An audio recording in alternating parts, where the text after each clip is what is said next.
Każdy może ich doświadczyć. Załatwiam sprawę w urzędzie. Potrzebne mi zaświadczenie, a nie mogę wyjść z domu. Dzieci lubią tworzyć.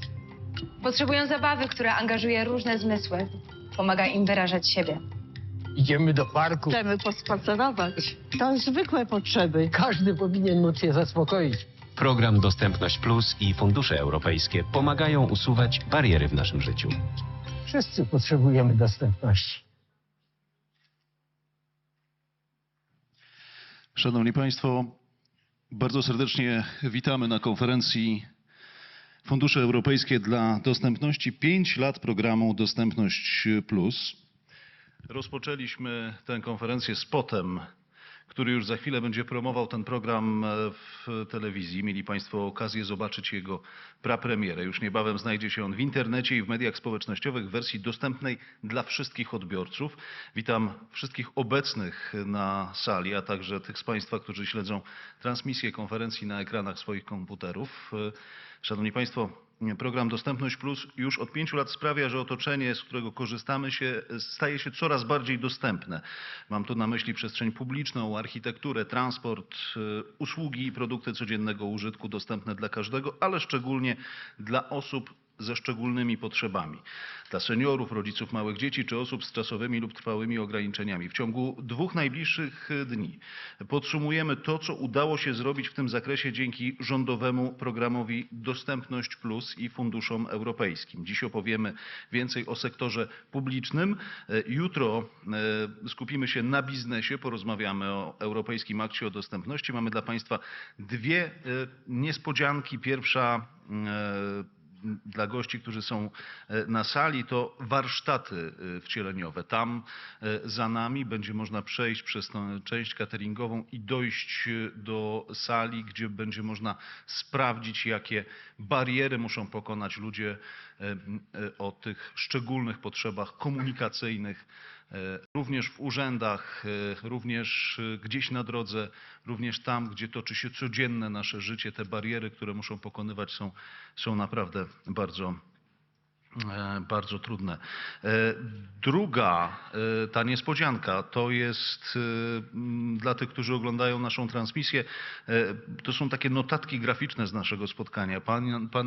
Pani Magda Arażny tam gdzieś z boczku sobie siedzi i przygląda się temu, co się dzieje tutaj na scenie. Szanowni Państwo, to tak, jeżeli chodzi o wstęp i takie techniczne informacje. Jeszcze raz bardzo serdecznie witam wszystkich na czele z naszymi gospodarzami naszego spotkania. Witam serdecznie ministra funduszy i polityki regionalnej, pana Grzegorza Pudę. Witamy, panie ministrze. Niebawem powinien dotrzeć do nas pan minister Andrzej Adamczyk, minister infrastruktury, ale to wtedy przywitamy go brawami. A teraz bardzo serdecznie witam panią minister Małgorzatę Jarosińską, jedynak sekretarz stanu w Ministerstwie Funduszy i Polityki Regionalnej. Witamy serdecznie. Pani Marzena Machałek, sekretarz stanu w Ministerstwie Edukacji i Nauki. Przyjdzie, tak? Już idzie, zaraz będziemy witać naszych gości ponownie. Nie widzę też pana ministra Szymona Giżyńskiego, ale również obiecał nam swoją obecność. Sekretarz stanu w Ministerstwie Kultury i Dziedzictwa Narodowego. Sekretarz stanu w Ministerstwie Rodziny i Polityki Społecznej, pan Paweł Wdówik. Bardzo serdecznie witamy, panie ministrze. Podsekretarz stanu w Ministerstwie Zdrowia, pan Marcin Martyniak. Witamy serdecznie, panie ministrze. Zdalnie jest z nami także dyrektor w Dyrekcji Generalnej do Spraw Zatrudnienia, Spraw Społecznych i Włączenia Społecznego Komisji Europejskiej, pani Katarina Iwankowicz-Kneżewicz. Mam nadzieję, że się słyszymy. Bardzo serdecznie witamy. Witam serdecznie dyrektora generalnego Ministerstwa Funduszy i Polityki Regionalnej. Jest z nami pan Robert Bartold. Wszystkich przedstawicieli urzędów państwa, dyrektorów, przedstawicieli organizacji pozarządowych i wszystkich, których sercom bliski jest ten temat dostępności. Panie ministrze, pan minister Grzegorz Puda, bardzo serdecznie proszę o zabranie głosu.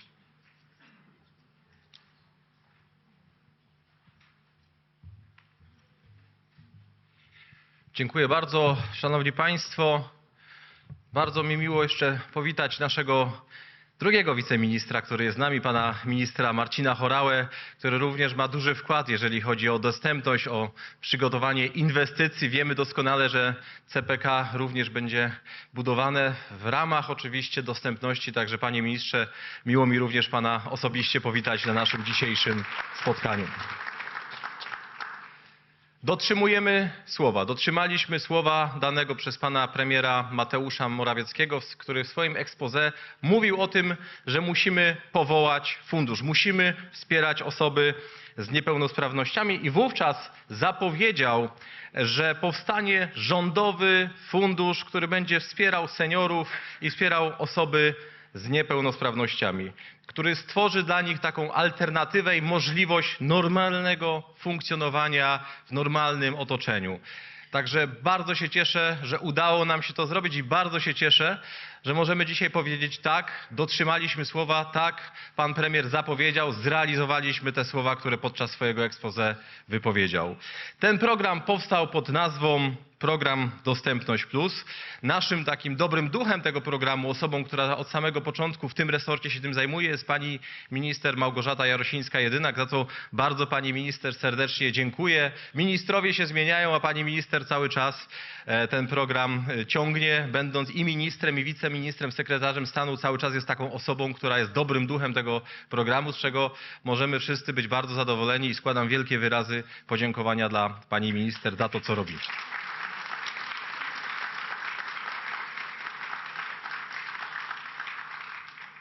Oczywiście dziś podsumujemy ostatnie 5 lat funkcjonowania tego ważnego instrumentu, tego ważnego programu, który pozwala na to, że osoby z niepełnosprawnościami, tak jak już powiedziałem, będą mogły czy mogą już funkcjonować w oparciu o dodatkowy budżet. Mam nadzieję, że doskonale państwo zdajecie sobie sprawę, że wiele udało się zrobić. Najważniejsze cele tego programu Dostępność Plus to taka skuteczna likwidacja barier w normalnym życiu, tego co dla osób bez niepełnosprawnościami wydaje się normalne, dla osób z niepełnosprawnościami bardzo często stanowi duże wyzwanie i właśnie w tym celu przygotowaliśmy program, który pozwala na to, aby te osoby mogły wykorzystywać swoje szanse. I tutaj chciałbym podziękować wszystkim, którzy zaangażowali się w przygotowanie oraz wdrażanie tego programu. Przede wszystkim oczywiście państwu ministrom, ale także chciałbym podziękować wszystkim samorządom, wszystkim instytucjom, które biorą w tym swój czynny udział. No i oczywiście najważniejsze, przede wszystkim chciałbym bardzo serdecznie podziękować wszystkim organizacjom pozarządowym, wszystkim środowiskom osób związanym z niepełnosprawnościami, osób, które na co dzień pomagają naszemu resortowi i wszystkim, którzy są w tym zaangażowani w działania na rzecz zwiększenia dostępności. Bardzo państwu za tą działalność, za te ostatnie 5 lat bardzo serdecznie dziękuję.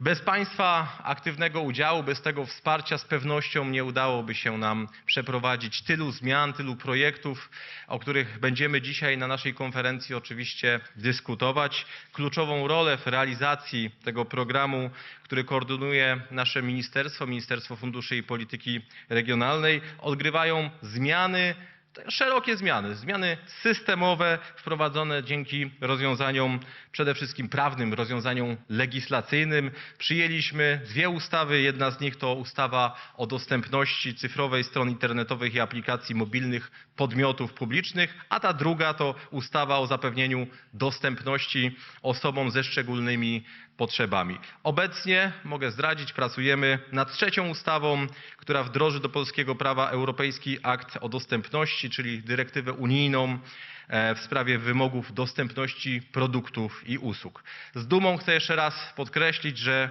tym sposobem dotrzymaliśmy słowa, zrealizowaliśmy to, o czym mówił pan premier Mateusz Morawiecki i dzięki wsparciu państwa przede wszystkim udało nam się to doprowadzić do takiego poziomu, w którym dzisiaj po 5 latach, właściwie w dzień 5 urodzin tego programu można by powiedzieć, będziemy chwalić się tym, co udało się wprowadzić. Konsekwentnie likwidujemy bariery, konsekwentnie likwidujemy utrudnienia I te może takie bardzo często mniej spotykane, czy mniej widoczne, czyli w sieci, ale też te takie najbardziej proste, czyli bezpośrednio w przestrzeni publicznej, które utrudniają osobom starszym i osobom z niepełnosprawnościami funkcjonowanie i pełną integrację ze społeczeństwem. Oczywiście tym samym poprawiamy komfort funkcjonowania, komfort codziennego życia, wzmacniamy taką samodzielność normalnego życia, normalnego funkcjonowania i niwelujemy bariery architektoniczne, które na co dzień stawały się bardzo często nie do pokonania, a dzięki temu osoby, o których mówimy, w pełni mogą funkcjonować, w pełni wykorzystywać siebie w życiu społecznym, zawodowym, publicznym, mogą się po prostu w naszym kraju w pełni realizować. Ten program oczywiście wspiera także kobiety w ciąży, wspiera także rodziców, szczególnie tych rodziców małych dzieci.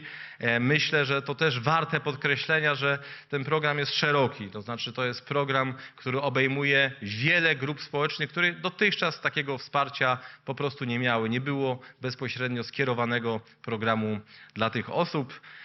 Ten program, o którym mówimy, program Dostępność, to także wypełnienie pewnej idei solidarności w przestrzeni publicznej. Tu Państwo pozwolą, że przytoczę kilka takich ważnych obszarów. Mówimy tutaj o użyteczności publicznej, mówimy tutaj o inwestycje dworców, no to też bardzo istotne.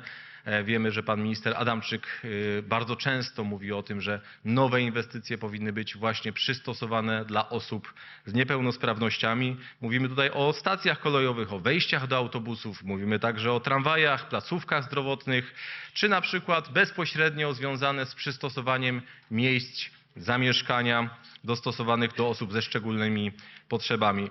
Uruchomiliśmy także, szanowni państwo, Fundusz Dostępności, dzięki któremu można skorzystać z takich bardzo tanich pożyczek, które cieszą się popularnością na poprawę dostępności w budynkach publicznych czy mieszkalnictwa wielorodzinnego. Wprowadziliśmy wiele usprawnień w komunikacji z urzędami, takich jak na przykład zapewnienie tłumaczenia migowego. Dzisiaj jesteśmy na przykład tego świadkiem. Tam mamy drugą panią, która tłumaczy naszą konferencję w sieci. Wyraźne oznaczenia, dodatkowe oznaczenia, które pomagają dotrzeć do tych miejsc w postaci oznaczenia pomieszczeń, recepcji, punktów obsługi klienta, czy takie działania jak szkolenia dla personelu i szkolenia dla obsługi transportu. Oczywiście w ramach naszych działań dostosowaliśmy także serwisy teleinformatycznej administracji rządowej tak, aby były jeszcze bardziej dostępne, aby osoby z niepełnosprawnościami mogły wykorzystywać w pełni powołane do tego instrumenty. Mogę też powiedzieć, szanowni państwo, że zobowiązaliśmy urzędy gminy, jakkolwiek by to nie brzmiało, ale zobowiązaliśmy urzędy gminy, powiatu czy województwa do wyznaczenia osób, tak zwanych koordynatorów dostępności, którzy mają wspierać osoby z niepełnosprawnościami po to, aby w tych regionach, w regionalnych placówkach również osoby z niepełnosprawnościami miały do kogo się zwrócić i wiedziały, kto w tym obszarze będzie im pomagał. We wszystkich województwach, szanowni państwo, zrealizowane są usługi społeczne, zdrowotne, skierowane właśnie do osób ze szczególnymi potrzebami, które są świadczone poprzez usługi tak zwanego asystenta osobistego.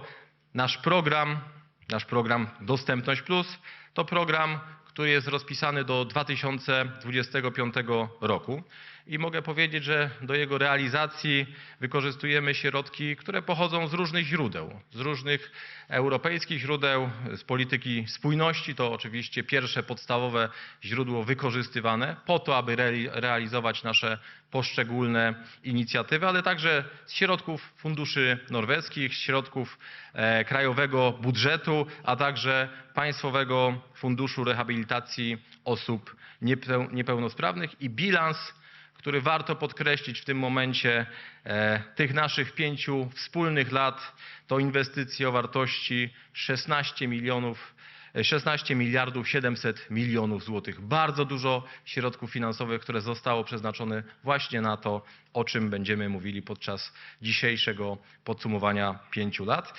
Ten program Dostępność Plus, to także taki kompleksowy program, który zdobył uznanie na arenie nie tylko polskiej, ale również poza granicami naszego kraju. W 2021 roku został laureatem międzynarodowego konkursu pod nazwą DESIRO Project 2022, który nagradza najlepsze praktyki, najlepsze rozwiązania, które poprawiają codzienne funkcjonowanie osób z niepełnosprawnościami, a nasze spotkanie to doskonała także okazja, aby po prostu się tym pochwalić.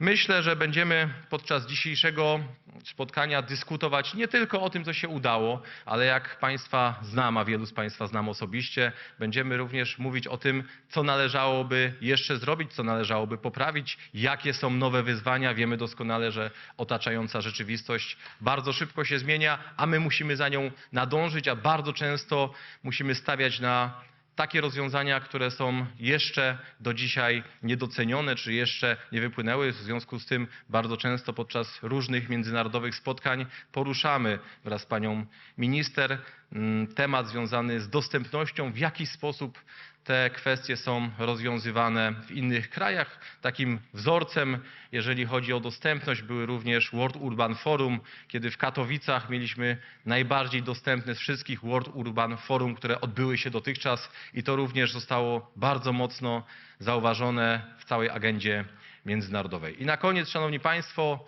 z mojej strony życzę Państwu przede wszystkim tego, aby ta dzisiejsza dyskusja, to dzisiejsze spotkanie służyło wszystkim, którzy na co dzień korzystają z programu dostępności, ale przecież doskonale wiemy, że ta dostępność potrzebna jest nam wszystkim. Ta dostępność, jeżeli nie dzisiaj, to być może jutro, być może pojutrze, ale z pewnością będzie rozwiązaniem, z którego my wszyscy, tak jak tutaj siedzimy, będziemy mogli korzystać. Dlatego myślę, że ten program to nie tylko program dla osób z niepełnosprawnościami, ale to jest program, który w perspektywie będzie dotyczył wszystkich Polaków. Bardzo, bardzo serdecznie dziękuję, gratuluję, no i zapraszam do owocnej dyskusji. Mam nadzieję, że wypracujemy kolejne dobre rozwiązania, a za 5 lat wspólnie będziemy na tej sali, może w większym gronie, mówili o tym, że no rzeczywiście tych sukcesów przez 10 lat udało się zrealizować bardzo wiele. Dziękuję serdecznie. Bardzo dziękujemy. Bardzo dziękujemy, panie ministrze. Szanowni państwo, o dostępności mówi się bardzo dużo, świadomość rośnie także dzięki pracy pani minister Małgorzaty Jarosińskiej-Jedynak, którą zapraszam na scenę.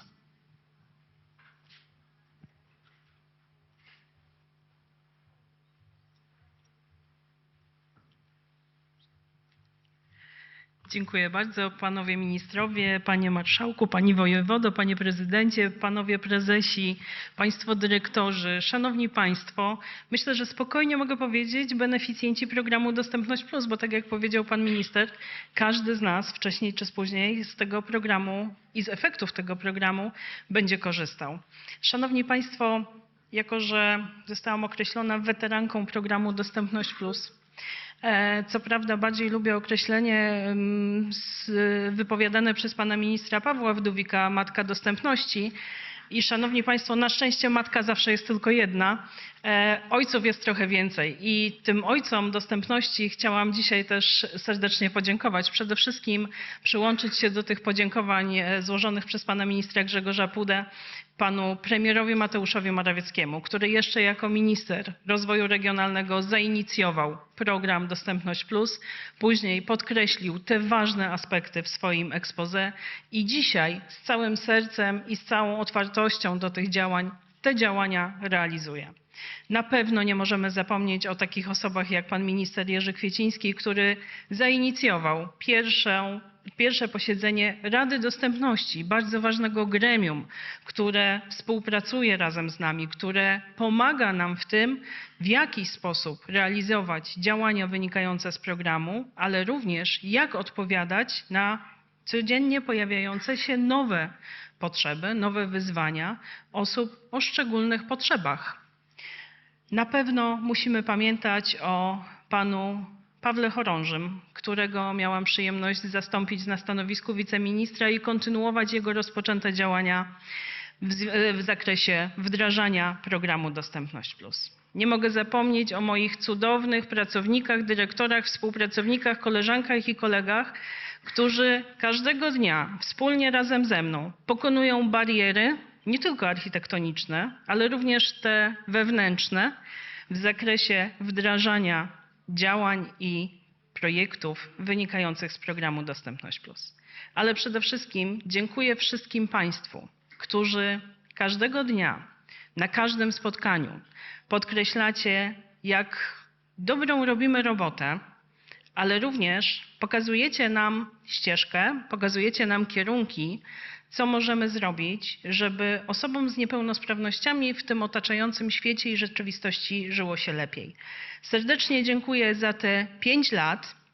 Proszę o dalszą współpracę, abyśmy mogli zmieniać rzeczywistość, abyśmy mogli dostosowywać całe otoczenie, nie tylko publiczne, do potrzeb osób o szczególnych potrzebach. Bo tak jak powiedział pan minister, wiele udało się zrobić, wiele projektów udało się zrealizować z sukcesem, ale jeszcze wiele wyzwań przed nami, co pokazał również audyt dostępności przeprowadzony na terenie całego kraju.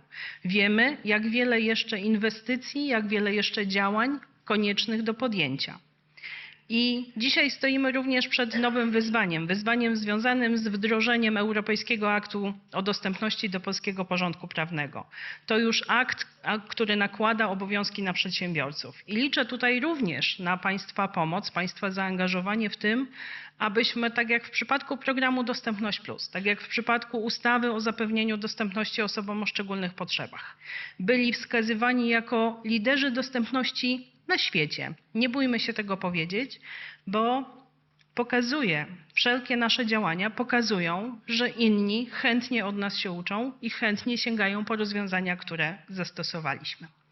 I szanowni Państwo, kolejna perspektywa finansowa funduszy europejskich przed nami, 2021-2027.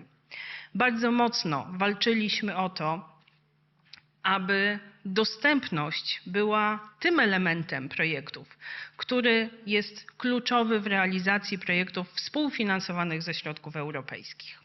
I również w tym miejscu, już na koniec, chciałam podziękować panu ministrowi Grzegorzowi Pudzie za to, że każdego dnia jest otwarty na działania związane z dostępnością, za to, że każdego dnia daje nam możliwość do tego, abyśmy realizowali dobre projekty usprawniające życie osób z niepełnosprawnościami, usprawniające życie seniorów, usprawniające życie każdego nas w tej czasami trudnej, pełnej barier rzeczywistości.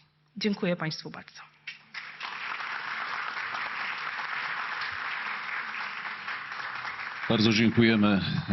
Bardzo dziękujemy. Pani minister, jest już z nami pani minister Machałek. Bardzo serdecznie witamy, szanowni państwo. Drodzy Państwo, przechodzimy do kolejnej części naszej konferencji. Za chwilę na scenie zobaczymy panią Martę Zając, edukatorkę. Pani Marto, zapraszam serdecznie. Pani Marta pokazuje w internecie, jak wygląda jej życie na wózku i w jaki sposób w pewien sposób stara się obalać stereotypy. Na swojej stronie internetowej pisze: zawsze skupiam się na propagowaniu przede wszystkim aktywności osób z niepełnosprawnością w życiu zawodowym i społecznym, jak również na uświadamianiu pełnosprawnym, jak wygląda życie osób na wózkach i z jakimi trudnościami się stykamy. Tyle cytatu. A teraz pani Marta Zając, chociaż jeszcze oklaski dla pana ministra Giżyńskiego. Bardzo dziękujemy, że pan do nas dotarł. Pani Marto, bardzo prosimy. Dziękuję. Dzień dobry.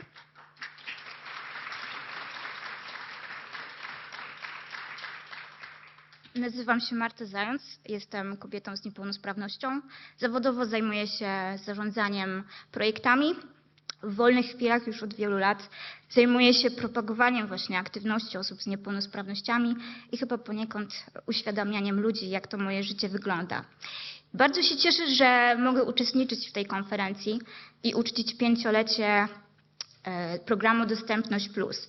Ale nie będę ukrywać, że jeszcze bardziej cieszy mnie to, że z tej dostępności mogłam skorzystać, żeby tutaj dzisiaj być.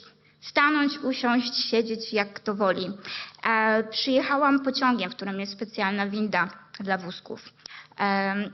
Byłam w hotelu, który ma przystosowane pokoje dla osób poruszających się na wózkach.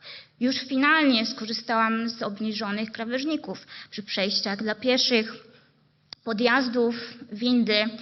To są małe, może niezauważane dla wielu z Państwa czynniki, a dla mnie jak bardzo ważne, żeby się tutaj znaleźć i żeby podzielić się z Wami pewną historią, moją historią i podobnych mi osób, które są obywatelami i obywatelkami tego kraju. Pochodzę z małej miejscowości na południu Polski.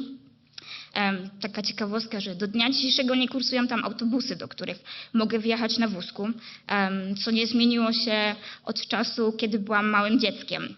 Na szczęście szkołę podstawową i gimnazjum miałam, że się tak wyrażę, u mnie na wsi, co rozwiązywało wiele problemów, między innymi właśnie dojazdu do tych placówek. Następnie na szczęście miałam wspaniałych przyjaciół i przyjaciółki, którzy wspierali mnie w szkole, pomagali mi się przemieszczać, rozpakowywać plecak.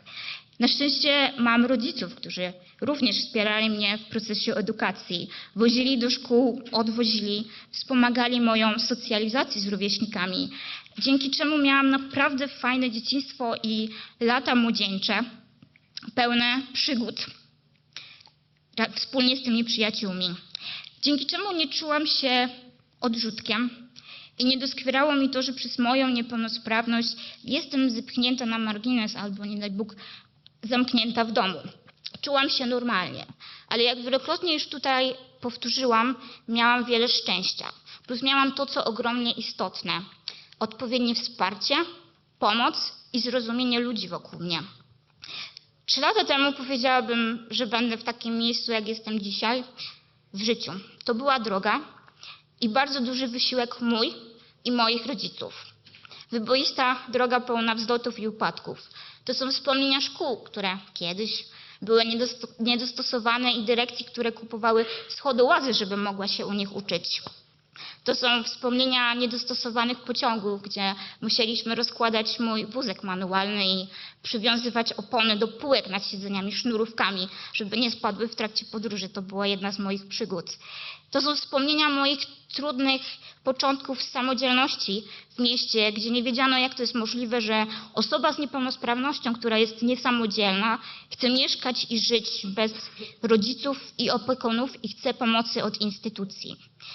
Na przestrzeni lat i mojego aktywnego życia doświadczyłam wiele momentów, kiedy wściekałam się, bo nie mogłam samodzielnie podpisać dokumentów w urzędzie. Pamiętam, że dokumenty o mój dowód podpisywałam w samochodzie, bo nie mogłam wejść do urzędu. Wściekałam się, kiedy lady, biurka nie były obniżone na pocztach czy w ośrodkach zdrowia.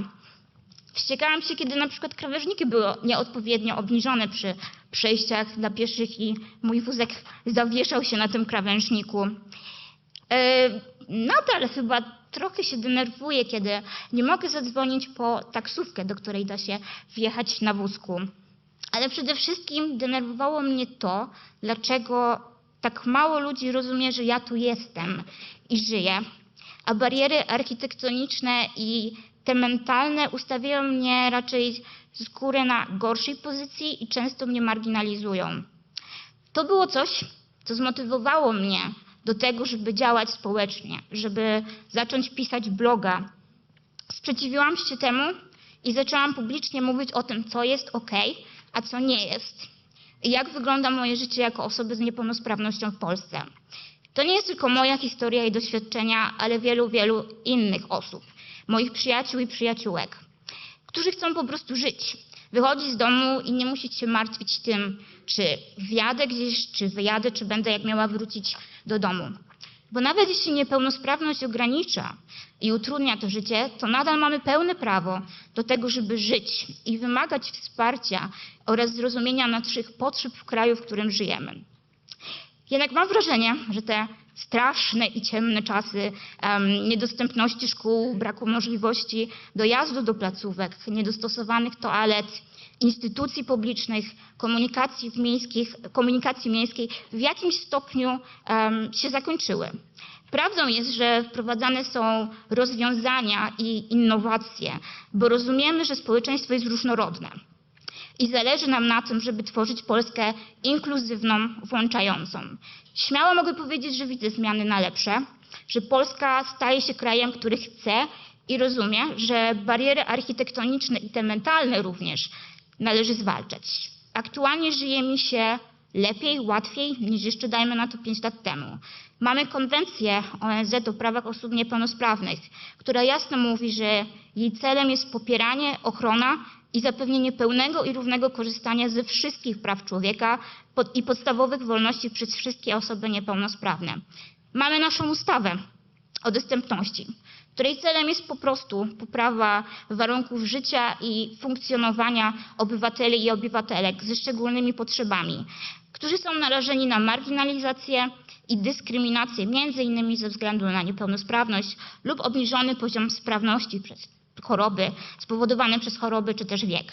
Jeden z przykładów, jaki chciałabym Państwu przedstawić, to właśnie niedawno rozmawiałam z moją koleżanką, która zajmuje się dostępnością wydarzeń kulturalnych i powiedziała mi: Marta, wiele się zmieniło.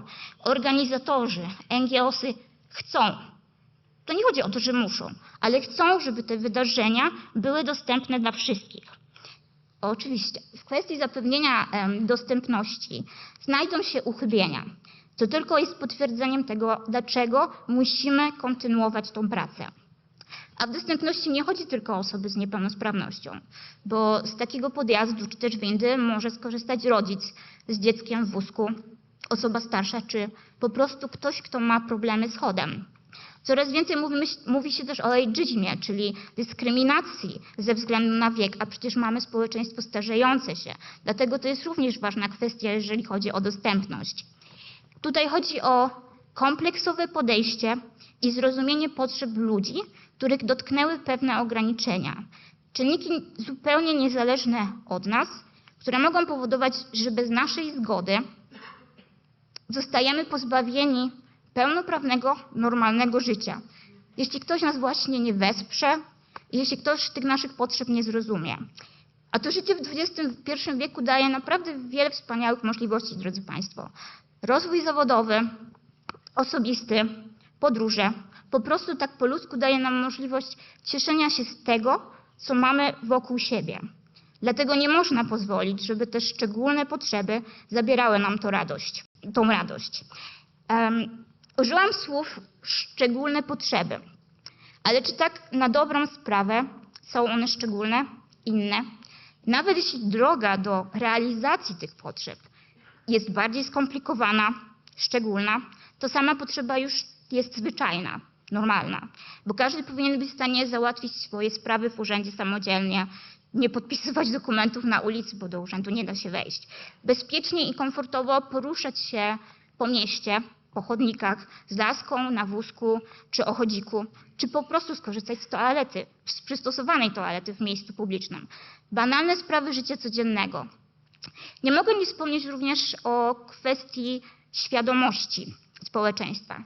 Świat jest różnorodny, ludzie również, a niektórzy z nas po prostu borykają się z pewnymi ograniczeniami, co nie powinno powodować odrzucenia przez resztę.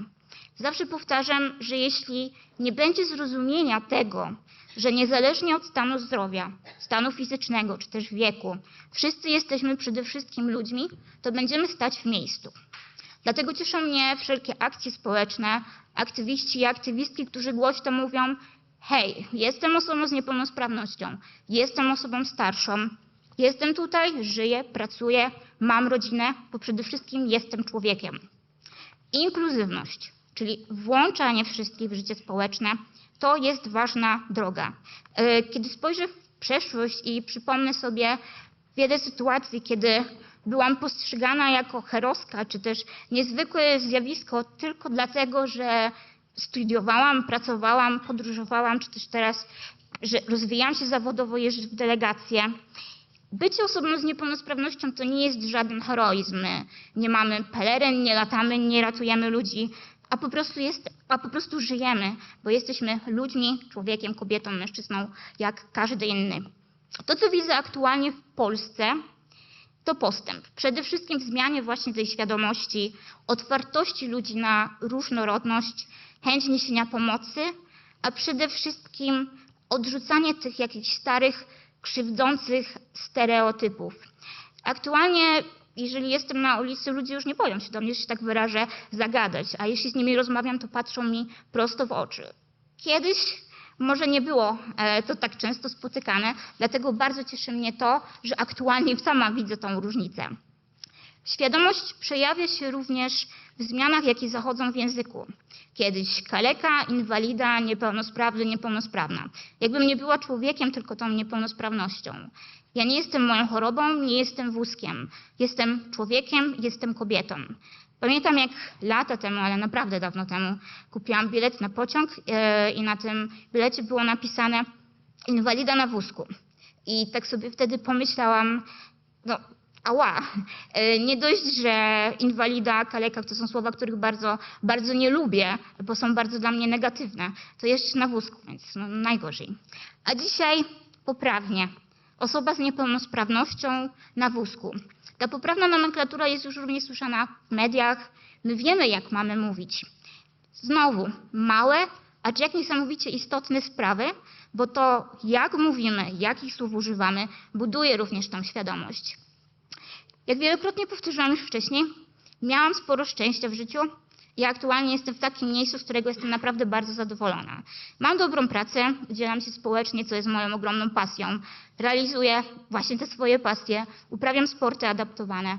Od 3 lat mogę leczyć się w Polsce, ale cały czas potrzebuję wsparcia w różnej postaci, bo ja sama żadnej góry nie przeniosę. Potrzebuję stałej asystencji osobistej, zapewnionej mi w odpowiednim wymiarze godzin przez cały rok. Potrzebuję tego, żeby to państwo rozumiało moje potrzeby i chciało mnie wysłuchać. Świetnie zdaję sobie sprawę z tego, że takich osób jak ja jest wiele. Staramy się również sami walczyć o lepsze życie, o inkluzywność, no ale mamy ograniczone możliwości. Dlatego będę powtarzać, że dostępność jest obowiązkiem naszego społeczeństwa i naszych władz. Ja musiałam wyprowadzić się z tej mojej małej miejscowości na południu Polski, żeby zacząć żyć tak, jak chciałam. Ale wiem, że nadal w tych małych miejscowościach jest wiele osób, które potrzebują wsparcia i pomocy, potrzebują tej dostępności, żeby móc być zadowolonym z tego życia, które mają.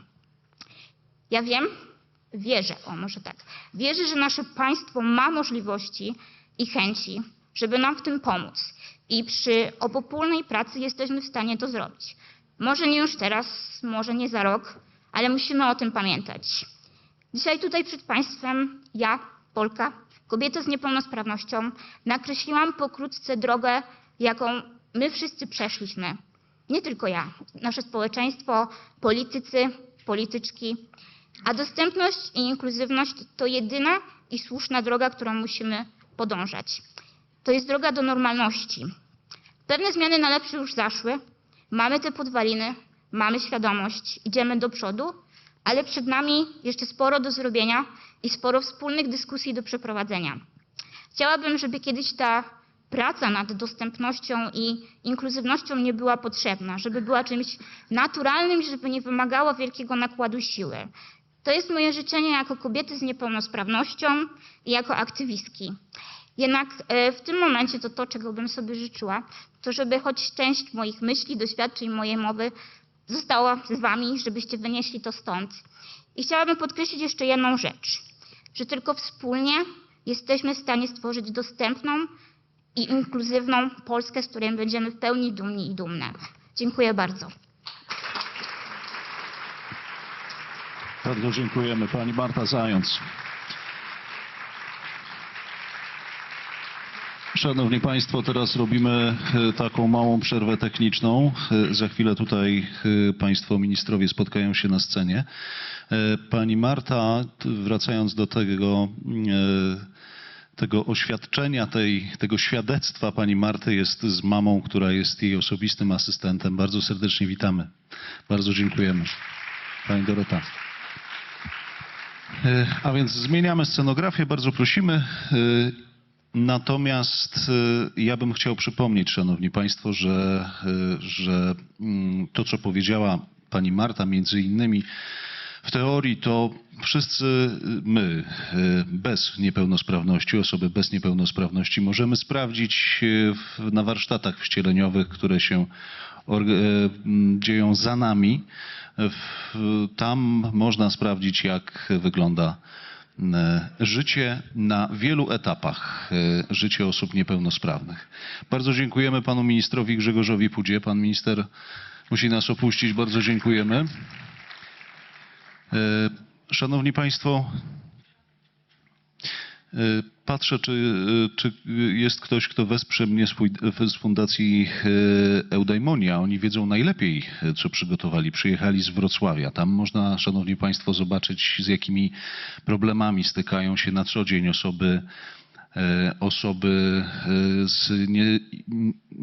o potrzebach, specjalnych potrzebach komunikacyjnych, zarówno te, które mają niepełnosprawność intelektualną, jak i te z niepełnosprawnością ruchową. Tam jest też symulator starości. My jesteśmy jeszcze, szczególnie państwo w znakomitej części, bardzo piękni i bardzo młodzi, ale można się tam zmierzyć z tym, co jest naszą rzeczywistością, co będzie naszą rzeczywistością i od tego nie uciekniemy. Jest pani? Bardzo dziękuję. Bardzo prosimy. Korzystając, żeby zająć państwu troszeczkę czas, zająć go w dobrej wierze i tak, żeby można było coś powiedzieć na temat naszych warsztatów. Proszę powiedzieć, bo ja tak niezgrabnie staram się opowiedzieć o tym, co tam się dzieje, a pani na pewno wie lepiej. Będę wdzięczny, jeżeli pani przedstawi państwu, z czym będzie można się zetknąć na warsztatach wcieleniowych. Dzień dobry, witam Państwa bardzo serdecznie. Joanna Burkiewicz, Fundacja Eudaimonia. Serdecznie zapraszamy do sali z tyłu na takie warsztaty wcieleniowe, czyli my dzisiaj, kiedy mówimy o niepełnosprawności, interpretujemy niepełnosprawność w kontekście barier i żebyśmy mogli wiedzieć, jakie te bariery są, to musimy rozszerzać naszą wyobraźnię. Czyli bardzo łatwo jest nam powiedzieć, że coś jest złe, niedobre, jeżeli nie mamy świadomości, co to znaczy, tak? Jak do tego podejść. I na tamtej sali mamy kilka rodzajów niepełnosprawności, które Państwo możecie doświadczyć. Oczywiście niepełnosprawność ruchową, możecie spróbować pojeździć na wózku, możecie spróbować chodzić z balkonikiem, o kulach, ale też możecie zobaczyć, jak to jest chodzić z białą laską, jak to jest nie widzieć, jak napisać coś w alfabecie Braille'a. Możecie doświadczyć, co może czuć osoba z niepełnosprawnością intelektualną, z różnymi trudnościami poznawczymi. Mamy niepełnosprawność narządu wzroku, takie różne śmieszne gogle, gdzie możecie doświadczyć, jak czują się osoby, które no właśnie nie są osobami niewidomymi, ale widzą świat inaczej, czyli mamy widzenie połówkowe, tunelowe, peryferyjne, doświadczenie retinopatii cukrzycowej, jakie to ma konsekwencje dla naszego wzroku. Możecie doświadczyć, jak czuje się osoba niedosłysząca. Mamy również symulację schizofrenii, więc też możecie tego doświadczyć. No i cóż, my serdecznie zapraszamy, bo tylko poprzez świadomość barier możemy sprawiać, że nasza przestrzeń, nasza rzeczywistość jest bardziej dostępna dla osób z niepełnosprawnościami i dla nas wszystkich. Także serdecznie dziękuję. Bardzo dziękujemy. Na pewno skorzystamy. Można zmierzyć się z krzyżówką, szanowni państwo, kiedy jest symulowana taka sytuacja, że jesteśmy dotknięci schizofrenią. Szanowni państwo, program Dostępność Plus to ambitny i złożony pomysł, który ministerstwo przyjęło do realizacji. Pani minister Małgorzata Jarosińska-Jedynak. Pani minister, zapraszam na scenę. Pani minister poprowadzi rozmowę o efektach i osiągnięciach programu Dostępność Plus. Zapraszam także panią minister Marzannę Machałek, sekretarz stanu w Ministerstwie Edukacji i Nauki, pełnomocnika rządu do spraw wspierania wychowawczej funkcji szkoły i placówki edukacji włączającej. Bardzo prosimy. Zapraszam serdecznie pana ministra Szymona Giżyńskiego, sekretarza stanu w Ministerstwie Kultury i Dziedzictwa Narodowego, pana ministra Pawła Wdówika, sekretarza stanu w Ministerstwie Rodziny i Polityki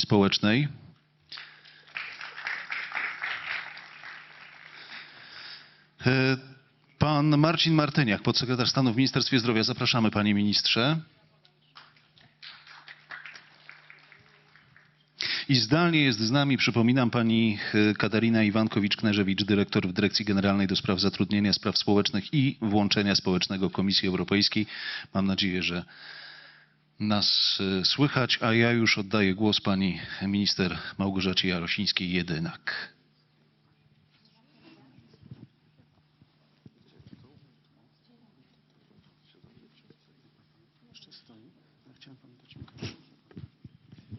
Dziękuję bardzo. Dziękuję bardzo za oddanie głosu. Myślę, że możemy usiąść. Dziękuję moim cudownym prelegentom, że zgodzili się z nami być dzisiaj przez godzinę, ale myślę, że będzie to bardzo ciekawa dyskusja, ponieważ, szanowni państwo, te osoby, które tutaj widzicie, współpracują z nami, z Ministerstwem Funduszy i Polityki Regionalnej przy wdrażaniu programu Dostępność Plus i realizujemy razem z sukcesem setki, tysiące dobrych projektów i dobrych przedsięwzięć. Projektów, które mają na celu likwidację barier, które mają na celu ułatwienie życia osobom z niepełnosprawnościami, seniorom w tej otaczającej nas przestrzeni. I za te 5 lat chciałam jeszcze raz serdecznie państwu podziękować. Bardzo często wymieniamy się różnymi doświadczeniami, różnymi poglądami, nie zgadzamy się ze sobą, mamy inny pogląd na rzeczywistość, ale zawsze przyświeca nam jeden cel: ułatwienie życia każdemu z nas, bo tak jak już sobie powiedzieliśmy, każdy z nas za chwilę będzie potrzebował tej dostępności w otaczającej nas przestrzeni. I cieszę się, że możemy dzisiaj, widzę, że mamy też połączenie z przedstawicielką Komisji Europejskiej, cieszę się, że możemy dzisiaj tutaj na 5-lecie podyskutować o tym, co już udało się zrobić, ale również wysnuć takie plany na przyszłość, bo tak jak powiedzieliśmy, nie kończymy. To jest dopiero początek. To jest coś, co drąży skałę. Te wszystkie działania, które realizujemy krok po kroku, jak mieliśmy okazję dzisiaj usłyszeć, są realizowane, ale nie da się naprawić zaniedbań od razu, za dotknięciem czarodziejskiej różdżki. Więc cały czas realizujemy te działania tak, abyśmy za chwilę żyli w świecie, który jest otwarty, który jest pozbawiony barier, który daje wszystkim nam perspektywę rozwoju, bo o to też chodzi. Szanowni Państwo, prelegentów moich już Państwo znacie, nie będę już ich przedstawiać jeszcze raz. Przygotowałam kilka pytań do naszych prelegentów. Pierwsze pytanie takie na rozgrzewkę, które będzie dotyczyć każdego z moich dzisiejszych gości. Przede wszystkim chciałam zapytać Państwa, o to, jak dziś z perspektywy tych 5 lat kojarzy się Państwu program Dostępność Plus, bo jak już powiedzieliśmy, to program horyzontalny, dotykający wielu sektorów, wielu aspektów architektury, cyfryzacji, edukacji, ochrony zdrowia, kultury, kwestii związanych z rozwojem społecznym. Dlatego chciałabym usłyszeć od Państwa przede wszystkim, jak te 5 lat wyglądało w tych działaniach, które są podejmowane przez poszczególne resorty, ale również jak widzicie Państwo te wyzwania, które stoją przed nami na przyszłość, kwestie związane z demografią, kwestie związane z rozwojem cywilizacyjnym, wpływem sztucznej inteligencji, więc ponieważ mamy dyscyplinę czasową, 3 minuty na wystąpienie. Pani minister Marzena Marchałek. Bardzo proszę. Dziękuję pani minister. Szanowni Państwo, tak myślę, że warto odnieść się do wystąpienia pani Marty i powiedzieć o tym, że rzeczywiście to wystąpienie było poruszające, ale też pokazujące, jak ważne jest, żeby program Dostępność Plus był realizowany w praktyce i żeby tak naprawdę obejmował kilka sfer.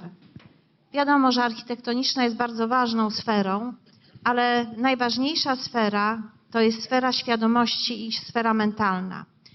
I wtedy, kiedy my zaakceptujemy, że osoby z ograniczeniami różnymi są wśród nas, to będziemy też zmieniać rzeczywistość i architektoniczną, i edukacyjną. Bo to jest podstawowa kwestia. I program Dostępność Plus jest programem, ja tu pamiętam, bo byłam na rozpoczęciu inauguracji tego programu, który przede wszystkim spowodował taką dużą dyskusję na temat tego, naprawdę międzyresortową, na temat problemów osób ze specjalnymi potrzebami, dzieci ze specjalnymi potrzebami oraz jakie zsynchronizowane, skoordynowane działania podjąć, by poprawić tę sytuację. I tu nie chodzi o żadną litość, tu nie chodzi o żadne użalanie się, bo osoby ani rodzice dzieci ze specjalnymi potrzebami nie potrzebują czułostkowości ani użalania się. Potrzebują tego, by rzeczywistość wokół pozwalała godnie żyć. Godnie żyć osobom ze specjalnymi potrzebami, godnie żyć rodzicom, bo tym się głównie zajmuję, czyli dziećmi ze specjalnymi potrzebami, godnie żyć rodzicom, którzy wychowują dzieci, które są chore, bądź choroba spowodowała niepełnosprawność, bądź sprawy okołoporodowe, bądź się coś wydarzyło, bądź sprawy genetyczne. Bardzo ważne rzeczy się w Ministerstwie Edukacji wydarzyło od tego czasu i chcę podziękować pani minister Jarosińskiej-Jedynak, bo naprawdę nas tu bardzo mocno wspiera w tych działaniach. Te działania są w dwóch nurtach. Z jednej strony mamy środki z Komisji Europejskiej, z drugiej strony państwo już bardzo dużo zainwestowało w taką edukację, która może być bardziej dostępna czy dostępna dla dzieci ze specjalnymi potrzebami edukacyjnymi. Chodzi tu o bariery architektoniczne, ale przede wszystkim o to, by tak był dostosowany system edukacji, by w szkole ogólnodostępnej mogły być i funkcjonować dzieci ze specjalnymi potrzebami, jeśli na to pozwala sytuacja. Dzisiaj możemy powiedzieć, że 69% dzieci ze specjalnymi potrzebami edukacyjnymi jest w szkołach ogólnodostępnych. Od lat 90. jest to zjawisko, czyli edukacja włączająca, czyli dzieci ze specjalnymi potrzebami edukacyjnymi są w szkołach ogólnodostępnych. Są też w szkołach specjalnych. Też muszę tu powiedzieć coś, co może nie wszyscy sobie zdają sprawę, ale rośnie liczba dzieci ze specjalnymi potrzebami, zarówno w szkołach specjalnych, jak i w szkołach ogólnodostępnych. Dzieci z szerokim spektrum autyzmu w ciągu ostatnich 11 lat wzrosło 10-krotnie. Jest to ogromne wyzwanie. Specjalne potrzeby są różne i szkoła powinna na to odpowiadać. I trzeba tu wesprzeć zarówno rodziców, zarówno nauczycieli, by mogli w sposób adekwatny z dziećmi współpracować. Ostatnio przedstawiałam takie badania, które mówią o tym, skąd wynikają zaburzenia psychiczne u dzieci. I jednym z takich przyczyn są oczywiście specjalne potrzeby edukacyjne i brak odpowiedniego wsparcia zarówno rodziny, jak i dziecka. Bardzo ważnym programem, który może pomóc i powinien pomóc i który się wydarzył, to jest wczesne wspomaganie dziecka i rozwoju, a także program Za Życiem, gdzie razem tutaj z ministrem Wdówikiem w tej chwili rozszerzyliśmy te działania, tak żeby ze wczesnym wspomaganiem dotrzeć do dziecka w jak najwcześniejszym okresie jego życia. Bardzo ważne jest to, co się w tej chwili wydarzyło i myślę, że warto o tym mówić. To jest w tym roku 1,870 mld na zatrudnienie dodatkowych specjalistów w szkołach ogólnodostępnych. Nie będzie efektywnej edukacji, jeśli nauczyciele i dzieci nie dostaną specjalistycznego wsparcia. Zdecydowana część tych specjalistów ma trafić i trafia do przedszkola. Mieliśmy w 2022 roku do 1 września, warto wiedzieć, około 20-22 tysięcy specjalistów w szkołach i placówkach ogólnodostępnych. Dzisiaj mamy 42 tysiące. To jest prawie 80% więcej i to jest bardzo ważne. Dlaczego to jest ważne? Bo jeśli mamy 69% dzieci ze specjalnymi potrzebami w szkołach ogólnodostępnych, to nie wystarczy, że one są. I że to jest, wracając do słów pani Marty, droga przez mękę. Dla rodziców, dla dziecka, dla nauczycieli, którzy nie wiedzą, jak realizować taką edukację. Edukacja powinna być realizowana w sposób taki, który będzie podążała za uczniem. Jeżeli edukacja jest dobrze przygotowana i nauczyciel, to ten, który potrafi pracować z dzieckiem z niepełnosprawnością, potrafi też pracować z dzieckiem, który nie ma tej niepełnosprawności, bo potrafi dostrzec potrzeby dziecka. Ostatnio, jak byłam w Laskach i widziałam, jak nauczyciel od WF-u mówi, jak wygląda przygotowanie do uczenia dzieci niedowidzących czy niewidzących, to sobie pomyślałam, jakby było dobrze, żeby tak było prowadzony WF w stosunku do każdego dziecka i wtedy mielibyśmy mniej problemów z dziećmi, które nie chcą ćwiczyć, uciekają i nie chcą ruchu, bo on to, co powiedział najważniejsze, podążać za dzieckiem. Podążać za dzieckiem. Bardzo ważne, by osoby z niepełnosprawnością, to jest to, co jest zapisane w strategii państwa na rzecz osób niepełnosprawnych, nie były wykluczane, tylko były włączone w życie społeczne i zawodowe. A to wszystko zaczyna się od edukacji. I wydaje mi się, jestem przekonana, że w ciągu 5 lat, mimo trudu, mimo dyskusji, mimo niezrozumienia przez wielu osób problemu, edukacja bardzo się zmieniła, nastawienie bardzo się zmieniło. Jeśli mogę jeszcze 2 zdania, ponad 30 000 w tej chwili jest szkolonych nauczycieli właśnie w tym, czym jest i samorządów, i przedstawicieli środowisk, czym jest edukacja włączająca i czym jest tak naprawdę ta edukacja, a nie jak ktoś o tym mówił, tu dużo fake newsów koło tego jest. I otworzyliśmy studia podyplomowe w różnych kierunkach, między innymi tych, jak pracować ze zróżnicowanym zespołem edukacyjnym, jak pracować z dzieckiem, które ma zaburzenia komunikacji, jak realizować wczesne wspomaganie, studia doradca rodziny, psycholog z przygotowaniem pedagogicznym oraz pedagog specjalny, który może pracować w szkole ogólnodostępnej. Wiele różnych działań po to, by uświadomić sobie jedną rzecz, że my nie wrócimy do tego, co było przed 90 latami. Rodzice mają prawo i nie wiem, czy Państwo oglądali ten film Siubuk, ale to pierwsze dziecko z autyzmem, które zdało maturę. Nie chcemy, żeby to była taka droga przez mękę. Chcemy, żeby dzieci z niepełnosprawnościami, ze specjalnymi potrzebami mogły realizować się, jeśli to jest tylko możliwe w życiu dorosłym, a rodzice mieli wybór, dobry wybór, jaką szkołę wybrać. I tu działania są bardzo ważne, ale skończę tym, co zaczęłam. Przede wszystkim świadomość. To, co jest najważniejsze, to świadomość. Dziękuję bardzo, dziękuję za te informacje, co udało się zrobić, co przed nami, jakie są wyzwania.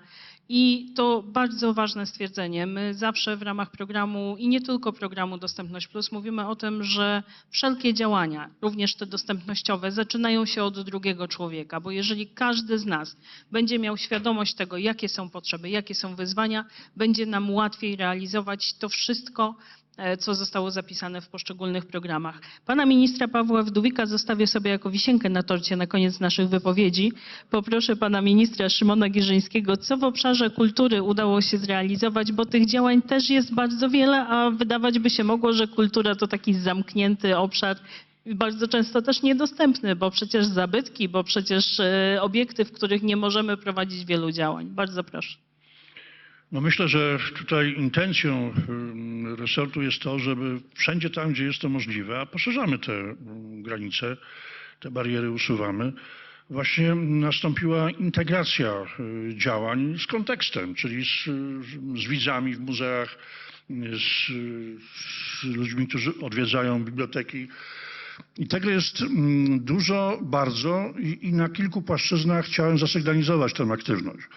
Po pierwsze, wypracowaliśmy nie sami, bo także ze współpracującymi ministerstwami, instrumenty wsparcia finansowego w sektorze kultury. To są osobne programy dotacyjne Ministerstwa Kultury i Dziedzictwa Narodowego, projekt Kultura bez barier z udziałem środków europejskich.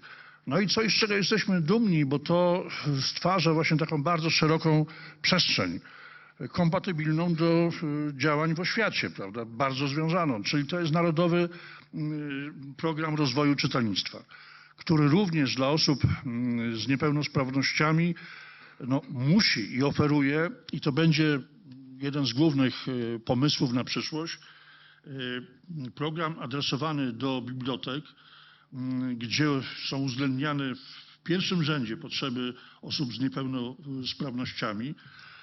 Umożliwia zakup, wypożyczenie książek, które ukazały się nie tylko drukiem, ale także w innym formacie. Wiadomo, że tutaj mówimy o książkach mówionych, pisanych alfabetem Braille'a, książkach elektronicznych.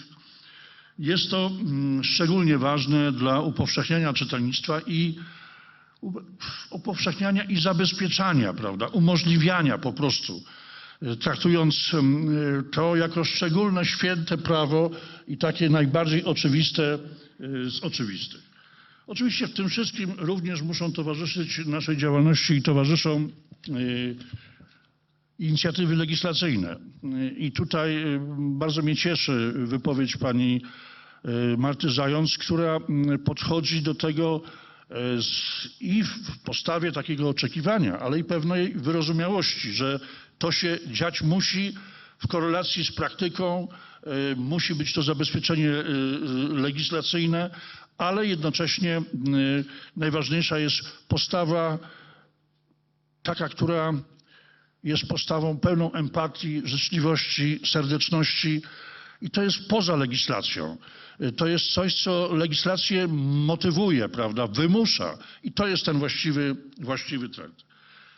No i oczywiście to, co też tutaj już bardzo, bardzo mocno było awizowane, także w wypowiedzi pani minister Marzeny Machałek, to jest ten sam problem, co w oświacie, czyli po prostu profesjonalizacja kadry kultury i upowszechnianie standardów w obszarze dostępności. To jest to święte zadanie, bardzo dużo nad tym pracujemy.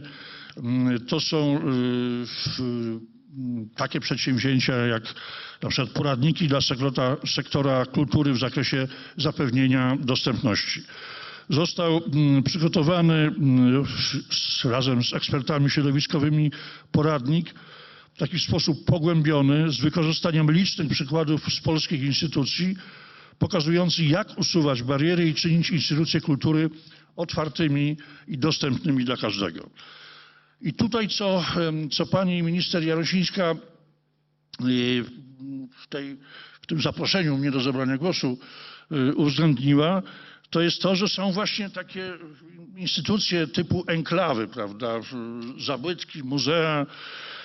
I tutaj również przygotowaliśmy coś, co nie tylko będzie zachętą, ale i takim praktycznym poradnikiem, który się nazywa Dostępność architektoniczna obiektów zabytkowych dla osób ze szczególnymi potrzebami. No to jest otwarcie, to jest zaproszenie, to jest współpraca. Jest również ta działalność prowadzona no, tam, gdzie powinna. Tak jak tutaj siedzimy, na konferencjach, na szkoleniach, bo konferencje to jest instytucja szkoleniowa po prostu. I mieliśmy taką w 2019 roku bardzo ważną, bo to była pierwsza ogólnopolska i międzynarodowa jednocześnie konferencja poświęcona dostępności, której nasze ministerstwo było współorganizatorem i jest ogromne pokłosie tej konferencji. I takie, gdzie organizatorzy, czyli między innymi my, dostajemy monity, kiedy będzie następna, prawda? Bo jest czas na to, żeby te doświadczenia podsumować i następne pomysły wdrożyć do realizacji. Nasze instytucje ministerialne, takie jak Narodowy Instytut Muzealnictwa i Ochrony Zabytków, całe cykle szkoleń, Muzea Bez Granic oraz podatnik ABC, gość niepełnosprawny w muzeum. To są rzetelne dowody na rzetelną pracę. Narodowe Centrum Kultury, bardzo ważna instytucja. Cykl szkoleń Kultura bez wyjątku. Rozwój programów służących profesjonalizacji artystów z niepełnosprawnościami. Bardzo ważna rzecz, spektakularna, niezwykle mobilizująca, no taka, która świadczy właśnie o serdeczności, o empatii i o sprawności organizacyjnej. To jest Narodowy Instytut Muzyki i Tańca, cykl warsztatów pod nazwą Taniec i niepełnosprawność dla tancerzy i choreografów z niepełnosprawnościami i także bez niepełnosprawności, bo chodzi o integrację środowiskową, artystyczną. Instytut Teatralny, cykliczne spotkanie i dialog z twórcami i przedstawicielami sektora teatralnego pod nazwą Twórcy i niepełnosprawność. To bardzo proszę, pani minister, najważniejsze nasze inicjatywy, myślę, że nas mniej satysfakcjonujące niż państwa, bo jesteśmy w drodze, w pracy i będzie jeszcze więcej. Dziękuję bardzo Dziękuję bardzo za tą deklarację. Oczywiście, tak jak powiedzieliśmy, wiemy, że jeszcze jest wiele przed nami, wiele do zrobienia, ale cały czas działamy i realizujemy ważne z punktu widzenia każdego z nas inicjatywy i inwestycje. O tych projektach, które zostały zrealizowane i cały czas się jeszcze realizują, moglibyśmy mówić, myślę, że wiele godzin i jedna konferencja na jeden obszar związany z dostępnością to pewnie by było mało, więc staramy się tylko zaszczepić w Państwu takie informacje, po które sięgniecie głębiej do publikacji, do stron internetowych poszczególnych resortów, aby dowiedzieć się w szczegółach o tym, co dzieje się. Panie ministrze, przepraszam, pan minister Martyniuk z obszaru ochrony zdrowia. Generalnie mówimy, że to zdrowie jest dla nas najważniejsze i nic nie jest cenniejsze niż zdrowie. I myślę, że też seniorzy, czy osoby z niepełnosprawnościami, czy każdy, kto ma jakąkolwiek czasową niepełnosprawność, właśnie w tym sektorze zdrowia przebywa najczęściej. I tu musimy podejmować też wiele różnych działań, wiele różnych inicjatyw wynikających z kwestii związanych z programu Dostępność Plus, tak aby ten sektor ochrony zdrowia również odpowiadał na potrzeby osób o szczególnych potrzebach. Wiemy, że to niefortunna nazwa, ale przyjmijmy ją do tych dzisiejszych dyskusji. Bardzo proszę. Dziękuję pani minister. Szanowni państwo ministrowie, szanowni państwo. Rzeczywiście jako Ministerstwo Zdrowia jesteśmy tym regulatorem rynku, jeśli tak można to określić, który w pewien sposób agreguje potrzeby tak naprawdę każdego obywatela, bo prędzej czy później każdy z nas staje się pacjentem. Dlatego ta perspektywa propacjencka, również rozumiana jako potrzeby osób właśnie ze szczególnymi potrzebami, jest dla nas w ostatnich latach istotnym priorytetem. I jednym z namacalnych efektów, bo dzisiaj rozmawiamy o 5-letnim podsumowaniu tak naprawdę działań programu Dostępność Plus, w Ministerstwie Zdrowia ten program miał wymiar szczególny. Szczególny dlatego, że realizowaliśmy bardzo zbieżny program realizowany dla placówek podstawowej opieki zdrowotnej oraz szpitali, który miał swoją wdzięczną nazwę Dostępność Plus dla zdrowia. I szanowni państwo, ten program, który był właśnie realizowany w ostatnich latach, w ramach którego całościowa wartość projektów to około 350 milionów złotych, ponad 320 placówek, z czego zdecydowana większość to placówki podstawowej opieki zdrowotnej. Ten program miał dawać i dawał właśnie tym placówkom możliwość rozwoju i dostosowania swojej oferty właśnie dla osób ze szczególnymi potrzebami. I nie tylko rozumianymi potrzebami jako te kwestie architektoniczne, ale również to, na co kładziemy ostatnio nacisk w Ministerstwie Zdrowia, czyli również obszar usług cyfrowych.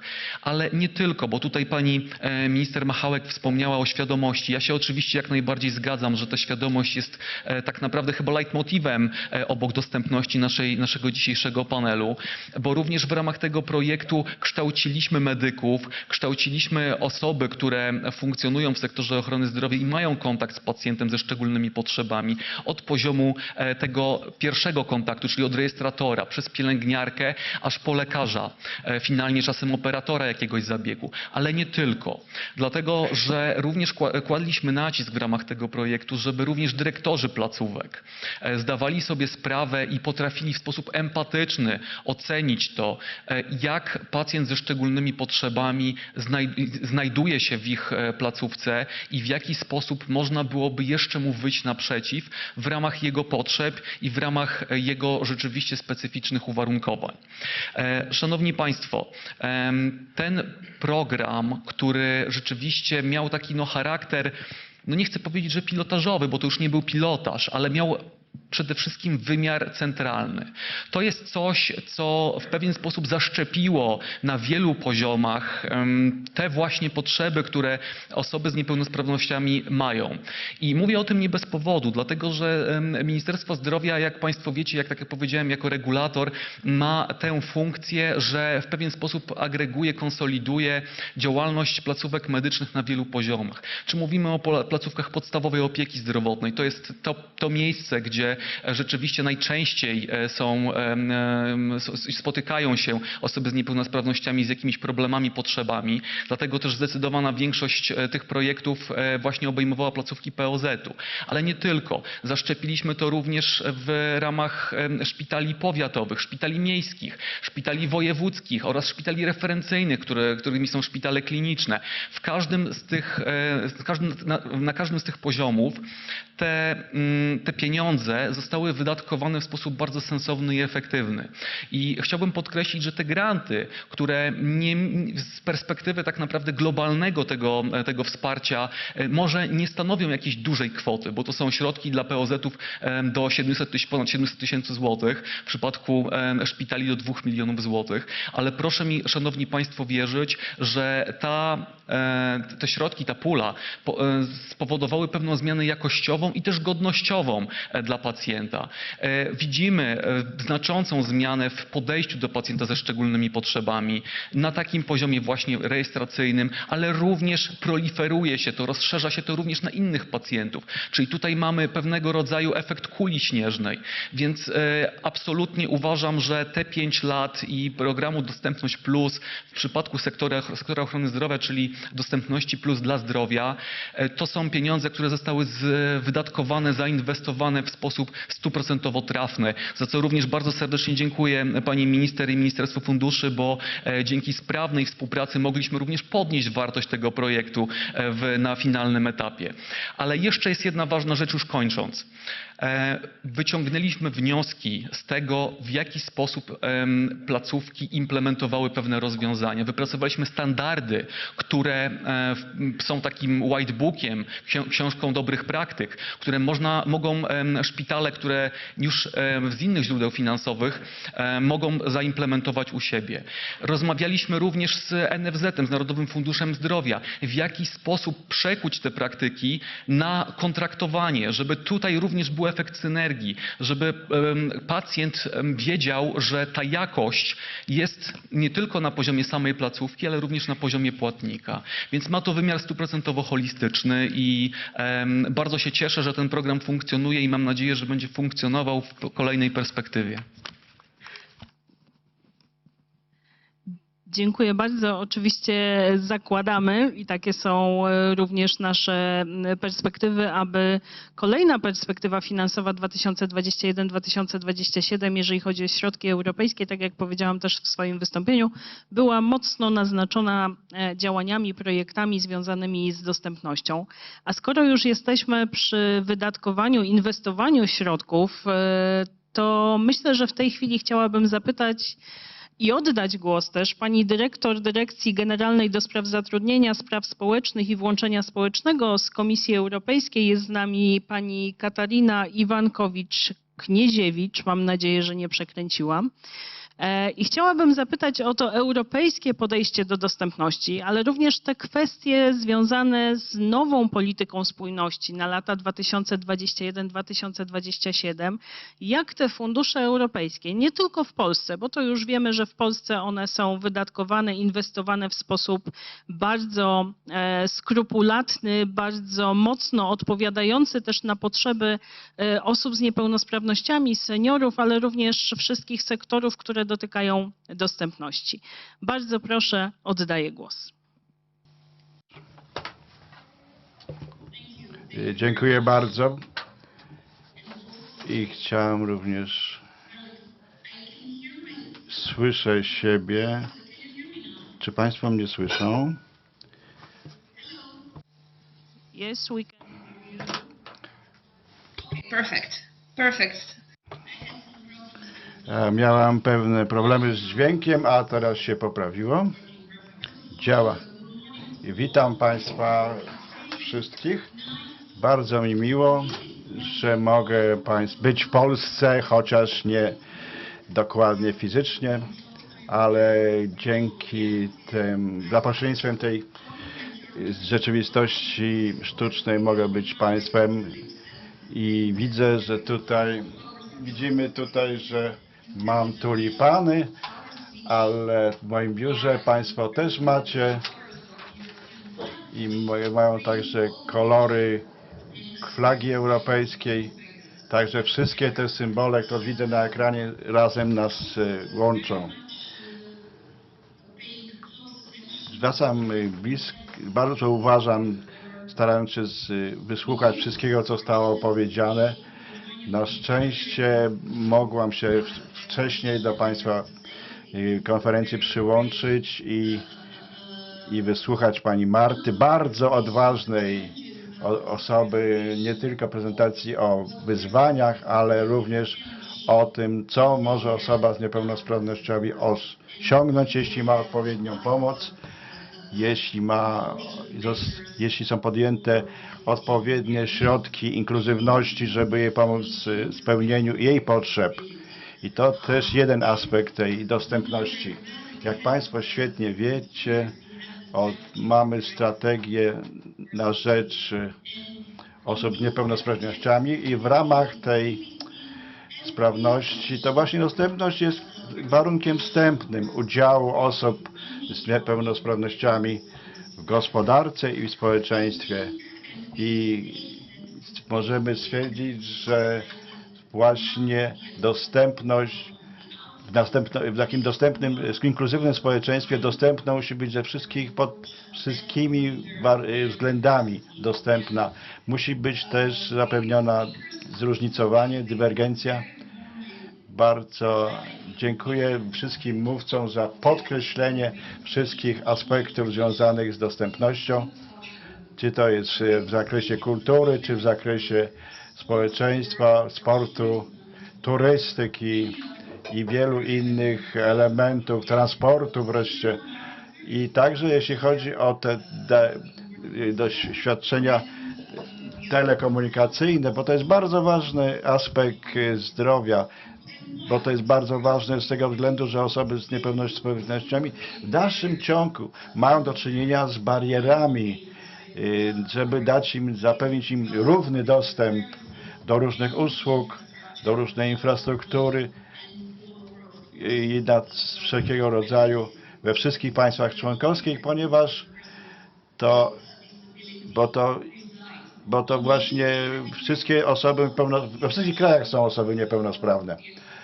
I jeśli chodzi o prawodawstwo dotyczące dostępności, standardy, i mamy taką ustawodawstwo, które muszą zapewnić dostępność zgodną z wymaganiami dotyczącymi zapewnienia różnego rodzaju produktów i usług. I musimy pracować nad dalszymi szczegółami dotyczącymi funkcjonalności. I tak jak Państwo tutaj mówili i jak osoby na scenie i wśród publiczności świetnie wiedzą, najważniejsza jest realizacja. Jeśli rzeczywiście chcemy zwiększyć kompetencje i zdolność spełnienia wymagań dotyczących dostępności, trzeba po prostu zapewnić właściwe ustawodawstwo. I na przykład stworzyliśmy Centrum Dostępności Unii Europejskiej i to jest jeden z flagowych programów wspólnoty, jeśli chodzi o dostępność. Także to Centrum Dostępności ma kontrakt, żeby zapewnić te usługi wszystkim interesariuszom i zapewnić tego rodzaju program Dostępność Unii Europejskiej ma zapewnić nie tylko wiedzę fachową, ale także ma zapewnić szkolenia w zakresie podnoszenia świadomości, jak również praktyki. Także w Polsce będzie szereg wydarzeń, nie jedno, wiele wydarzeń i chcemy współpracować z tymi wykonawcami, żeby te prace zostały wykonane i rzeczywiście spełniły prawdziwe priorytety w przyszłości. Pani moderator, chciałaby Pani żebym się odniosła do tych funduszy, czy chciałaby Pani, żebym odniosła, może Pani? Okay, thank you very much. Dziękuję bardzo. Jak wszyscy z Państwa są świadomi, Nazywamy to nowymi funduszami, ale one już od 2 lat są realizowane, jeśli chodzi o tę perspektywę 21-27.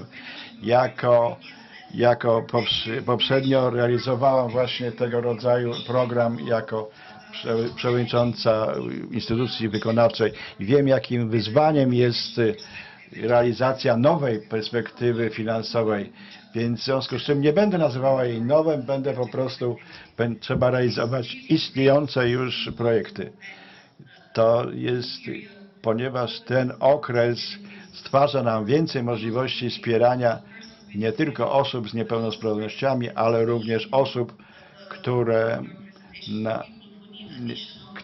osobami, które Państwo nazywacie, mają dodatkowe potrzeby, które potrzebują dodatkowej asystencji ze względu na swoje szczególne potrzeby. To, co widzimy, i Państwo się tym się orientują, i śledzimy bardzo dokładnie to, co się dzieje w Polsce, i tego wynika po prostu zasada wspólnego zarządzania. I Państwa program Dostępność Plus jest to przede wszystkim wprowadzenie przepisów prawnych i wierzymy, że są one bardzo ważne, jeśli chodzi o zagwarantowanie dostępności we wszelkiego rodzaju inwestycjach i infrastrukturze, ale również w innego rodzaju interwencjach, które dotyczą wiedzy, kompetencji i kwalifikacji.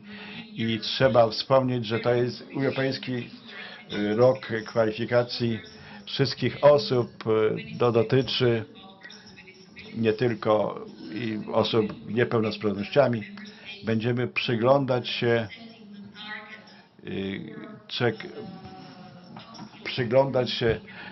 jak państwa członkowskie określają cele tego programu, czy tych zamierzeń w edukacji. Także tutaj Państwa program musi odnieść się do doświadczeń związanych z już istniejącą infrastrukturą. Mogą to być specjalne domy, specjalne mieszkania, środki transportu, ale również dotyczy to środków na internecie, stron internetowych. I być może wolniej wprowadzane lub też nie dałoby się inaczej, gdyby nie było odpowiednich środków. I cieszymy się, że są to środki również europejskie, czy to Europejski Fundusz Społeczny lub też rozwoju regionalnego, polityki spójności w ramach perspektywy 21-27. Są one w szerokim zakresie wykorzystywane na poziomie krajowym w ramach programu, ale znam Państwa rzeczywistość, że także na poziomie regionalnym te środki są wykorzystane. Na przykład jeśli chodzi o poziom krajowy, to program Dostępność Plus w latach 2021-2027 to Europejski Fundusz Rozwoju Społecznego. Cieszę się, że mamy do czynienia z kontynuacją tej realizacji w Polsce i to się będzie działo w dwa sposoby. Poprzez koordynację i dalsze działania, na przykład w zakresie edukacji. Już słyszeliśmy na ten temat wypowiedź, gdzie odniesiono się do głównych aspektów, ale również poprzez zwiększenie zainteresowanie agendą dostępności, między innymi przez monitorowanie wszystkich nowych działań, ustaw, bo w istocie o to chodzi w realizacji zapewnienia do większej dostępności. Przede wszystkim trzeba stworzyć podstawę prawną. Po drugie, poprzez wsparcie Europejskiego Funduszu Rozwoju Społecznego, poprzez praktyczne interwencje bardzo czekamy na działania, które rzeczywiście odnoszą się do wyzwań, jeśli chodzi o fizyczny dostęp do infrastruktury publicznej, do kultury, jak również do placówek różnego rodzaju.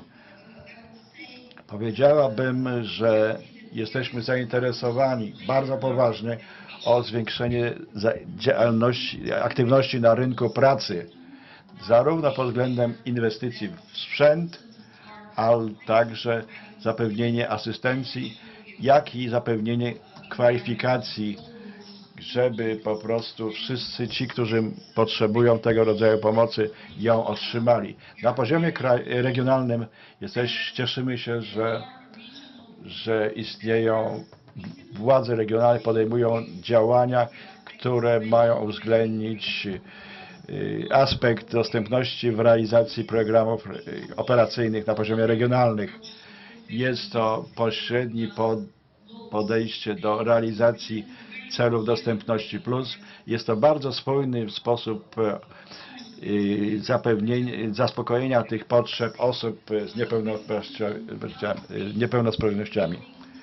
Chodzi tutaj o budynki, transport miejski i tutaj potrzebne są wszelkiego rodzaju interwencje z różnych funduszy i to również by udowodniło, że umożliwiło polskim władzom regionalnym skuteczne uczestnictwo w tego rodzaju działaniach. I cieszę się, że będę mogła słuchać dalej tej dyskusji.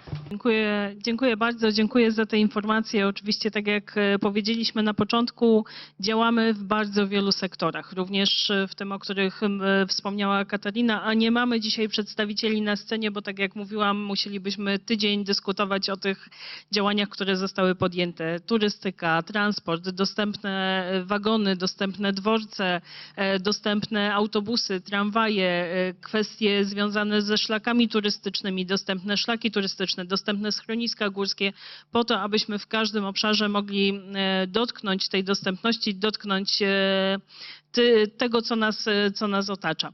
I również to, co przed nami, czyli wdrożenie perspektywy 21-27, zarówno na poziomie krajowym, jak i na poziomie regionalnym, z zaznaczeniem, mocnym zaznaczeniem aspektów dostępnościowych w realizowanych projektach. Minister Paweł Wdówik, powiedziałam, że zostawiam na deser, jako taką wisienkę na torcie trochę, bo Ministerstwo Rodziny i Polityki Społecznej z natury swej działalności jest takim resortem, który te działania związane te społeczne działania realizuje na co dzień, realizuje w każdych podejmowanych projektach, ale pan minister jako pełnomocnik do spraw osób z niepełnosprawnościami również bardzo mocno współpracuje z nami przy programie Dostępność Plus. Panie ministrze, co jeszcze moglibyśmy tutaj zrobić, aby te działania, które są podejmowane przez pana resort, ale również te działania, które wynikają z programu Dostępność Plus, wynikają z naszych działań, które podejmujemy na rzecz osób z niepełnosprawnościami, mogły być jeszcze lepsze, mogły być jeszcze bardziej widoczne, mogły być jeszcze bardziej efektywne i efektowne może? Ja tak siedzę z tym telefonem nie dlatego, że się nudzę, tylko ustawiam sobie timer, żeby mi przypomniał, kiedy 3 minuty miną. 5? O Boże. Znaczy dobrobyt nam się podnosi po wystąpieniu pani przedstawicielki Komisji Europejskiej. Dobrze. Ja chciałbym przede wszystkim powiedzieć o tym, co spostrzegam jako najważniejszy element programu Dostępność Plus. Bo to w gruncie rzeczy nie chodzi o to, ile podjazdów więcej zrobimy albo ile wind więcej zrobimy. Kluczową rzeczą, jeśli chodzi o ten program i całą jego wielotorowość, to jest podmiotowość osób z niepełnosprawnościami. Jak sobie państwo przypomną, te dwa modele opisujące niepełnosprawność, model medyczny i model interaktywny, społeczny, czy też oparty na prawach człowieka, to zarówno Polska, jak i Europa przez wiele lat trwały w takim przekonaniu, że oto najważniejszą rzeczą to jest rehabilitować i ewentualnie zatrudnić. I to jest szczyt marzeń. Tymczasem w tym drugim modelu, mówiącym o różnorodności, my widzimy, że niepełnosprawność jest cechą, która w pewnych zakresach determinuje, ale może zostać skutecznie kompensowana rozwiązaniami zarówno z zakresu technologii, jak i z zakresu likwidacji barier, a nawet z zakresu pewnych rozwiązań o charakterze politycznym, wymuszającym brak dyskryminacji, wymuszającym włączenie, zapewnienie równego udziału, równego dostępu. Ale pamiętajmy, podmiotowość oznacza przede wszystkim przeniesienie prawa do decydowania na osobę z niepełnosprawnością, bo o tym tu dzisiaj mówimy. I to jest ta najważniejsza rzecz, która się dzieje dzięki programowi Dostępność Plus. To jest proces, on się toczy, on będzie trwał. Nie jest absolutnie tak, że my oto tutaj osiągnęliśmy sukces i możemy spocząć na laurach. Sukcesem jest... Boże, już 3 minuty. Sukcesem jest to, że wystartowaliśmy. Sukcesem jest to, że mamy taki przekaz, jak na przykład w tym spocie, który widzieliśmy na samym początku, który już nie mówi o tym, że trzeba się pochylić, że trzeba ze współczuciem i łagodnością pogłaskać po główce.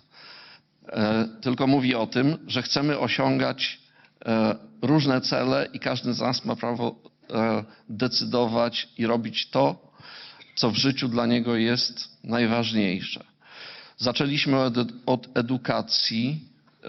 To jest kluczowe, bo edukacja daje możliwość później bycia jak najbardziej niezależnym. Ale to, co mówiła też pani minister Machałek, strategia rządu na rzecz osób z niepełnosprawnościami to jest przede wszystkim jako pierwszy priorytet prawo do niezależnego życia. Temu ma służyć dostępność. To nie jest sztuka dla sztuki. My realizujemy to zapewnianie podmiotowości przede wszystkim przez wdrożenie zupełnie nowych standardów, dotychczas nieobecnych w polityce państwa. To jest asystencja osobista. To jest mieszkalnictwo, które realizuje tą tak ważną politykę deinstytucjonalizacji. Mamy centra opiekuńczo-mieszkalne, które wprowadziliśmy. Mamy wspomagane społeczności mieszkaniowe. Cieszę się, że udaje się środki Państwowego Funduszu Rehabilitacji przekierowywać w stronę właśnie tych obszarów, które mają zapewnić dostępność. Ostatnio Rada Nadzorcza przyjęła nowy program Dostępna Przestrzeń Publiczna, w którym też pokazujemy, jak ważne są te najszerzej rozumiane kwestie udziału w życiu społecznym. Tam będą środki na zapewnienie dostępnych, uniwersalnie zaprojektowanych placów zabaw. Tam będą środki na zapewnienie dostępności do obiektów publicznych. Wspieramy tutaj te działania, które Ministerstwo Funduszy prowadzi. Włączamy się w to. Program ma budżet 300 milionów złotych. Tam będą też tak bardzo oczekiwane i potrzebne zapewnienie dostępności do gabinetów ginekologicznych. 25 milionów złotych na ten cel przeznaczamy, wspieramy Ministerstwo Zdrowia.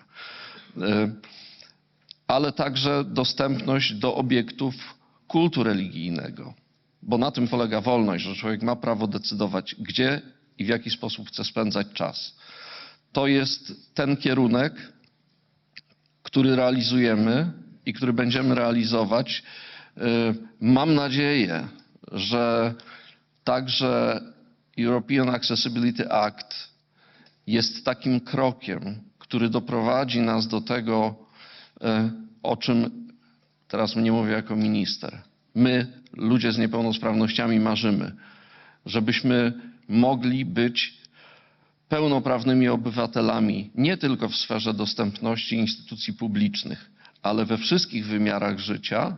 Stąd jest tak ważne, żeby ten EAA został przełożony na język, który gwarantuje osobom z niepełnosprawnością pełny udział we wszystkich wymiarach życia społecznego. I program Dostępność Plus jest właśnie tym. Gwarantowaniem pełnego udziału przez kolejne zmiany, przez uruchamianie kolejnych obszarów, o których już była mowa, kultura, turystyka. Ale najważniejsze jest to, że wyszliśmy wreszcie z tego opowiadania o niepełnosprawności przez pryzmat rehabilitacji i opiekuńczości. I tak dalej trzymać, Matko Dostępności.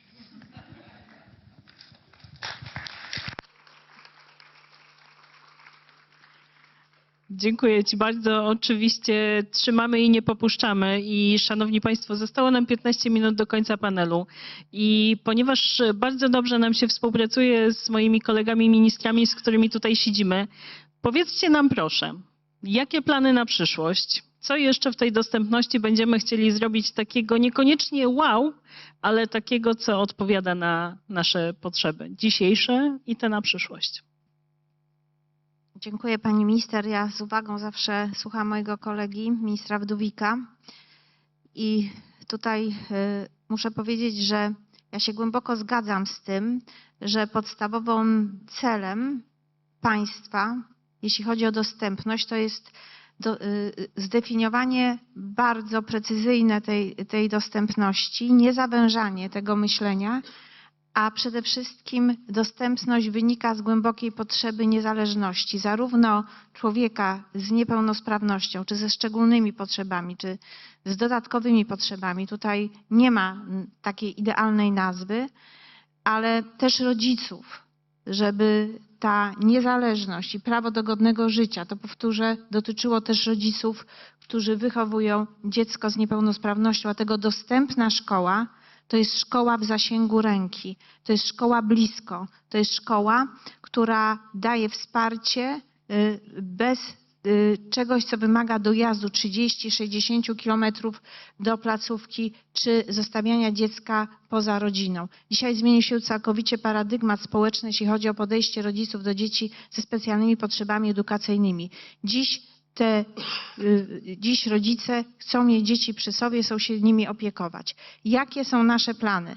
Oprócz tego, że oczywiście wyszkoliliśmy i w ramach też projektów unijnych asystentów ucznia ze specjalnymi potrzebami edukacyjnymi, to wprowadzamy tak zwane specjalistyczne centra wspierania edukację włączającą, czyli szkoła specjalna, których nie likwidujemy, nie mamy takich planów, nigdy nie mieliśmy, ma dodatkową funkcję, czyli wspierania szkoły ogólnodostępnej, w której już dziś są dzieci ze specjalnymi potrzebami edukacyjnymi. Dzisiaj mamy 23 takie placówki, świetnie sobie radzą. Teraz mamy podsumowanie projektu, naprawdę zaangażowani, rozumiejący potrzeby ludzie to realizują i dzisiaj wiemy też, że mamy dodatkowe 0,5 miliarda, między innymi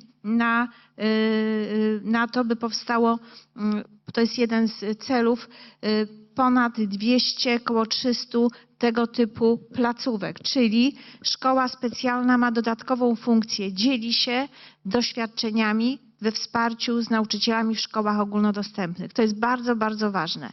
Mówiąc o niezależności, mówimy też o prawie do wyboru, mówimy też wtedy, kiedy to prawo do wyboru wynika z tego, że odpowiednie potrzeby zostały zaspokojone wcześniej. Wprowadzamy też i w tej chwili trwa pilotaż. Przebadaliśmy 30 000 dzieci w pilotażu takiego międzysektorowego wsparcia dzieci, które doświadczają zaburzenia rozwojowe i przed nami duża ustawa. Mam nadzieję, że ona wejdzie i tutaj odnoszę się do pani komisarz. Mamy przygotowane regulacje takiego mądrego międzysektorowego wsparcia dzieci ze specjalnymi potrzebami, od wczesnego wspomagania do odpowiedniej diagnozy, która nie jest tylko diagnozą medyczną, ale pokazuje rzeczywiste potrzeby i lepszego kierowania środków. Szanowni Państwo, dzisiaj do szkół na realizację potrzeb dzieci, na realizację zadań związanych z potrzebami dzieci z niepełnosprawnościami trafia 13 miliardów złotych. To jest ogromna kwota. Ale gdybym się zapytała, robiła taki sondaż, czy one są dobrze realizowane, te zadania, to pewnie wiele osób by powiedziało, że tego wsparcia właściwego nie otrzymuje. I dlatego bardzo ważne są te przepisy i te sposoby lepszego kierowania środków, szkolenia nauczycieli, informatyzacji placówek i poradni psychologiczno-pedagogicznych, by lepiej diagnozować i lepiej kierować w oparciu o potrzeby społeczne, o diagnozę funkcjonalną potrzeby dzieci. To, co bardzo jest ważne i to, co musimy chyba wszyscy mówić i realizować, my nie możemy, musimy wyjść z takiego myślenia, że szkoła to jest tylko wyścig po najlepsze oceny. Szkoła to też jest formowania ludzi, którzy potrafią być i funkcjonować społecznie. Ja bardzo cieszę się i bardzo uważam, że są ważne świadectwa tych osób, tych szkół, tych klas, w których są dzieci ze specjalnymi potrzebami. Okazuje się, że tam są lepsze osiągnięcia w tej szkole, lepiej dzieci funkcjonują, uczą się wsparcia, empatii, wzajemnej pomocy. I tu nie chodzi, tak jak mówię, o żadną czułostkowość, tylko chodzi o to, byśmy w tej różnorodności żyli od początku. Żeby to nie było tak, że naraz okazuje się, że gdzieś są dzieci, a później osoby dorosłe ze specjalnymi potrzebami, ale gdzieś obok, poza nami się wychowywały po to, żeby było wygodniej, lepiej. I później mamy taką sytuację, że rodzice oczekują, że przedłużymy prawo do nauki w szkołach, bo w szkole jest opieka, a potem niestety nie ma propozycji właśnie do tego godnego, niezależnego życia. Mamy dużo do zrobienia, tak jak mówię, w sferze świadomości, w sferze prawa, w sferze diagnozy, wsparcia osób ze specjalnymi potrzebami, a także też w rehabilitacji, mówię tutaj do Pawła, bo rehabilitacja jest ważna, ale ona nie może być sensem życia. Ona ma być dostępna po to, żeby można było ten sens życia znaleźć, poza tylko skupianiem się na niepełnosprawności. I myślę, Pani Minister, że przed nami bardzo dużo wyzwań. My bardzo dużo robimy w ministerstwie, jeśli chodzi i o przepisy, i działania, i szkolenia. I to, co ważne, byśmy wzajemnie się komunikowali i zintegrowali te działania. Dziękuję. Dziękuję bardzo. Dużo wyzwań przed nami, ale z taką ekipą jesteśmy w stanie skruszyć najtwardszy beton i pokonać niejedną barierę, nie tylko architektoniczną. Minister Szymon Giżyński, co w kulturze? Jakie zmiany jeszcze w kulturze? Mikrofon.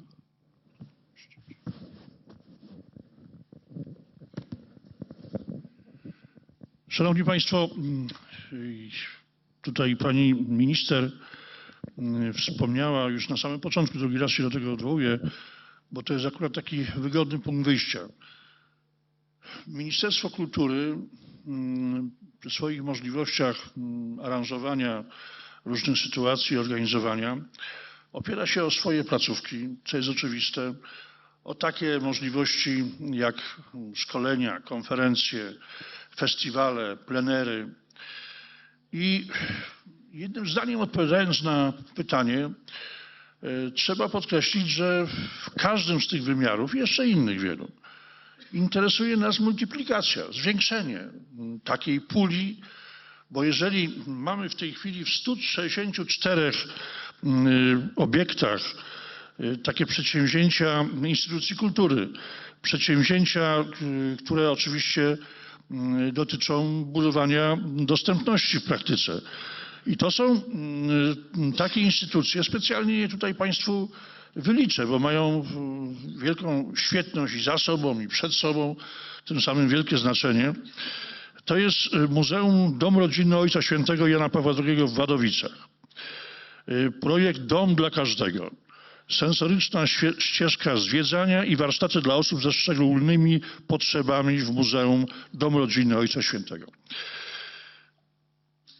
Coś tak niezwykłego jak zamek w Łańcucie. Jest również coraz bardziej przystosowany do odwiedzin i to pełnowymiarowych odwiedzin osób ze specjalnymi potrzebami. Też znakomity obiekt plenerowy na chyba 200 hektarach albo więcej położony Muzeum Wsi Kieleckiej w Tokarni pod Kielcami. Jest to również znakomite miejsce do tego, żeby pokazywać, opowiadać i udostępniać to w ramach programu Rozszerzanie i ulepszanie dostępności warsztatów edukacyjnych w Parku Etnograficznym w Tokarni. Gminny Dom Kultury w Bożeninie, Miejska Biblioteka Publiczna imienia Tadeusza Różewicza we Wrocławiu. Projekt już taki okazjonalny, związany z miejscem, jak się żyło w dawnym Wrocławiu, o charakterze oczywiście poznawczym. Już powiedziałem, to jest oferta na potężne rozszerzanie.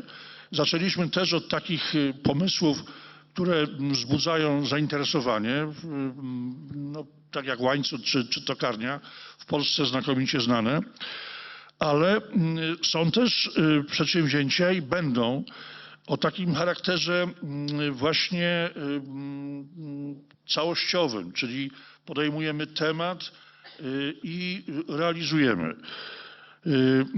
To jest na przykład z Polskim Związkiem Głuchych. Projekt Głuche Kino, cykl bezpłatnych seansów filmowych dla osób głuchych i słabosłyszących. Czy jest przeszkoda, żeby to było w całej Polsce? Nie ma.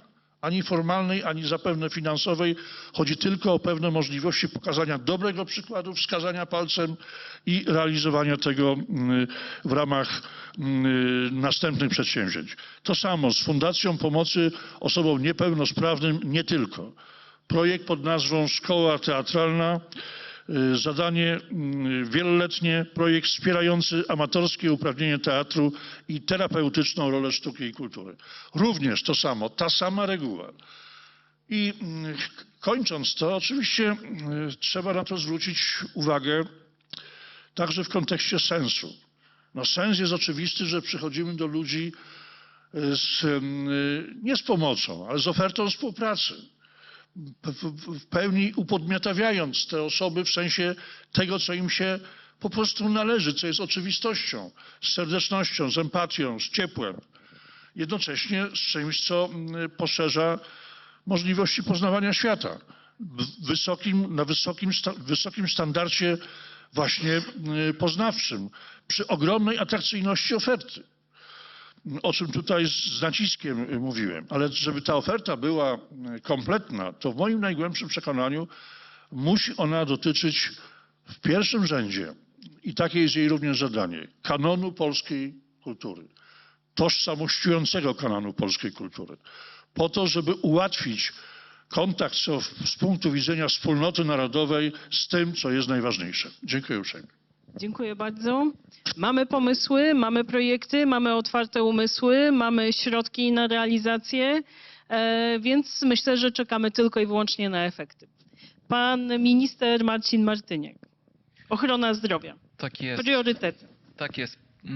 Czas nagli, moglibyśmy rzeczywiście debatować godzinami, tak jak pani minister powiedziała, dlatego chciałbym przybliżyć państwu taką esencję naszych planów na najbliższe lata i też wydaje mi się, że tak trochę łącząc tą odpowiedź w ramach drugiej rundy pytań z tym, co powiedziałem w poprzedniej części wypowiedzi, chciałbym powiedzieć, że będziemy na pewno realizować kontynuację tego programu Dostępności Plus w ochronie zdrowia, tylko że już nie na etapie placówek podstawowej opieki zdrowotnej, gdyż uważamy, że to przez pączkowanie w naturalny sposób zostanie zaimplementowane w innych placówkach POZ-owych, które nie zostały objęte wsparciem w tej poprzedniej perspektywie powerowej. I również nie szpitale, ale będziemy skupiać się, szanowni państwo, na trochę po części szpitalach, bo na ambulatoryjnej opiece specjalistycznej, czyli miejscach, w których pacjenci pojawiają się incydentalnie, dość na krótki czas, ale również niezależnie od tego czasu wymagają dokładnie takich samych adaptacji infrastrukturalnych, potrzeb komunikacyjnych, czy kwestii po prostu związanych ze zrozumieniem ich specyficznej sytuacji. Więc taka naturalna kontynuacja będzie miała miejsce w ramach właśnie AOS-ów, i placówek KOS-owych. Planujemy wesprzeć około 250 podmiotów, co jest na mapie Polski dość znaczącym wsparciem i nie będę również tutaj ukrywał, że będziemy starać się, żeby to wsparcie trafiło do trochę takich, można powiedzieć, białych plam, obszarów, które są o mniejszej gęstości zaludnienia, z utrudnieniami takimi, bym powiedział, bardziej związanymi z urbanizacją. I to jest jeden z elementów, ale to nie wszystko, co jako ministerstwo prowadzimy w zakresie wprowadzania pewnych standardów właśnie, o których mówiłem i które zostały wypracowane w ramach poprzedniej perspektywy. Dlatego, że w ramach szkolenia młodych lekarzy ten element związany właśnie z tą warstwą komunikacyjną, z pewnymi potrzebami, jakimi pacjent ze specyficznymi potrzebami się charakteryzuje, żeby wyjść mu naprzeciw. I z Centrum Medycznym Kształcenia Podyplomowego takie elementy realizujemy. Ale to jest ten wymiar komunikacyjny. Również w zakresie projektów infrastrukturalnych, czy to tych prowadzonych przez szpitale kliniczne, nad którymi mamy szczególną pieczę, czy też również przez projekty realizowane w ramach środków europejskich unijnych infrastrukturalnych we współpracy z Ministerstwem Funduszy i Polityki Regionalnej. Zwracamy i akcentujemy na to bardzo mocno uwagę. Czy to kwestie związane choćby teraz pierwszy z brzegu konkurs z Funduszu Medycznego na wsparcie i przebudowę szpitalnych oddziałów ratunkowych. Tutaj również analizujemy i weryfikujemy to, jak te wnioski są ukierunkowane na potrzeby właśnie osób ze specyficznymi potrzebami. I tutaj naprawdę, szanowni państwo, wpisujemy to w pewną holistyczną perspektywę działania. Tutaj z panem ministrem oczywiście Wdówikiem działamy w zakresie realizacji strategii na rzecz osób z niepełnosprawnościami do 30 roku i wpisujemy się, bym powiedział, też międzyresortowo w tego typu potrzeby zdrowotne, również mając na myśli i na względzie to, że ta piramida demograficzna troszkę też będzie wymagała pewnych adaptacji w sektorze ochrony zdrowia. Dziękuję. Dziękuję serdecznie. Szanowni Państwo, niestety czas naszego panelu dobiegł końca. Ja chciałam podziękować za tą dobrą dyskusję, dobre rozmowy. Pani minister Marzenie Machałek, pełnomocnikowi rządu do spraw wspierania wychowawczej funkcji szkoły i placówki, edukacji włączającej oraz kształcenia zawodowego, panu sekretarzowi stanu w Ministerstwie Kultury i Dziedzictwa Narodowego, panu Szymonowi Giżyńskiemu. Dziękuję serdecznie sekretarzowi stanu w Ministerstwie Rodziny i Polityki Społecznej, pełnomocnikowi rządu do spraw osób niepełnosprawnych, panu Pawłowi Wdówikowi i dziękuję serdecznie podsekretarzowi stanu w Ministerstwie Zdrowia, panu Marcinowi Martyniakowi. Była również z nami i dziękuję za dyskusję, dziękuję za przekazane informacje. Pani dyrektor Dyrekcji Generalnej do Spraw Zatrudnienia, Spraw Społecznych i Włączenia Społecznego Komisji Europejskiej, pani Katarina Iwankowicz-Knieziewicz i ja, Małgorzata Jarosińska-Jedynak, sekretarz stanu w Ministerstwie Funduszy i Polityki Regionalnej, weteranka dostępności. Dziękuję Państwu bardzo, dziękuję za uwagę. Bardzo Państwu dziękujemy. Szanowni Państwo, myślę, że wszyscy cieszymy się, dziękujemy bardzo pani minister, Państwo ministrowie, pani dyrektor, wszyscy cieszymy się z tych deklaracji takiego wertykalnego prowadzenia również funduszy i rozwiązań systemowych od funduszów społecznych na poziomie Komisji Europejskiej po nasze regionalne programy i oczywiście działania ministerstwa. Teraz 20 minut przerwy, szanowni państwo. Ja zapraszam również i przypominam o funkcjonującym miejscu, gdzie możemy się wcielić w nasze osoby ze szczególnymi potrzebami komunikacyjnymi, z osobami z niepełnosprawnością. Po 20 minutach spotkamy się tutaj i podamy kolejne przykłady dobrych rozwiązań w administracji. Dziękuję bardzo. Związanych z programem Dostępność Plus w instytucjach publicznych. Zaczniemy od Banku Gospodarstwa Krajowego. Zapraszam na scenę pana Pawła Chorążego, dyrektora pionu Funduszy Europejskich Banku. Witam serdecznie. Pan dyrektor Paweł Chorąży wygłosi przemówienie pod tytułem Fundusz Dostępności – narzędzie wsparcia finansowego dla poprawy dostępności mieszkalnictwa i usług publicznych. Tego potrzebuję. Dziękuję bardzo. Dzień dobry Państwu. Bardzo się cieszę z możliwości spotkania się z Państwem. Dzisiejszy event pokazuje, że czas płynie niestety bardzo szybko i to już 5 lat, a wydaje się tak jakby pewne rzeczy wydarzyły się wczoraj. Dostępność Plus to bardzo dużo różnych przedsięwzięć z bardzo różnych obszarów życia publicznego, wiele zaangażowanych podmiotów. Cieszę się, że jednym z tych podmiotów jest również Bank Gospodarstwa Krajowego, który jest operatorem instrumentu pożyczkowego, który wspiera dostępność. Właśnie wracając do początków, może powiem dwa zdania o genezie tego instrumentu, bo gdy zastanawialiśmy się wszyscy, w jaki sposób zmienić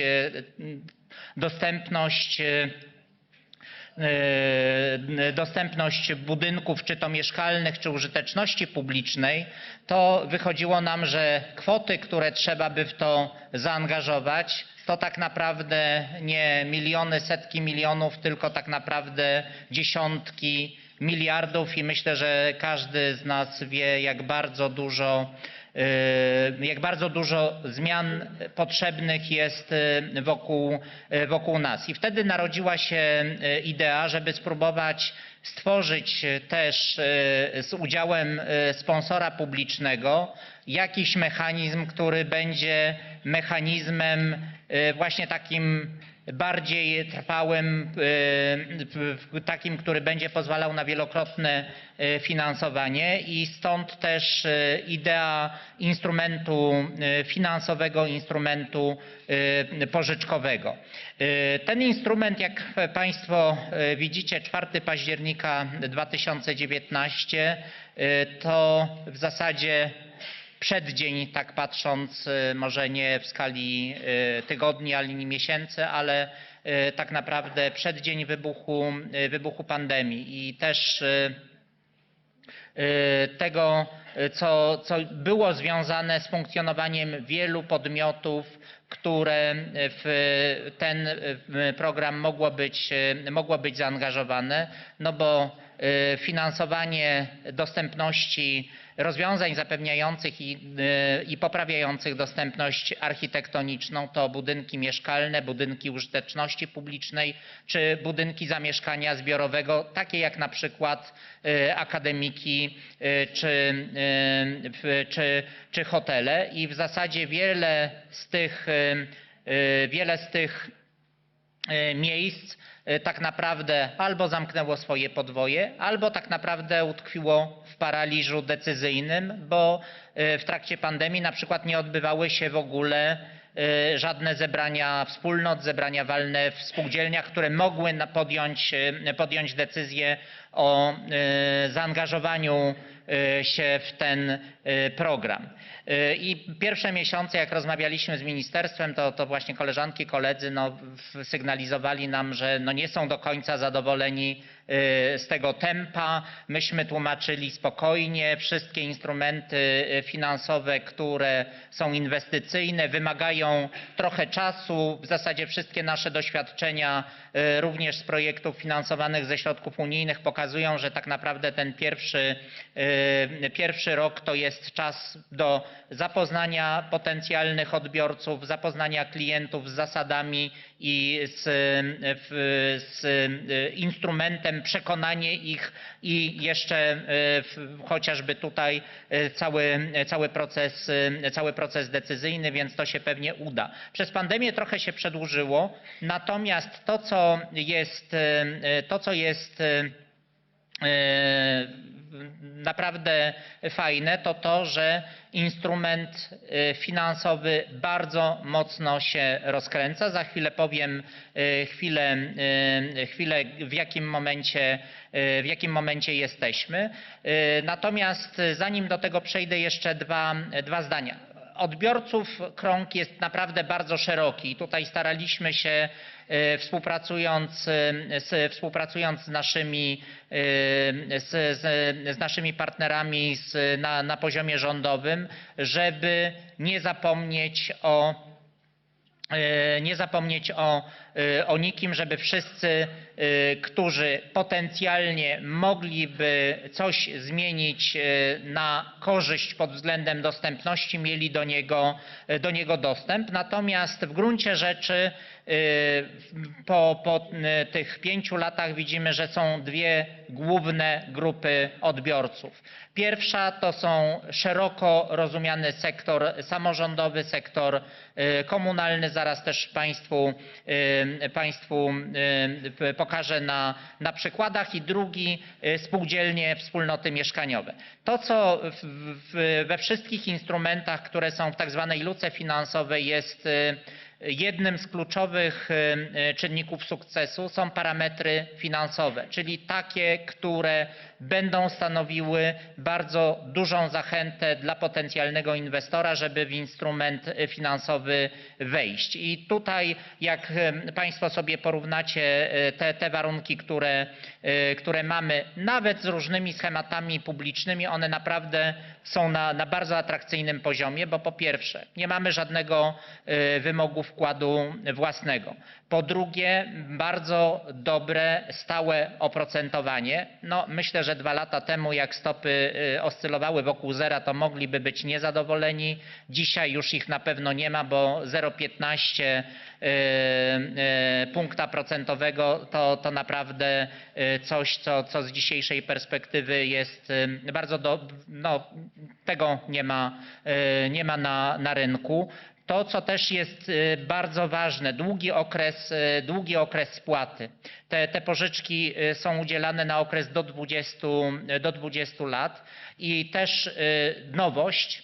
Można powiedzieć, że wyprzedziliśmy trochę rozwiązania, które są możliwe w schematach finansowych z Unii Europejskiej w tej perspektywie, czyli możliwość łączenia pożyczki z umorzeniami kapitału. I te umorzenia mogą sięgać 50%. One dotyczą struktury socjodemograficznej, czyli na przykład ile osób ze specjalnymi potrzebami zamieszkuje dany budynek. Również w gminach, które są w najtrudniejszej sytuacji, mamy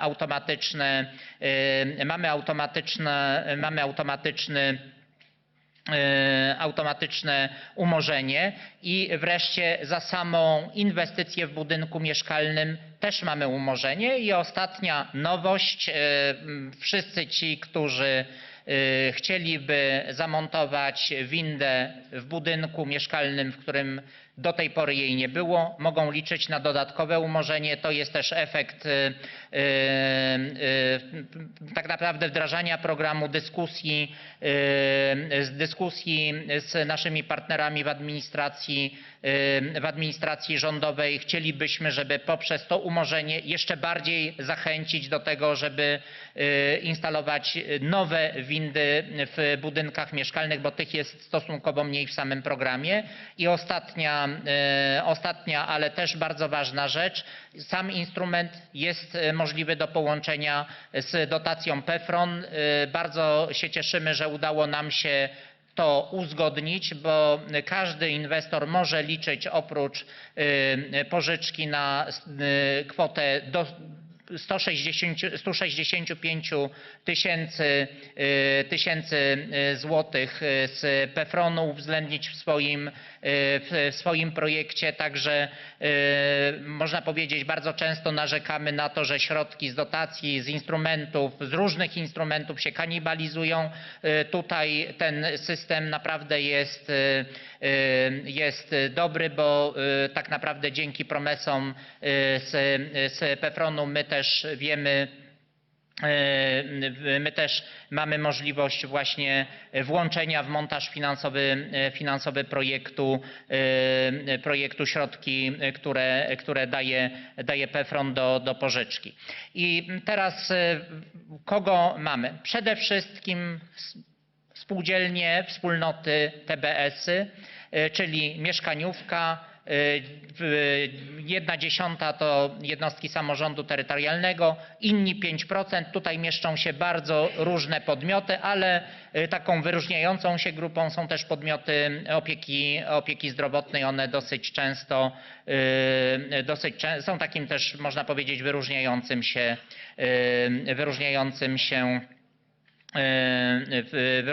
się biorcą wsparcia finansowego. Co ważne, ponad 220 inwestycji od 5 000 złotych, bo to jest najmniejsza pożyczka na dostępność, po maksymalne kwoty kilkumilionowe. Myślę, że gdyby nie limit, który mamy ustalony z ministerstwem, mielibyśmy też bardzo dużo inwestycji, które są wielomilionowe, bo mamy też spółdzielnie mieszkaniowe, które zrealizowały pierwszą inwestycję na maksymalną kwotę i sukcesywnie występują o kolejną pożyczkę. W tej chwili dyskutujemy na temat kolejnej transzy. I to, co chyba najciekawsze, przykłady. Urząd Miasta w Biłgoraju, widzicie Państwo zainstalowana winda zewnętrzna, Krasnystaw, również winda zewnętrzna, tym razem starostwo powiatowe, Konin, TBS, Platforma, czyli nie tylko windy. To, co ważne, również możemy oprócz, bo czasem tak kolokwialnie kojarzy się ten instrument z windami, ale to nie są tylko windy, mogą być również platformy, podnośniki, windy zewnętrzne, wewnętrzne, oznaczenia wewnątrz budynku. Również możemy finansować dostosowanie, dojść do budynków. Tutaj powiat mikołowski, Śląsk, starostwo powiatowe w Lubaniu, sanatorium Pochylnia, Kołobrzeg, spółdzielnia mieszkaniowa w Gliwicach. Tutaj widzicie Państwo rozwiązanie jednego z problemów, które mamy, czyli pozornie dostępnych budynków, takich, w których w środku jest winda, natomiast jest, no tutaj pewnie jest z 10 schodków, które czynią cały budynek niedostępnym od zewnątrz. I zanim podziękuję Państwu za uwagę, to co wszyscy lubią najbardziej, problemy i wyzwania w takich miejscach. W takich miejscach mówię o właśnie dyskusjach na konferencji. Pierwsza rzecz to jest właśnie zwiększenie udziału nowo instalowanych wind w budynkach, których ich do tej pory nie było. Też myślę, wypracowanie takich modelowych rozwiązań to ciągle jest wyzwanie, zwłaszcza w tych blokach, których jest najtrudniej, czyli takie, które nie mają możliwości instalacji szybu wewnętrznego, a tak naprawdę mieszkania są na piętrach wewnętrznych, natomiast z zewnątrz to są półpiętra. Znalezienie jakichś rozwiązań w tym zakresie chcielibyśmy nawiązać współpracę ze środowiskiem architektonicznym, żeby też spróbować poszukać tutaj modelowych rozwiązań. Kolejna kwestia, jeśli chodzi właśnie o takie wyzwania na przyszłość, to jest z jednej strony dostępność środków finansowych, a z drugiej właśnie ten maksymalny limit. Widać, że są podmioty zainteresowane dużymi kwotami i kompleksowymi zmianami. Do tej pory to pada ofiarą tego, że tych środków jest tyle, ile jest i staramy się też w jakiś sposób je rozdysponowywać w miarę równomiernie.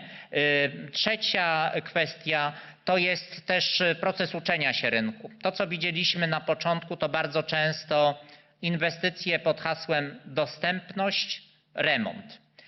Czyli bardzo dużo mieliśmy dyskusji z inwestorami, którzy chcieli, bo pożyczka jest naprawdę atrakcyjna, natomiast bardzo dużo wydatków to były wydatki niezwiązane z dostępnością. Sporo było projektów, które zaczynały z bardzo wysokiego pułapu, natomiast po dyskusjach i tak naprawdę dostosowaniu tych projektów do celów tego programu kwoty były zdecydowanie mniejsze, ale też myślę, że takie wyzwanie po naszej stronie jako operatora różnych programów to jest też komplementarność między nimi, tak żeby można było robić kompleksową modernizację budynku, czyli remonty, termomodernizacja i dostępność, tak żeby też to było skorelowane ze sobą pod kątem czasu i procesu inwestycyjnego.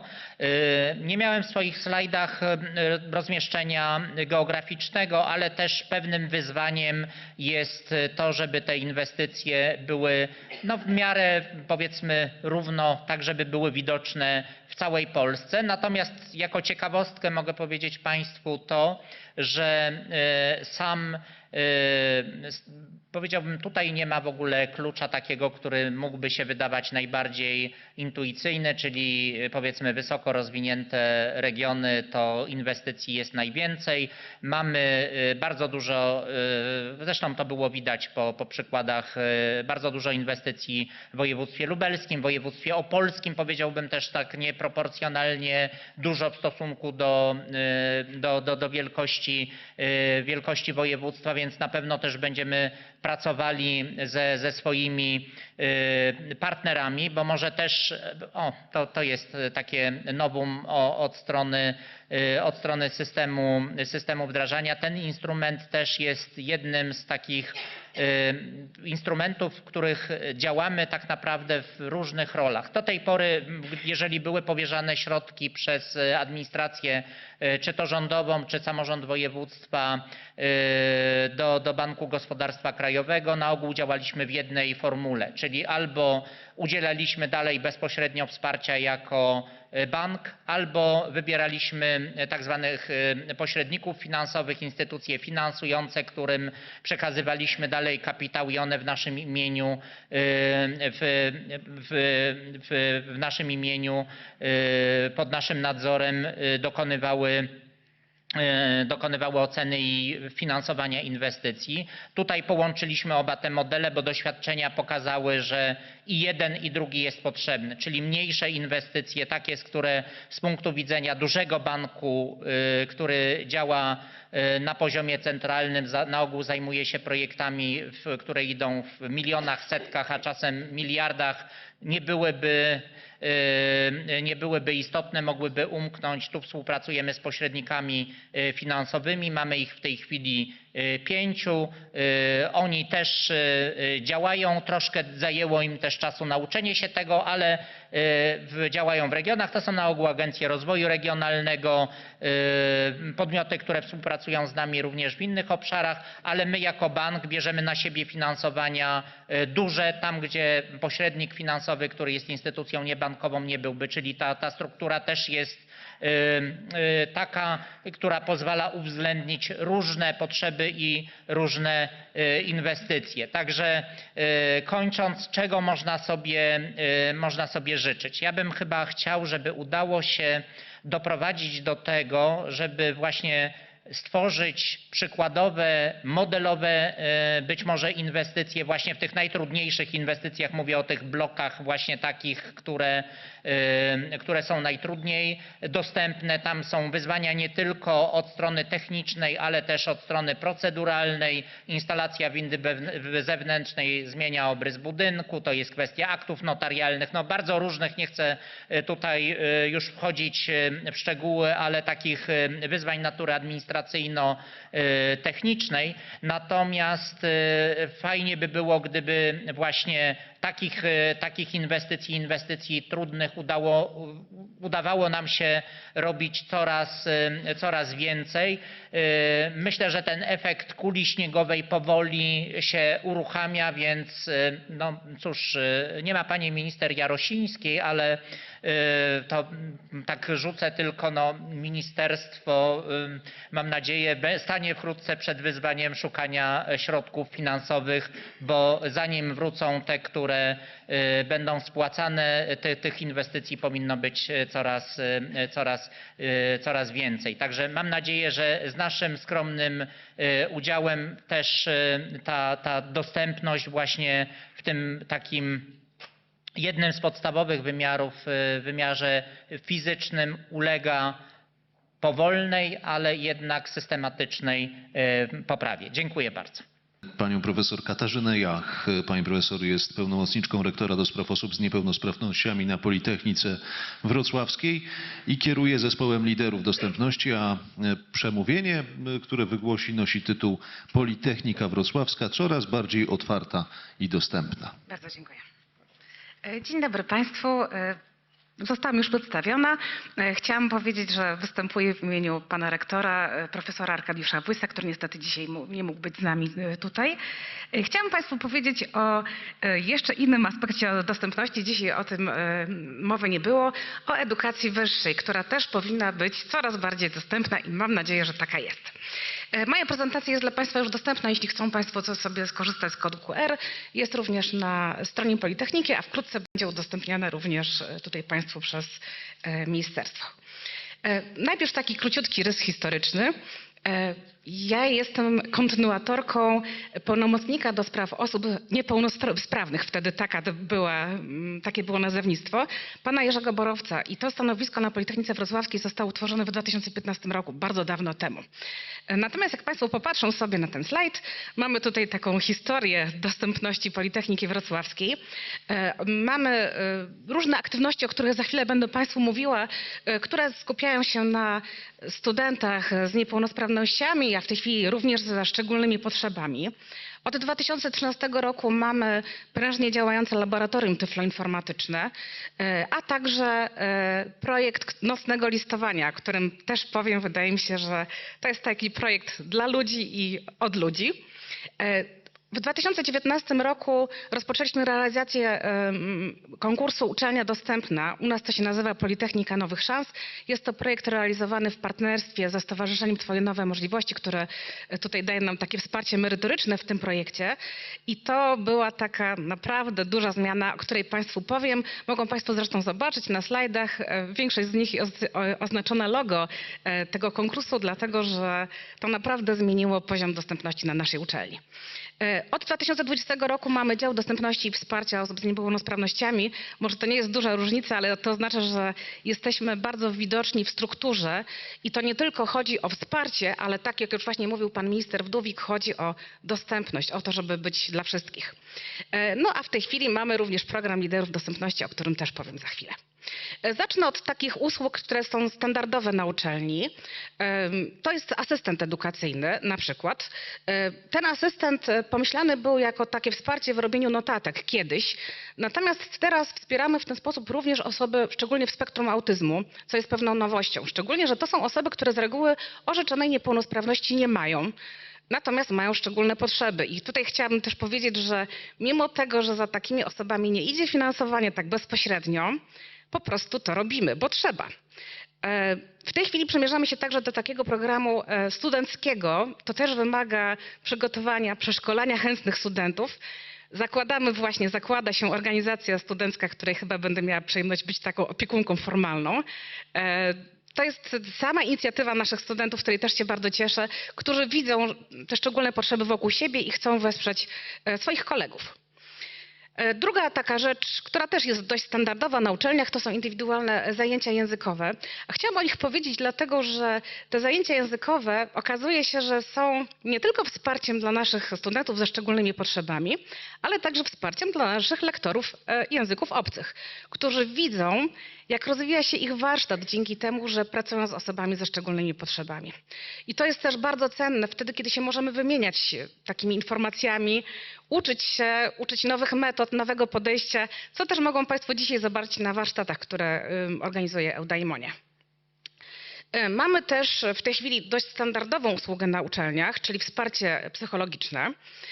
Przy czym u nas dzięki projektowi Politechnika Nowych Szans to wsparcie dotyczy wszystkich, zarówno studentów i studentek, ale także pracowników i pracowniczek naszej uczelni, to jest bardzo cenne, oraz jest udzielane także w języku angielskim, czyli w zasadzie nie ma osoby na uczelni, która takiego wsparcia nie mogłaby otrzymać.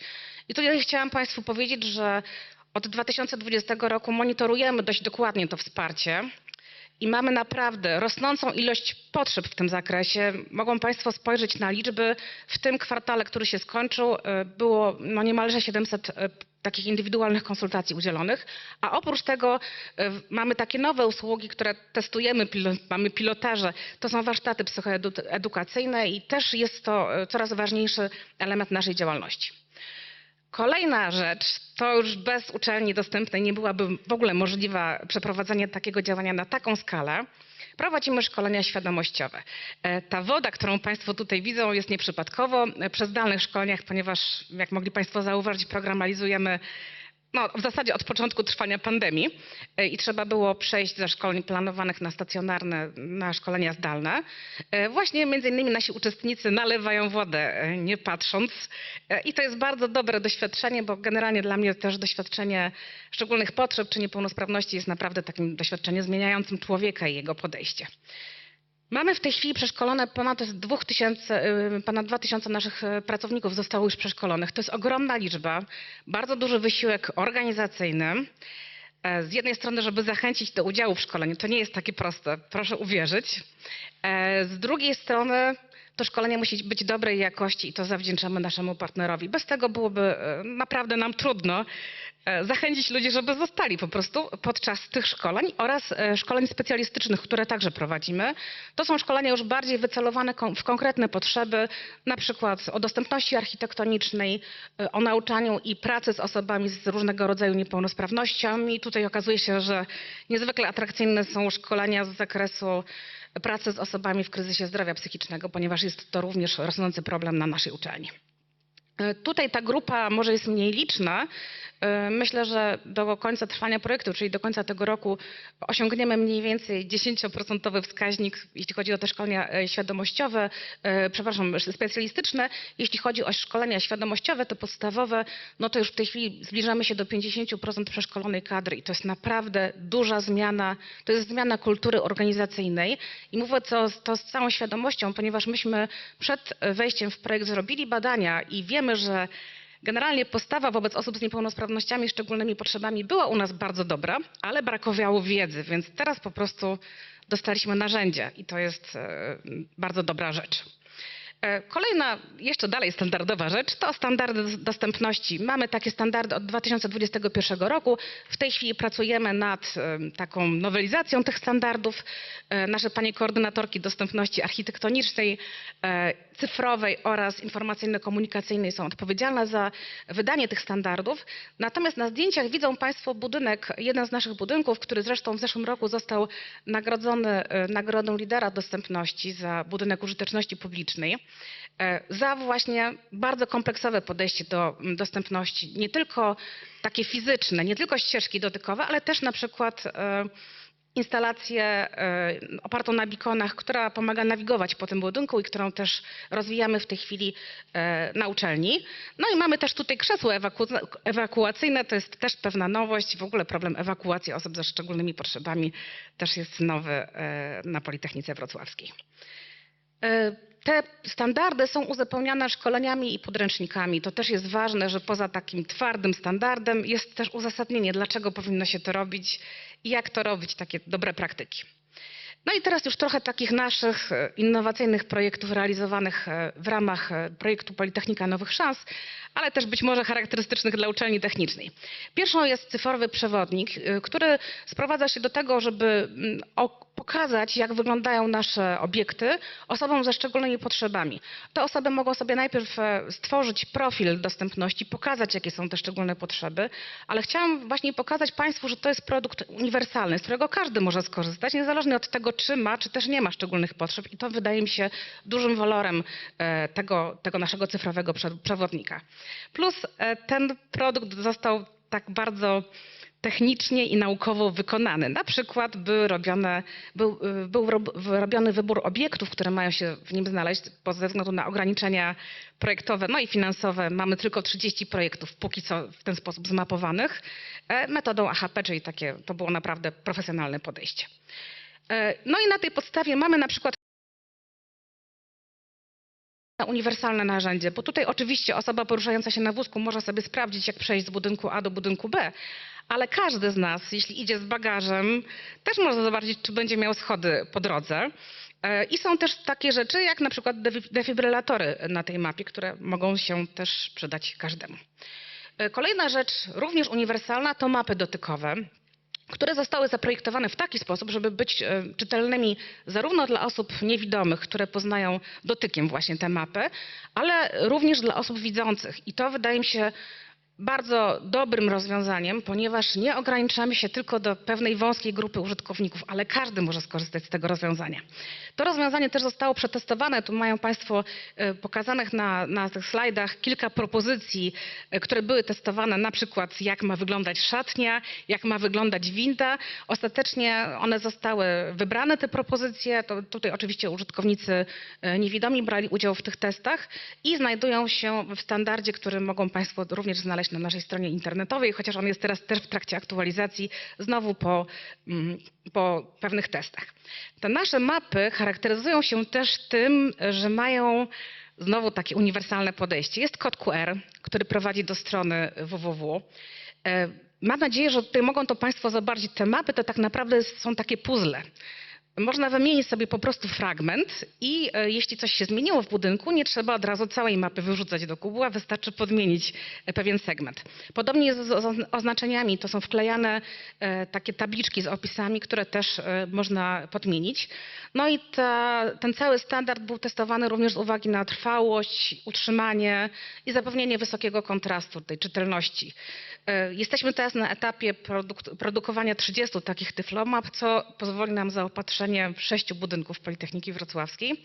Dużo i mało jest to 5% mniej więcej naszych budynków, więc dużo jeszcze przed nami. Kolejna istotna rzecz to to, że w laboratorium tyfloinformatycznym i w dziale dostępności prowadzone są różnego rodzaju działania edukacyjne dla wszystkich. Jest takie działanie, które się nazywa Polibuda dla malucha. To są przedszkolaki, ale też mamy uczniów szkół średnich, studentów naszych wydziałów, ale też z Uniwersytetu Przyrodniczego, z fizjoterapii na przykład. Więc to jest też, uważam, bardzo ważny element naszej działalności. Sami Państwo mogą zobaczyć dzisiaj, jak ważne jest to dotknięcie, czym są szczególne potrzeby i jak je można rozwiązać. No i wreszcie już takie nasze bardzo politechniczne działania. Najstarszym programem jest program stypendiów specjalnych. On jest realizowany od 2006 roku i w zeszłym roku udało się przyznać 76 stypendiów na dość imponującą, uważam, kwotę 220 000 złotych. Te środki pochodzą z balu charytatywnego, który jest firmowany przez rektora Politechniki Wrocławskiej. Mogą Państwo tutaj zobaczyć zdjęcie z tegorocznego balu. Wpłat darczyńców, ale także z akcji nocnego listowania. I ta akcja jest bardzo ważna dla nas, dlatego że to jest akcja społeczności. W zeszłym roku brało w niej udział około 500 osób. To byli nasi pracownicy, studenci, ale także po prostu wrocławianie, ponieważ ta akcja jest powiązana z Dniem Życzliwości realizowanym we Wrocławiu. Jest to okazja po prostu do zrobienia czegoś dobrego. No i tutaj dzięki pandemii udało nam się to tak nauczyć robić te akcje, że umiemy ją zrobić zarówno zdalnie, jak i stacjonarnie i połączyć te obie formy. W tym roku zebraliśmy w ten sposób 40 000 złotych niemalże. To jest mało i dużo, bo jeśli chodzi o właśnie zaangażowanie, to wydaje się może niedużą kwotą, szczególnie w świetle tych pieniędzy, o których Państwo przed chwilą słyszeli, ale jeśli pomyślimy o tym, że mniej więcej 500 osób pomyślało o osobach ze szczególnymi potrzebami i zrobiło coś dla nich, bo ta akcja polega na ręcznym pisaniu listów, to już myślę, że perspektywa trochę nam się zmienia. Ta akcja zresztą będzie rozszerzana w tej chwili na inne uczelnie, które są w partnerstwie z Politechniką Wrocławską, ponieważ wygrała konkurs taki międzynarodowy i od tego roku będzie realizowana na jeszcze 8 innych uniwersytetach technicznych w Europie. I ostatnia akcja, o której chcę opowiedzieć, to są nasi liderzy dostępności, którzy zostali wykształceni dzięki Politechnice Nowych Szans, ale tak naprawdę to są ludzie, którzy zawsze byli na Politechnice, tylko teraz dostali pewne narzędzia do dyspozycji. Mamy w tej chwili 39 osób, szkolimy od maja, zaczyna się szkolenie kolejnych 20 i to jest coś, co chyba najbardziej zmienia uczelnię. Jeśli na uczelni są ludzie, do których można pójść ze swoją szczególną potrzebą. I ten program, który jest bardzo też wspierany przez pana rektora i przeze mnie osobiście również, wydaje mi się, że jest taką dużą zmianą świadomościową, co jest właśnie bardzo tutaj cenne na uczelni. Logo, które mogą państwo tutaj zobaczyć, ja również mam ze sobą dzisiaj, bo właśnie jestem też liderką dostępności. Zapraszam bardzo Państwa do kontaktu, a jeśli chodzi o najbliższe nasze wydarzenia, zapraszam do udziału w Akademickich Dniach Integracji, które odbędą się 25-26 maja we Wrocławiu. To jest wydarzenie organizowane przez Radę Ekspertów do Spraw Kształcenia Osób z Niepełnosprawnościami, w tym roku na Uniwersytecie Medycznym we Wrocławiu. Dziękuję bardzo. Bardzo dziękujemy pani profesor, serdecznie gratulujemy zarówno Politechnice, jak i wszystkim inicjatywom związanym z poszerzaniem dostępności. Dziękujemy bardzo. Szanowni Państwo, zapraszam pana Kamila Kowalskiego, dyrektora działu integracji LAB Fundacji Integracja. Ta fundacja od blisko 30 lat działa na rzecz osób z niepełnosprawnością. Pan Kamil jest architektem i wygłosi przemówienie pod tytułem Przyszłość dostępności.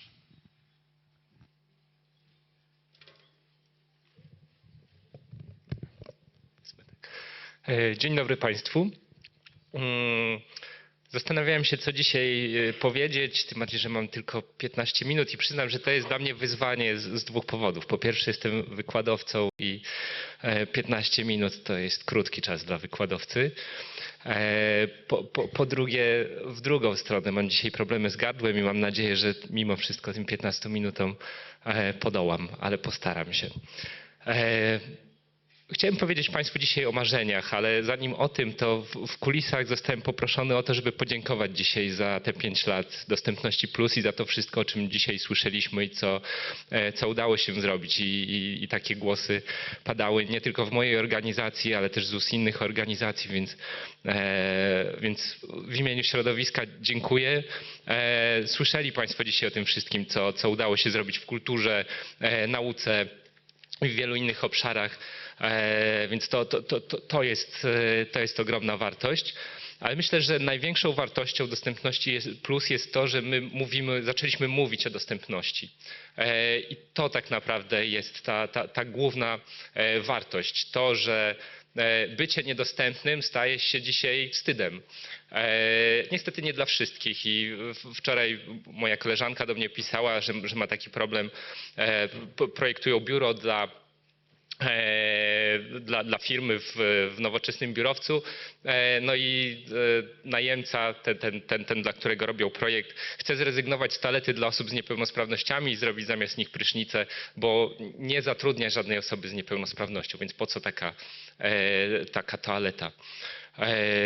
Spotykamy się z tym, że powstają fantastyczne szkoły, nowoczesne, super dostępne i idziemy do takiej szkoły, żeby się czegoś więcej dowiedzieć. Rozmawiamy z dyrekcją szkoły i dyrektor na pytanie o to, ile osób z niepełnosprawnościami w tej szkole się uczy, mówi, że żadna i że żadna nie będzie się w niej uczyła, bo on sobie nie wyobraża, żeby jej uczeń był osobą z niepełnosprawnością. Więc niestety takie rzeczy się dzieją. Natomiast mam nadzieję, że ta dyskusja, która została Dostępnością Plus uruchomiona, sprawi, że ich będzie coraz mniej i że ta sytuacja będzie się zmieniała. Spróbuję opowiedzieć teraz o tych kilku moich marzeniach związanych z dostępnością, czy naszych marzeniach, które w Fundacji Integracja mamy. Więc przyszłość, jaka jest przyszłość dostępności, jakie są te nasze marzenia? Po pierwsze, chciałbym, żebyśmy lepiej rozumieli dostępność, żebyśmy nie skupiali się na tym, czy chodzi o osoby z niepełnosprawnością, czy chodzi o osoby ze szczególnymi potrzebami, czy może kogoś innego. Jeśli sięgniemy do korzeni, do tego, co Ronald May spisał, tworząc podstawy projektowania uniwersalnego, on mówił, że mamy tworzyć świat dla wszystkich. I tak naprawdę to właśnie to rozumienie dostępności jako świata dla wszystkich jest tym, o czym chcielibyśmy myśleć, co nie jest łatwe. To świetnie ilustruje ten obrazek. To jest plac zabaw, który powstał już lata temu w Walencji. On ma kształt Gullivera, po którym dzieci jak liliputy biegają, bawią się i tak dalej. Natomiast ten plac chyba nie jest dostępny dla osób poruszających się na wózku, czy jest dostępny w niewielkim stopniu. Ale on ma coś innego, co w nim jest fantastyczne. On sprawia, że rodzice bawią się na tym placu razem z dziećmi. On zachęca do tego, żeby rodzice bawili się razem z dziećmi. I tu powstaje pytanie, czym tak naprawdę jest dostępny plac zabaw? Czy dostępny plac zabaw jest przestrzenią, do której możemy wjechać na wózku? Czy jest przestrzenią, w której my się bawimy, w której chcemy być razem, w której dzieci z niepełnosprawnością nie są osobno, tylko są z innymi dziećmi, bawią się wspólnie z nimi? My kilka lat temu robiliśmy takie badania dotyczące placów zabaw. I te badania wywróciły nasz sposób myślenia. Zresztą jak zawsze, kiedy robimy badania, zawsze okazuje się, że nasz sposób myślenia jest błędny i że gdzieś się mylimy.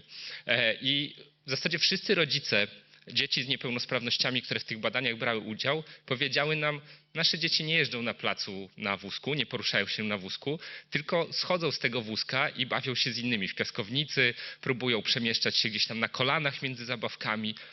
I okazało się, że dla nich problemem nie jest to, żeby wjechać gdzieś wózkiem, tylko żeby móc tym wózkiem dotrzeć do zabawki.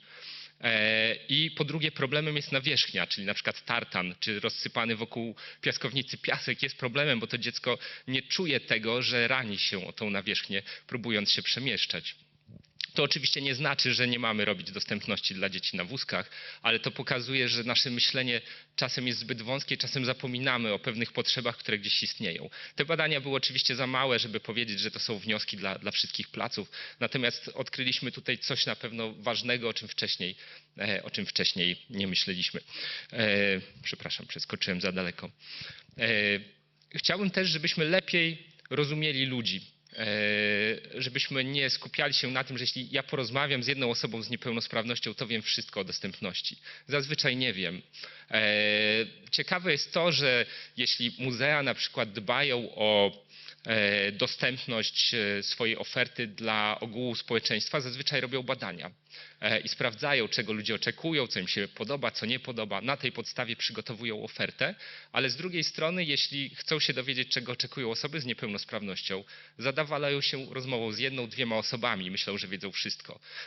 Nie wiedzą zazwyczaj wszystkiego, albo zaryzykowałbym stwierdzenie, że wiedzą prawie nic.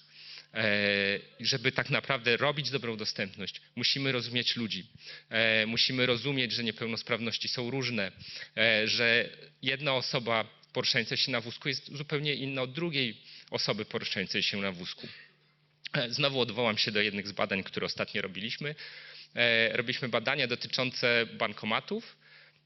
I w trakcie tych bankomatów najpierw przeprowadziliśmy osoby z dwiema osobami poruszającymi się na wózku, które swoją niepełnosprawność nabyły w wyniku wypadków.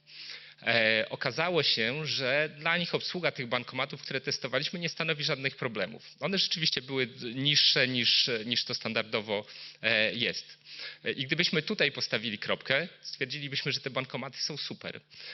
Ale zaprosiliśmy też osobę, która jeździła w wózku w wyniku wrodzonej łamliwości kości. Miała zupełnie inne proporcje ciała. I okazało się, że dla niej na przykład elementy, które musi obsługiwać, znajdują się mniej więcej na wysokości wzroku. Ona była w stanie obsłużyć ten bankomat i też w tych badaniach stwierdziła, że mimo wszystko jest to najlepszy bankomat, z którego korzystała kiedykolwiek, ale w dalszym ciągu to pokazuje, że wcale nie jest łatwo zrozumieć człowieka i nie jest łatwo stworzyć rozwiązanie, które zadowoli wszystkich. Bo z drugiej strony okazywało się, że ten bankomat jest na przykład za niski dla osób stojących. I okej, ja mogę powiedzieć, że ja się mogę schylić. To bankomat obsługuje 2 minuty. Ale są osoby, które mają zwyrodnienia kręgosłupa, są osoby, które mają problemy z szyją, nie są w stanie się schylić. I mamy nagle 2 skrajne sytuacje, które są praktycznie nie do pogodzenia. I jak to zrobić? Powiem, że nie wiem. Być może technologie nam za jakiś czas przyniosą odpowiedź. Jeszcze jedne badania też, które robiliśmy, dotyczyły ścieżek dotykowych. Też w trakcie tych badań dowiedzieliśmy się czegoś ciekawego. Nie będę mówił wszystkiego, bo te badania były dosyć duże i wiele rzeczy tam zbadaliśmy. Natomiast zaskoczyła nas bardzo jedna rzecz. Badaliśmy 2 miejsca, w których były ścieżki dotykowe lub ich nie było. Natomiast chodniki były dosyć wąskie, miały mniej więcej szerokość około 2–2,5 metra. O prostym przebiegu, oddzielone pasem zieleni od pasa ruchu, od samochodów, przy dosyć niewielkim ruchu samochodowym, więc też nie było hałasu. Praktycznie identyczne przestrzenie różniły się tym, że w jednej są ścieżki dotykowe, w drugim przypadku ich nie ma. Okazało się, że osoby niewidome na pytanie o to, czy czują się w danej przestrzeni bezpieczne, powiedziały nam, że częściej się czują, że bardziej bezpieczne czują się w tej przestrzeni, w których nie ma ścieżek dotykowych. No i o co chodzi? Więc zaczęliśmy dopytywać, zaczęliśmy robić wywiady z tymi osobami, próbować się dowiedzieć, dlaczego tak jest. Okazało się, że w przestrzeni, w której jest ścieżka dotykowa, osoby niewidome wyobrażały sobie, że ta przestrzeń jest dużo większa niż jest. Szły po prostu po ścieżce, więc nie sprawdzały, jak wygląda przestrzeń. W ich wyobraźni ta przestrzeń rosła do niewyobrażalnych rozmiarów, nie wiedziały, co się dzieje wokół. W przestrzeni, w której nie było ścieżki, były zmuszone do tego, żeby sprawdzić, jak duża jest ta przestrzeń, jakie są jej parametry, jaki jest jej przebieg i tak dalej. I dzięki temu, że znały tę przestrzeń, czuły się w niej pewniej. Znowu te badania robiliśmy na mniej więcej 10 osobach, bardzo różnych, więc nie chciałbym, żeby to, co powiedziałem, było wnioskiem, że tak jest i że to jest objawiona prawda i słuszna dla wszystkich. Pewnie nie i pewnie przy innym doborze osób moglibyśmy mieć jeszcze inne wnioski, ale znowu jest elementem do zastanowienia się, co tak naprawdę te elementy, które dają dostępność, sprawiają, jak sprawiają, że my sobie wyobrażamy przestrzeń i jak z niej korzystamy. Chciałem dzisiaj też powiedzieć o tym, że dostępność sama w sobie niczego nie znaczy, bo my tak naprawdę nie idziemy do urzędu, do szkoły po to, żeby tam było dostępnie. My idziemy do urzędu po to, żeby załatwić swoją sprawę, żeby ona była załatwiona profesjonalnie. Idziemy do szkoły po to, żeby się czegoś nauczyć. Na stadion piłkarski po to, żeby przeżyć emocje. Na szlak w górach po to, żeby być może zmierzyć się z jakimiś wyzwaniami. Więc dostępność nie jest sama dla siebie. Ona jest po to, żebyśmy te wszystkie rzeczy mogli zrobić. I tak naprawdę dopiero świadomość tego, co mamy zrobić, i że ta usługa, którą mamy dostać, powinna być dobra, powinna być przyjemna być może czasem, powinna nam dać emocje, powinna nam pozwolić przeżywać wyzwania, czy nie zawsze na tym szlaku górskim wcale niekoniecznie musi być łatwo, czasem być może nie musi. Pytanie, jak trudno ma być i gdzie jest ten poziom trudności, żeby wszyscy mogli z tego poziomu trudności skorzystać. I tak naprawdę ten cel jest najważniejszy. Dostępność jest tylko środkiem do tego, żebyśmy ten cel mogli osiągnąć. Na zdjęciu, tak pomyślałem, że palmy fajną atmosferę wprowadzą. Na zdjęciu jest Barcelona. To jest fantastyczne miasto, ale myślę, turystycznie jest fantastyczne, natomiast jest fantastyczne też pod kątem tego, co oni zrobili przez lata. To było miasto portowe, to było miasto przemysłowe, do którego nikt nie chciał przyjeżdżać, w którym nikt nie chciał żyć, w którym ocena jakości życia mieszkańców była bardzo niska. I oni postanowili się z tym tematem zmierzyć, postanowili to wszystko zmienić i przez lata rzeczywiście tą przestrzeń przekształcali, tak żeby ona była przestrzenią dla wszystkich ludzi. Zaczęli walczyć z ruchem samochodowym, zabierać miejsca parkingowe, zwężać drogi. W tej chwili wprowadzają w wielu miejscach ruch jednokierunkowy, tworząc takie labirynty, żeby kierowcom nie chciało się jeździć i szukać miejsc parkingowych.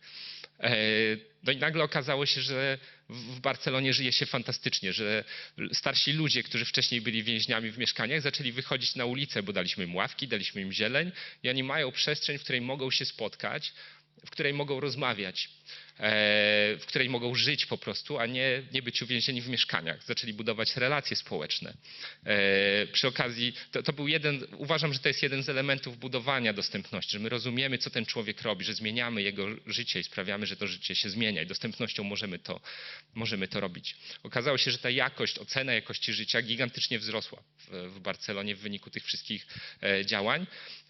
Natomiast z drugiej strony na kanwie tego sukcesu pojawił się problem, z którym oni teraz walczą, bo nagle się okazało, że za dużo turystów przyjeżdża do Barcelony i trzeba coś z tym zrobić. Więc robienie fantastycznego miasta nie zawsze popłaca. Tu jeszcze jeden przykład z Barcelony, też genialny pomysł. Oni w pewnych dzielnicach mają kolejkę miejską, która jeździ na takich estakadach i generuje straszny hałas. I w tych dzielnicach się nie dało żyć. Znaczy to były mieszkania o najniższym standardzie, najtańsze i tak dalej. Ktoś tam mieszkał, ale w nie najlepszych warunkach. I oni zrobili coś, co wydaje się niewyobrażalne. Zbudowali nad tą kolejką park. Zadaszyli to, posadzili tam drzewa, posadzili trawę, zbudowali windy, schody ruchome, żeby każdy mógł się do tego parku dostać. Po prostu nad kolejką przez całą dzielnicę idzie park, z którego ludzie korzystają, który jest świetnie oświetlony w nocy i z którego naprawdę przyjemnie się korzysta. To według mnie są drogi do robienia dostępności. Nie wcale to, czy my zbudujemy jakiś podnośnik, czy coś innego, tylko to, czy my rozwiążemy dzięki dostępności jakieś większe problemy. Wrócę jeszcze do tego, co powiedziałem na początku, że dostępność uruchomiła dyskusję, ale też uruchomiła pewne lęki. Uruchomiła lęki na przykład u konserwatorów zabytków. Jak to? Mamy dostosować świetną zabytkową architekturę sprzed kilkuset lat, przecież ją zniszczymy. Pokazuję na zdjęciu Louvre, który jest takim miejscem kontrowersyjnym, jeśli chodzi o to, co tam się wydarzyło. Natomiast ta przebudowa, którą oni wykonali, stała się przebudową ikoniczną. Każdy z nas kojarzy piramidę przed Louvrem. Ale tak naprawdę ta budowa tej piramidy to jest tylko taki ładny ozdobnik. Oni zrobili tam coś więcej. Oni wybudowali całą podziemną część, która ułatwia komunikację pomiędzy wszystkimi częściami Louvru. Wyburzyli w niektórych częściach kawałki wnętrz, zostawiając tylko fasady po to, żeby tam zbudować windy, żeby zbudować schody ruchome, żeby zbudować toalety nowoczesne z toaletami dla osób z niepełnosprawnością i tak dalej.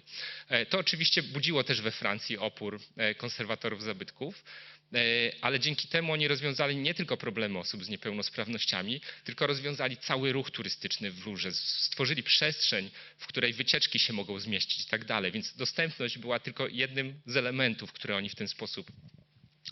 w ten sposób rozwiązali. Czy tak musi wyglądać dostępność obiektów zabytkowych? Pewnie nie zawsze.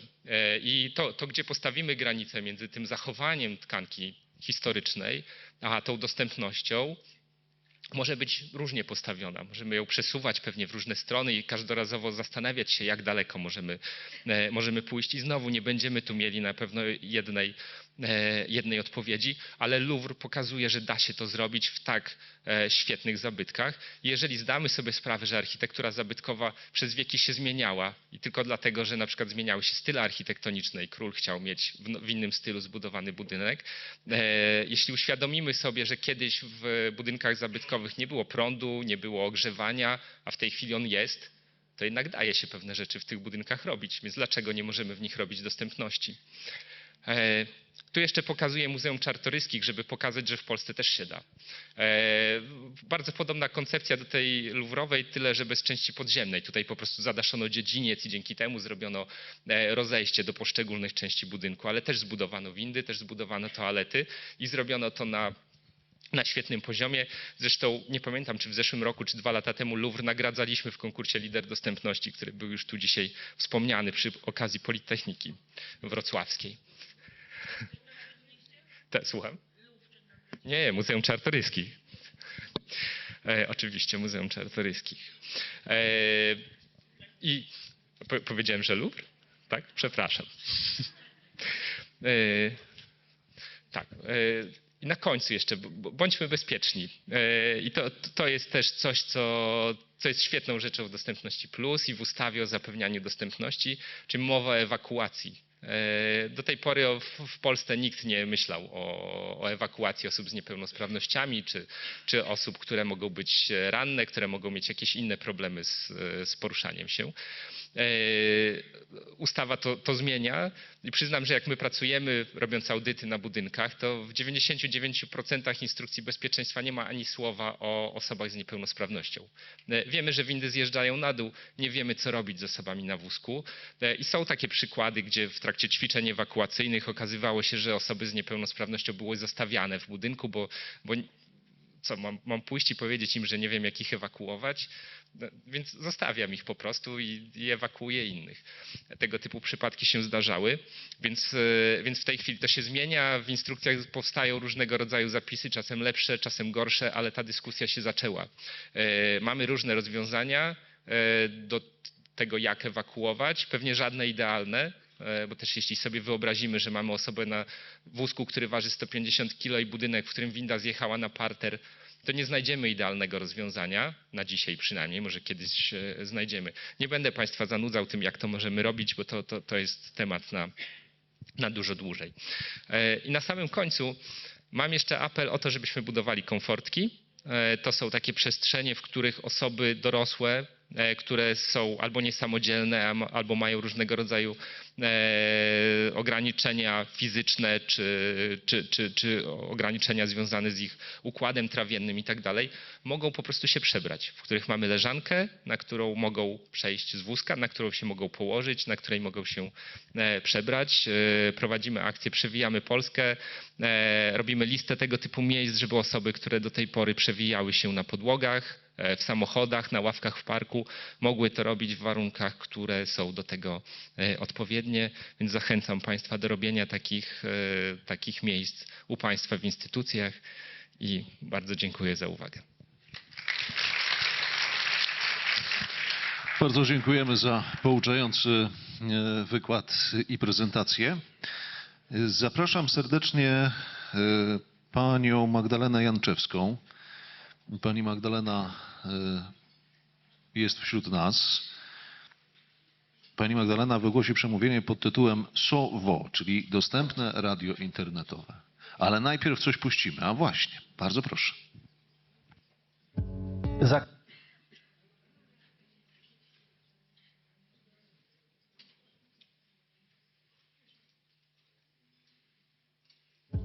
Zakochałem się w radiu jako mały chłopiec. Jestem dumna z mojej legitymacji prasowej. Chciałbym być jak Marek Środki. Słuchając listy przebojów Marka Niedźwieckiego, marzyłam, żeby być na jego miejscu. Podnoszę swoje kompetencje cyfrowe. Nauczyłem się montować audycje i wideo. Na emeryturze ciągle stawiam sobie nowe wyzwania. Czuję się ważny, ludzie mnie słuchają. Dziennikarstwo to coś oryginalnego, to nie robótki ręczne. Jestem bardzo śmiały. Zaczynam się otwierać na ludzi i mam więcej odwagi. To moja druga młodość. Nigdy nie myślałem, że zostanę dziennikarzem.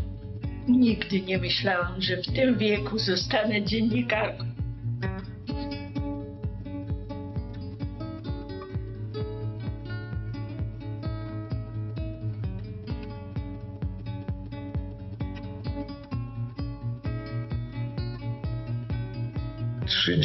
Oddziałów w całej Polsce, 15 z dziennikarzami z niepełnosprawnością intelektualną i 15 tworzonych przez seniorów.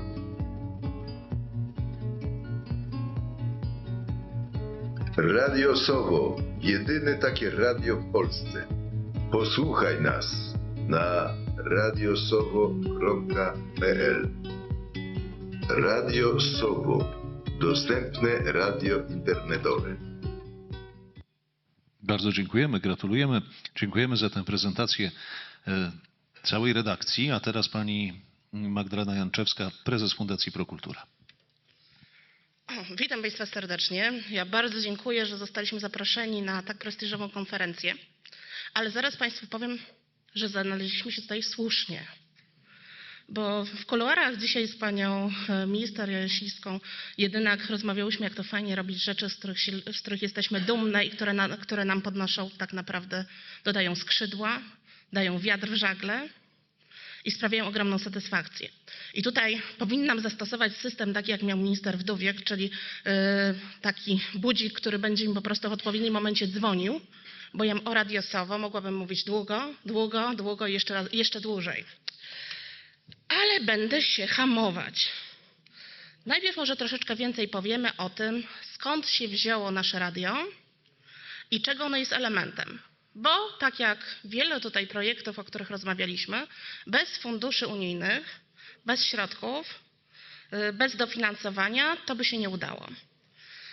Nasz projekt został zrealizowany z programu operacyjnego Polska Cyfrowa. I tutaj możecie się Państwo zdziwić. Polska Cyfrowa, kurczę blade, czemu osoby z niepełnosprawnościami, czemu seniorzy?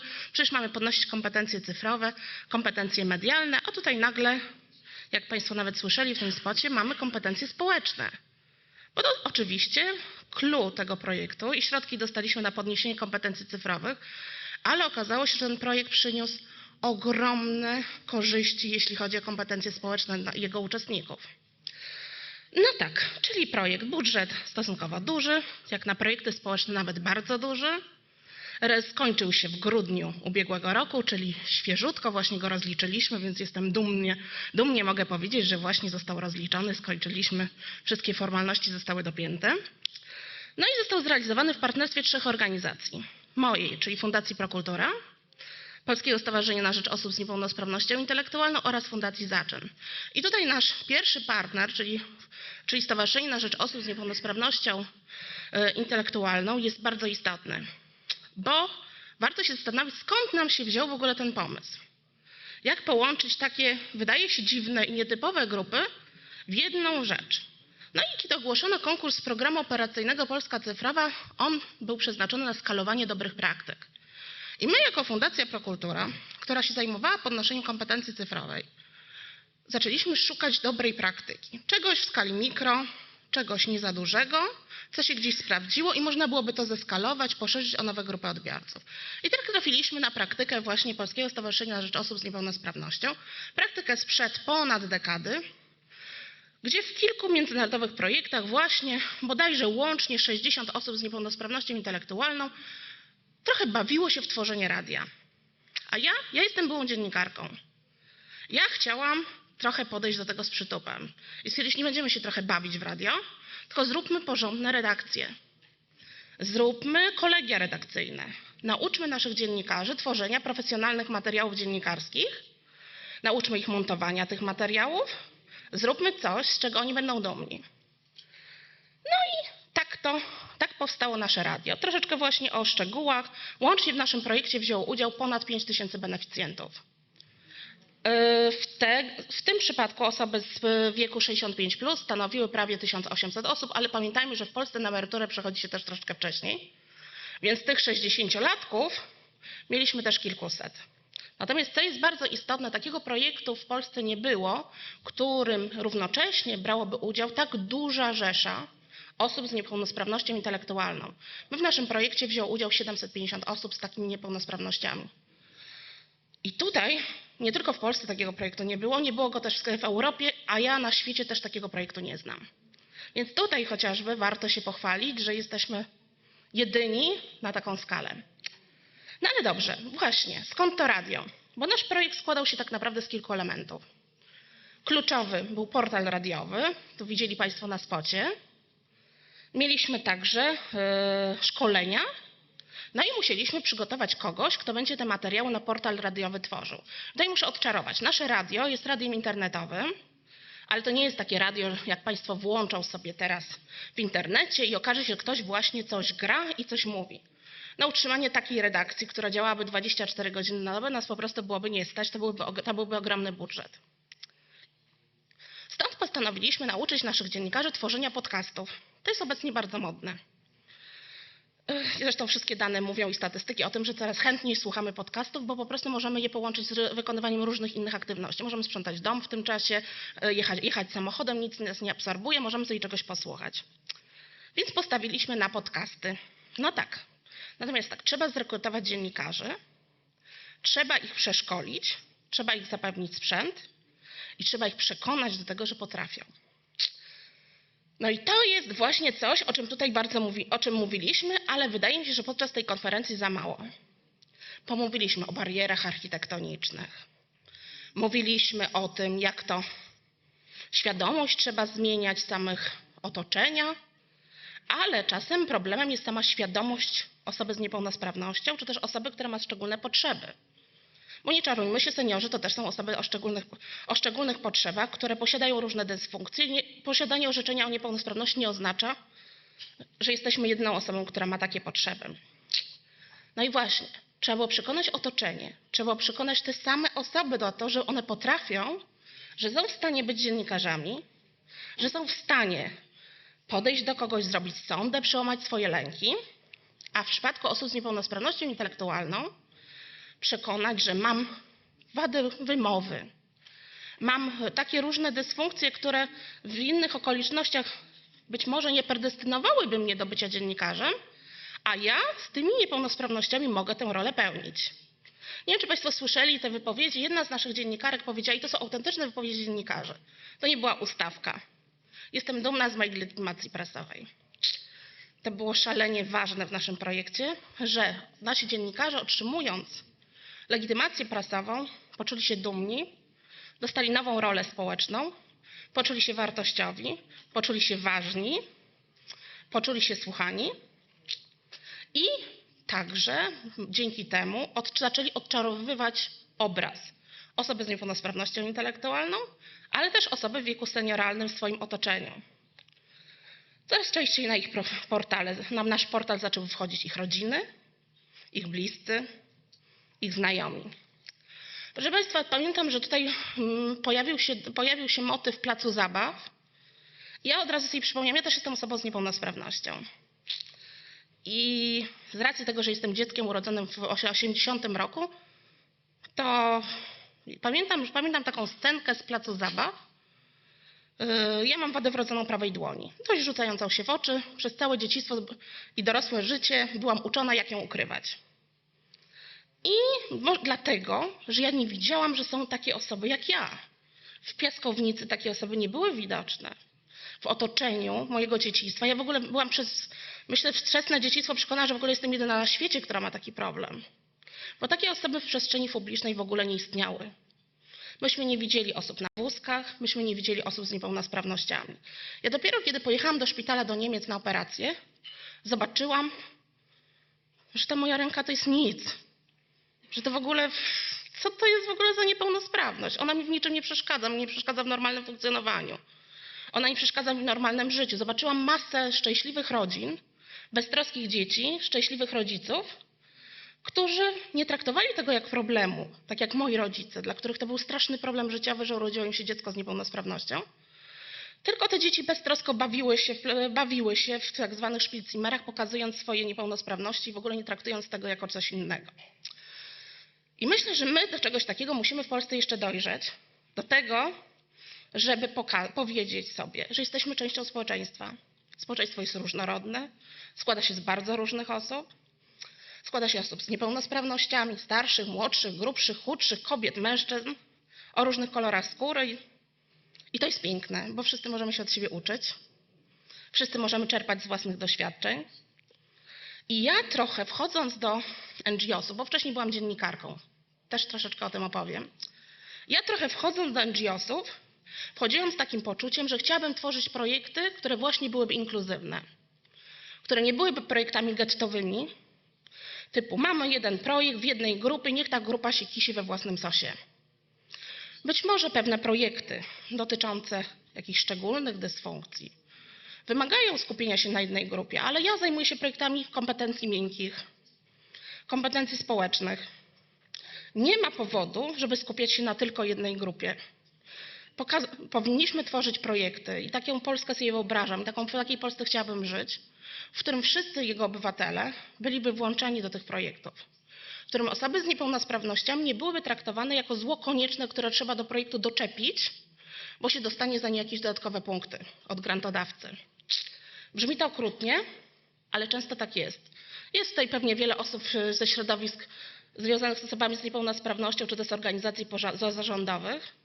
Często dorzucamy osoby z niepełnosprawnościami do projektów po to, żeby dostać dodatkowe punkty albo żeby nam grantodawca na nas lepiej spojrzał. Smutne, lecz prawdziwe. No dobrze, czyli tak, czym jest Radio Sowo? Radio Sowo jest portalem, są na nim podcasty, są na nim materiały wideo. Mamy, tak jak Państwo widzieli w spocie, 30 oddziałów, 15 z osobami z niepełnosprawnością intelektualną, 15 senioralnych. Każda grupa została przeszkolona, dostała pakiet sprzętu. Nauczyliśmy ich samodzielnie montować podcasty. W przypadku osób z niepełnosprawnością intelektualną No to jest trochę specyficzna grupa, tam potrzebowała takiego lidera terapeuty.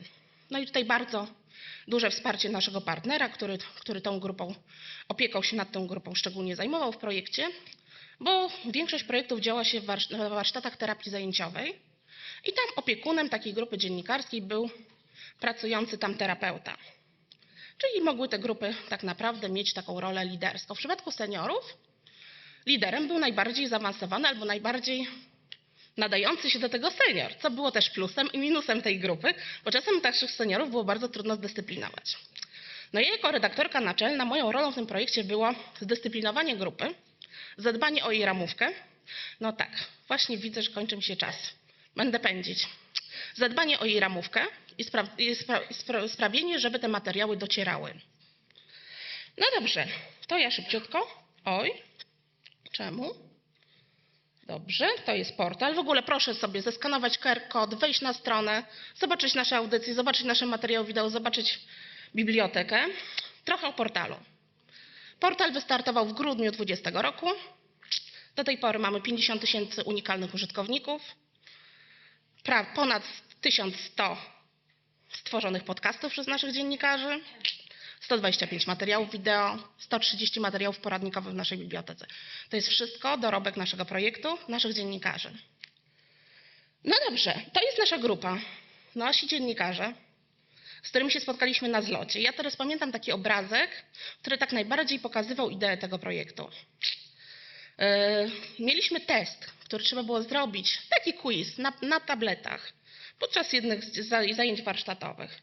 I pamiętam taki właśnie obrazek, jak osoba z niepełnosprawnością intelektualną, młodzik, razem z seniorem pokazywał mu, jak ten test uruchomić i sobie wspólnie ten quiz wypełniali. Potem wieczorem mieliśmy potańcówkę obu grup. Takiej zabawy, proszę Państwa, to ja bym chciała, żebyśmy się wszyscy w niej bawili. Zabawa była niesamowita, natomiast refleksje po tym projekcie były też niezłe. Otóż jedna z seniorek, tak być może nie ważąc nawet na słowa, powiedziała: Pani Magdo, właśnie Magdo, bo my byliśmy sobie bez względu na wiek mówiliśmy do siebie po imieniu: Magdo, ja nie wiedziałam, że to są tacy normalnie fajni ludzie i że można tak normalnie razem funkcjonować, bo ja takich osób w swoim otoczeniu nie widziałam nigdy. No i właśnie, chcielibyśmy, żeby te osoby w tym otoczeniu były. I na koniec, wiem, że mam mało czasu, mam w ogóle wypowiedzi jeszcze osób, dziennikarzy, bo tak naprawdę Radio Sowo to są historie osób. To jest historia 81-letniego Ryszarda, który nauczył się montować podcasty. To jest historia 83-letniej Marii, która mnie non-stop przeprasza, że ta audycja jest taka słaba, a robi materiały, które moim zdaniem mogłyby startować w konkursach dziennikarskich i są cudowne. Po prostu ona mnie przeprasza co chwilę. To jest historia Piotra, bo my mamy też grupy słuchaczy. Ja jeździłam do takich grup słuchaczy zorganizowanych, czułam się po prostu jak celebrytka, jak Kardashianka.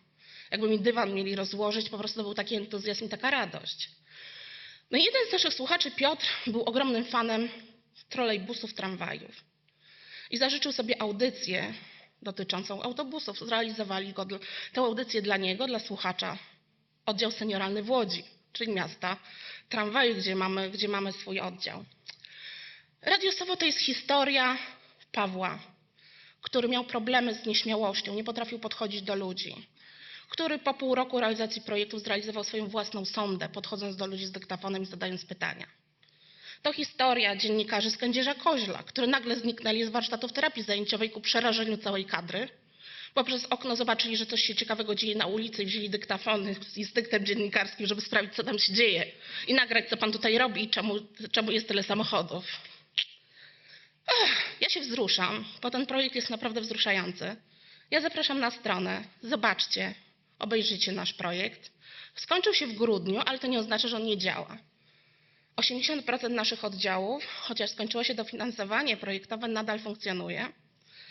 I ja ze swojej strony naprawdę bardzo serdecznie zapraszam Państwa też do współpracy. Może chcieliby Państwo coś z nami wspólnie zrobić. Może chcielibyście, macie pomysł na jakieś tematy, które moglibyśmy zrealizować w ramach Radia Sowo. Jakiś nowy dział do biblioteki, który mógłby się na naszym portalu znaleźć. I ja przepraszam, wiem, że czas się kończy, ale jeszcze 1 minuta. Wspominałam, że byłam dziennikarką. Dokładnie 15 lat temu napisałam tekst. Nie ma pana prezesa PFRON-u. Szkoda. 15 lat temu napisałam tekst. Była wtedy taka kampania, nie wiem czy Państwo pamiętacie, niepełnosprawni, pełnosprawni w pracy.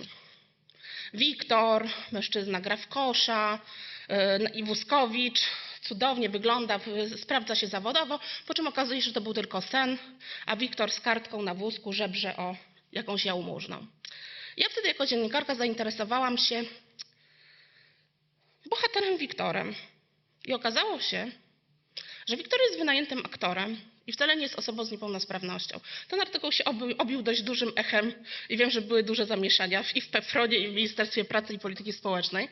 Ten artykuł obił się dużym echem. Wiecie, i zadałam pytanie wtedy rzeczniczce PFRON-u, dlaczego na kampanii społecznej, która ma zachęcać pracodawców do zatrudnienia osób z niepełnosprawnościami, zatrudniliście osobę, która udaje osobę z niepełnosprawnością. I trochę być może bez przemyślenia odpowiedziała mi, że tak będzie taniej, szybciej, bo nie będzie trzeba robić dubli, a ta osoba z niepełnosprawnością lepiej odda emocje i warsztat aktorski.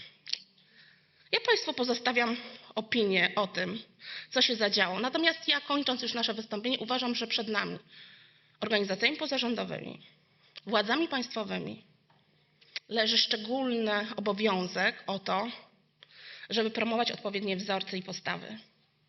To my powinniśmy dbać, aby w naszych projektach pokazywać różnorodność i piękno naszego społeczeństwa.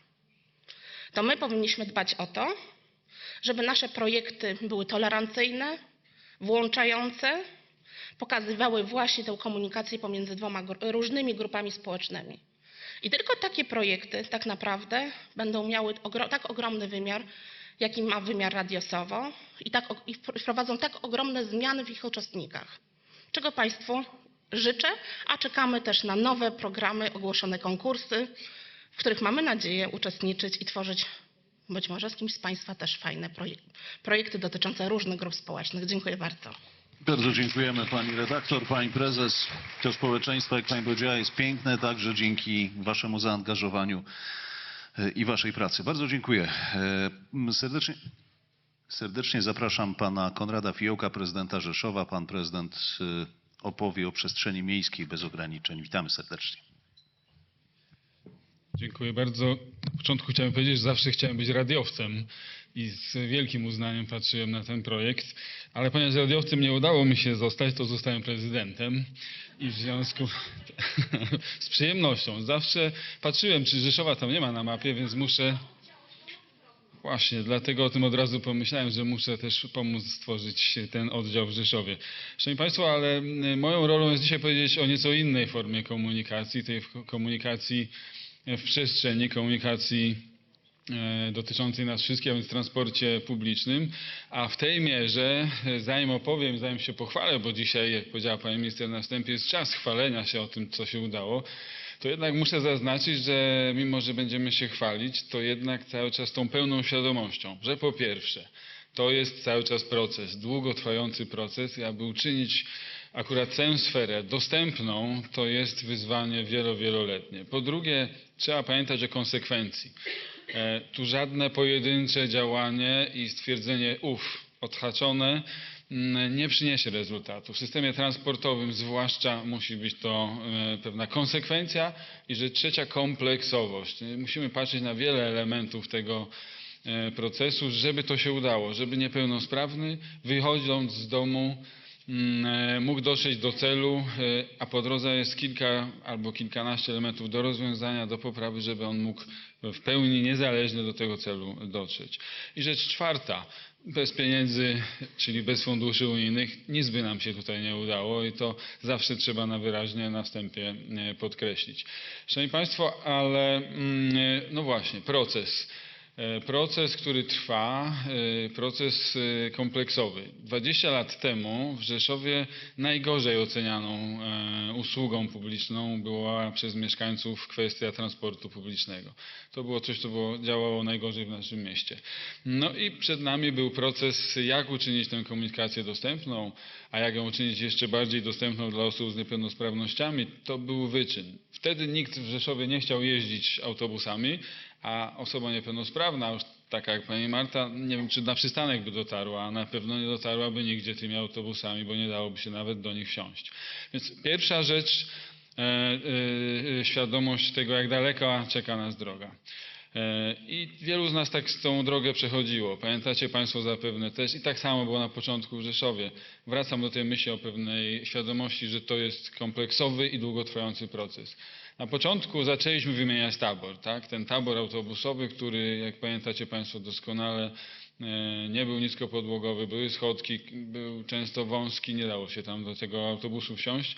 Wymieniliśmy część taboru na ten niskopodłogowy i w naszych rozkładach pojawiły się takie słynne odnośniki, cyferka, czy tam przy cyferce, o której przyjedzie autobus, była gwiazdka. Ten autobus jest ekstra dedykowany osobie z niepełnosprawnościami, a więc niemalże, trochę tak przejaskrawiam, ale byliśmy z siebie dumni, że zapewniliśmy system transportowy osobom z niepełnosprawnościami. A tak naprawdę jedyne, co zrobiliśmy, to tak naprawdę, cóż, poczuliśmy się sami lepiej przez chwilę. Natomiast nie rozwiązaliśmy żadnego problemu i to był dopiero początek tej drogi do tej kompleksowości, o której wspominałem. A więc od tych pierwszych autobusów i od tych pierwszych elementów taboru mieliśmy tą świadomość, że nie rozwiążemy problemu tylko jakiś raz w ciągu dnia pojedzie na danej linii autobus, który może przewieźć osobę niepełnosprawną, bo to żadnej tej wolności, o której mówił dzisiaj pan minister, nie damy tej wolności, tej poczucia wolności, zatem trzeba wymienić cały tabor. I tak, dzięki tym unijnym środkom i wsparciu my w Rzeszowie w ramach różnych programów, Rozwój Polski Wschodniej, Polska Wschodnia, regionalnym, wymieniliśmy cały tabor już na niskopodłogowy. Dzisiaj mamy ten komfort, a raczej osoby z niepełnosprawnościami mają ten komfort w Rzeszowie, że mogą w każdej chwili wiedzieć i mieć pewność, że pojadą autobusem z niską podłogą, zatem będzie nieco łatwiej dotrzeć. Dlaczego powiedziałem nieco łatwiej? Do tego jeszcze za chwilkę dotrę. Bo to jeden dopiero z pierwszych elementów tego, żeby ten system, kompleksowy system zadziałał. W Rzeszowie w ramach przebudowy systemu transportowego, w ramach wielu różnych innych inwestycji, w zakupie taboru, o czym mówiliśmy, także przebudowie różnych innych dróg, zwróciliśmy jednak od samego początku uwagę na to, że ten tabor, nie dość, że niskopodłogowy, jednak i cała ta infrastruktura ma jednak służyć osobom niesłyszącym, niedowidzącym, niewidzącym, tym, które oczywiście mają także ograniczenia ruchowe. I w ramach tego przedsięwzięcia między innymi pomyśleliśmy zarówno o infrastrukturze tej sprzyjającej osobie z niepełnosprawnościami wewnątrz autobusu, a więc oprócz niskiej podłogi, oprócz tej pochylni, do której zaraz wrócę, wprowadzaliśmy przyciski dla osób, które nie widzą, odpowiednio oczywiście na odpowiednich wysokościach. To wszystko, co w dzisiejszym standardzie wyglądało. W ramach infrastruktury wewnętrznej oczywiście miejsca wyznaczone, miejsca dla osób ze specjalnymi potrzebami, miejsca priorytetowe, oczywiście możliwością samemu zamięcia pasa, oczywiście z możliwością zgłoszenia potrzeby wyjścia z autobusu. Oczywiście w ślad za tym wyposażamy wszystkie te autobusy w system informacji głosowej, zapowiedzi przystanków, w te wszystkie elementy, które mają sprzyjać temu komfortowi podróżowania niezależnemu przez osobę niepełnosprawną. Ale to jest infrastruktura wewnątrzautobusowa, na którą zwróciliśmy uwagę. Niemniej jednak to jest ten etap, tylko fragment tego procesu, o którym powiedzieliśmy. Aby dotrzeć do autobusu i wyjść z tego autobusu, dotrzeć do celu, jeszcze długa droga przed nami. Kolejny element tej kompleksowości w myśleniu to sprawienie, że chociażby ta infrastruktura przystankowa będzie sprzyjająca osobom z niepełnosprawnościami na tyle, że mogą niezależnie same do autobusu wsiąść. Co jest do tego potrzebne? No, potrzebne do tego przede wszystkim jest zrobienia odpowiedniej masy. A więc to nie może być znów 1, 2, 3, 5 przystanków wyznaczonych w całej infrastrukturze miejskiej, tej, której łatwiej jest wsiąść do autobusu, no bo ten znów wyspowe działanie nie rozwiąże problemu. Zatem tak jak wymieniliśmy wszystkie autobusy, tak wymieniamy, po to proces, i modernizujemy wszystkie zatoki autobusowe w Rzeszowie, wyposażając je w system informacji pasażerskiej. Ten system informacji pasażerskiej ma zarówno wyświetlacze odpowiednie do możliwości do odczytania, kiedy autobus nadjedzie. Ma możliwości na każdym z przystanków, podobnie jak w autobusie, tak i na przystanku. Jest wzbudzana chociażby przyciskiem z językiem Braille'a, wzbudzana zapowiedź głosowa tych komunikatów, które są wyświetlane elektronicznie, ale również we współpracy z Polskim Związkiem Niewidomych. Każdy z podopiecznych związków z naszego miasta ma specjalny pilot, którym może uruchamiać te zapowiedzi w autobusie, na przystanku i ten komfort podróży niezależnej sobie zapewnić. A te przyciski oczywiście służą również tym osobom, które trafiają do nas z innego miasta. I znów to jest element budowy infrastruktury całościowej do tego, żeby osoba z niepełnosprawnościami mogła niezależnie się poruszać. Co trzeba zrobić dalej w tej infrastrukturze, czym my również wspominamy i mówimy. To są te przyciski, o których wspominałem wcześniej. Natomiast również do tej infrastruktury może jeszcze troszkę wrócę, jak spojrzycie Państwo tutaj na przystanek. Kolejna rzecz ważna w tej infrastrukturze jest to i kolejny etap docierania do tego modelu już bardziej doskonałego jest chociażby to, że dzisiaj osoba na wózku, która chce wjechać do autobusu, bardzo często zdarzało się tak i zresztą ja też tak mi się raz zdarzyło podczas jednej z konferencji prasowej, w której chwaliliśmy się infrastrukturą alternatywą transportową. Otwieraliśmy na danym przystanku też specjalny przystanek dla hulajnóg, żeby właśnie one były uporządkowane, a nie rzucane byle jak i stanowiły niebezpieczeństwo chociażby dla osób niedowidzących. W tym czasie podjechał autobus, wysiadł kierowca, wysunął klapę, wjechała osoba z niepełnosprawnością i wszyscy powiedzieli, ale to prezydent wyreżyserował, prawda? Ale prawda jest taka, że po pierwsze nie wyreżyserował, po drugie taki jest u nas standard, ale po trzecie najważniejsze jest to, żeby tej osobie niepełnosprawnej, nawet w przypadku takiej infrastruktury autobusowej, zapewnić możliwość wjechania do autobusu już bez takiej specjalnej procedury. A jak to zrobić? Autobus musi pojechać odpowiednio blisko, niskopodłogowy, odpowiednio blisko do krawężnika. Ten krawężnik musi być wystandaryzowany, i musi być jak najbardziej wszędzie. Zatem wyposażamy tę naszą infrastrukturę przystankową właśnie w ten specjalny krawężnik, który umożliwi kierowcy dotarcie bliżej krawędzi z oczywiście wszystkimi płytkami ostrzegającymi, naprowadzającymi, tak żeby osoba mogła niezależnie sama trafić do tego autobusu w bezpieczny sposób. W rozmowie i w opowieści o tej budowaniu całej infrastruktury mamy już zatem mniej więcej zabezpieczoną kwestię infrastruktury przystankowej, wsiadania, wysiadania, autobusu, również bezpiecznego podróżowania, ale nadal nie rozwiązuje to problemu dotarcia do celu, czyli poradzenia sobie z pozostałą częścią infrastruktury miejskiej sprzyjającej bezpiecznemu podróżowaniu osobom z niepełnosprawnościami. W tej względzie potrzebne są oczywiście to wszystko, co już dzisiaj jest w standardzie, czujniki odpowiednie, którymi można wzbudzać sygnalizację, którymi można przejść przez przejście, oczywiście z wspomnianymi już infrastrukturą chodnikową. Co więcej, w tej mierze również potrzebujemy obniżenia krawężników, to o czym dzisiaj była mowa.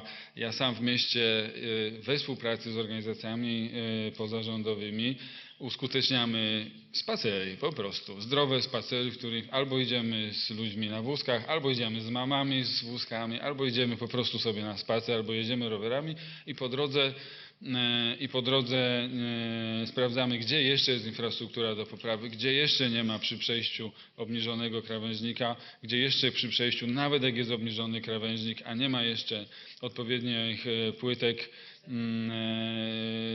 uzupełniamy tą infrastrukturę, tak aby, i tak się umawialiśmy z tymi naszymi NGO-sami, zapewnić to przejście, a oni są bezpośrednimi audytorami, czyli wychodzi osoba z danego osiedla od siebie z domu, ma za zadanie opisać, nakręcić nawet filmik, dotrzeć do odpowiedniego przystanku, wsiąść do autobusu, wysiąść i dotrzeć do celu ustalonego przez nas. I w związku z tym takie audyty sobie robimy. Ale nie jest już tak, to cały czas jest proces, nie jest tak różowo. Kiedy kilka takich ważnych tras już do budynków użyteczności publicznej opracowaliśmy, wydawało się, że zlikwidowaliśmy wszystkie bariery, podczas jednego z audytu zadowolony idę z grupą osób niepełnosprawnych, myślę sobie, na pewno już 100% wszystko jest ogarnięte.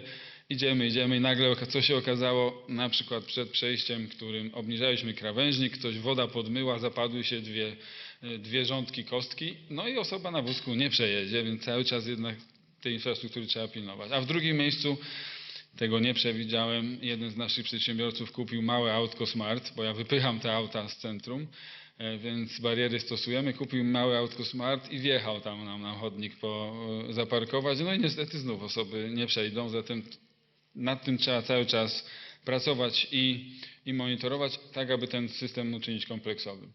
W Rzeszowie również możemy oczywiście pochwalić się dworcem lokalnym, autobusowym, w którym jest pełna dostępność. Nie dość, że jest energetycznie neutralny, to jeszcze jest w pełni dostępny, nawet dla tych autobusów, które przyjeżdżają, a jeszcze nie w pełni są nisopodłogowe. Mamy specjalny mobilny sprzęt do tego, żeby ułatwić wsiadanie i wysiadanie z samochodu, z autobusu. Zatem, szanowni państwo, to jest krótki case, krótka opowieść o tym, że można uczynić w naszych miastach system w pełni dostępny. Wymaga to oczywiście konsekwencji, wymaga wieloletnich i wielkich nakładów, ale przy dobrej współpracy administracji, NGO-sów, a przede wszystkim osób niepełnosprawnych to jest możliwe. Niemniej jednak to zawsze jest proces i my ostatnio chociażby wspólnie z organizacją pozarządową przygotowaliśmy specjalne mapki, jak dotrzeć, którędy w mieście już jest ta infrastruktura w pełni dostępna, że bezpiecznie mogą po prostu daną trasą i mają taką ściągę, że tak powiem, czy takie ściągi na stronach naszych internetowych, mogą spokojnie tymi trasami się poruszać, mają 100% gwarancji, że nic ich po drodze nie spotka. No niemniej jednak zdarzają się i takie historie, że moi urzędnicy tą grafikę przygotowaną przez NGO stwierdzili, że oni ją podrasują, bo to taka jest trochę, oni by ją zrobili lepiej. No i okazało się, że komunikaty, które powiesiliśmy dla osób, które miały służyć, one jeszcze wcale nie są tak czytelne, jak nam się wydawało. Przyszli do mnie z oburzeniem szefowie NGO. Ja mówię, no słuchajcie, no musimy was, cały czas się uczymy, to cały czas jest proces i cały czas naszym urzędnikom, którzy przecież tak przeszkoleni wydawało się, że rozumieją, to jednak poprawianie albo czynienie czegoś jeszcze lepszym bez konsultacji, bo to jest to ostatnie, o czym chciałem powiedzieć, nie zadziała. Pamiętać zawsze musimy o tym, dla kogo pracujemy i komu służymy. Dziękuję bardzo. Bardzo dziękuję panie prezydencie. W Rzeszowie już wiedzą, że lepsze jest wrogiem dobrego. A jak to jest w służbie zdrowia? Zapraszam serdecznie pana doktora Michała Mazura, koordynatora dostępności w Ministerstwie Zdrowia. Dostępność w ochronie zdrowia. Taki tytuł nosi jego wystąpienie. Dziękuję. Dzień dobry, witam państwa bardzo serdecznie. Ten ostatni ma zawsze najtrudniej, szczególnie jeśli jest to przed przerwą i to jeszcze przerwą obiadową, bo być może komuś w brzuchach burczy. Dlatego postaram się mówić sprawnie i państwa nie zanudzić. I chciałem powiedzieć kilka słów na temat dostępności w ochronie zdrowia, tego w jaki sposób my wpisujemy się w program Dostępność Plus. Otóż wychodząc z samych zapisów programu Dostępność Plus, w samym programie znaleźć można taki zapis, że dostępność placówek medycznych, czyli między innymi przychodni i szpitali, to warunek konieczny dla zapewnienia każdemu obywatelowi realizacji prawa do równego traktowania. Czyli działania, które podejmujemy, mają za zadanie zapewnić wszystkim obywatelom również prawo do równego traktowania, do tego, aby w pełni móc uczestniczyć w życiu społecznym, także poprzez różne działania, także w innych sferach życia każdego człowieka. I to, co realizujemy my jako Ministerstwo Zdrowia, to są dwa działania w ramach programu Dostępność Plus. To jest działanie 15, które nazwane jest tak umownie 100 placówek służby zdrowia bez barier i działanie 16, dostępne usługi medyczne. Realizacja działania pierwszego to jest przede wszystkim projekt Dostępność Plus dla zdrowia, o którym już dzisiaj była mowa w panelu z państwami, z ministrami. Projekt ten jest realizowany w programie Wiedza, Edukacja, Rozwój. Jest współfinansowany z funduszy europejskich. Jego celem jest wdrażanie działań projakościowych polegających na dostosowaniu placówek ochrony zdrowia do potrzeb pacjentów ze szczególnymi potrzebami, w tym osób z niepełnosprawnościami, w tym także seniorów.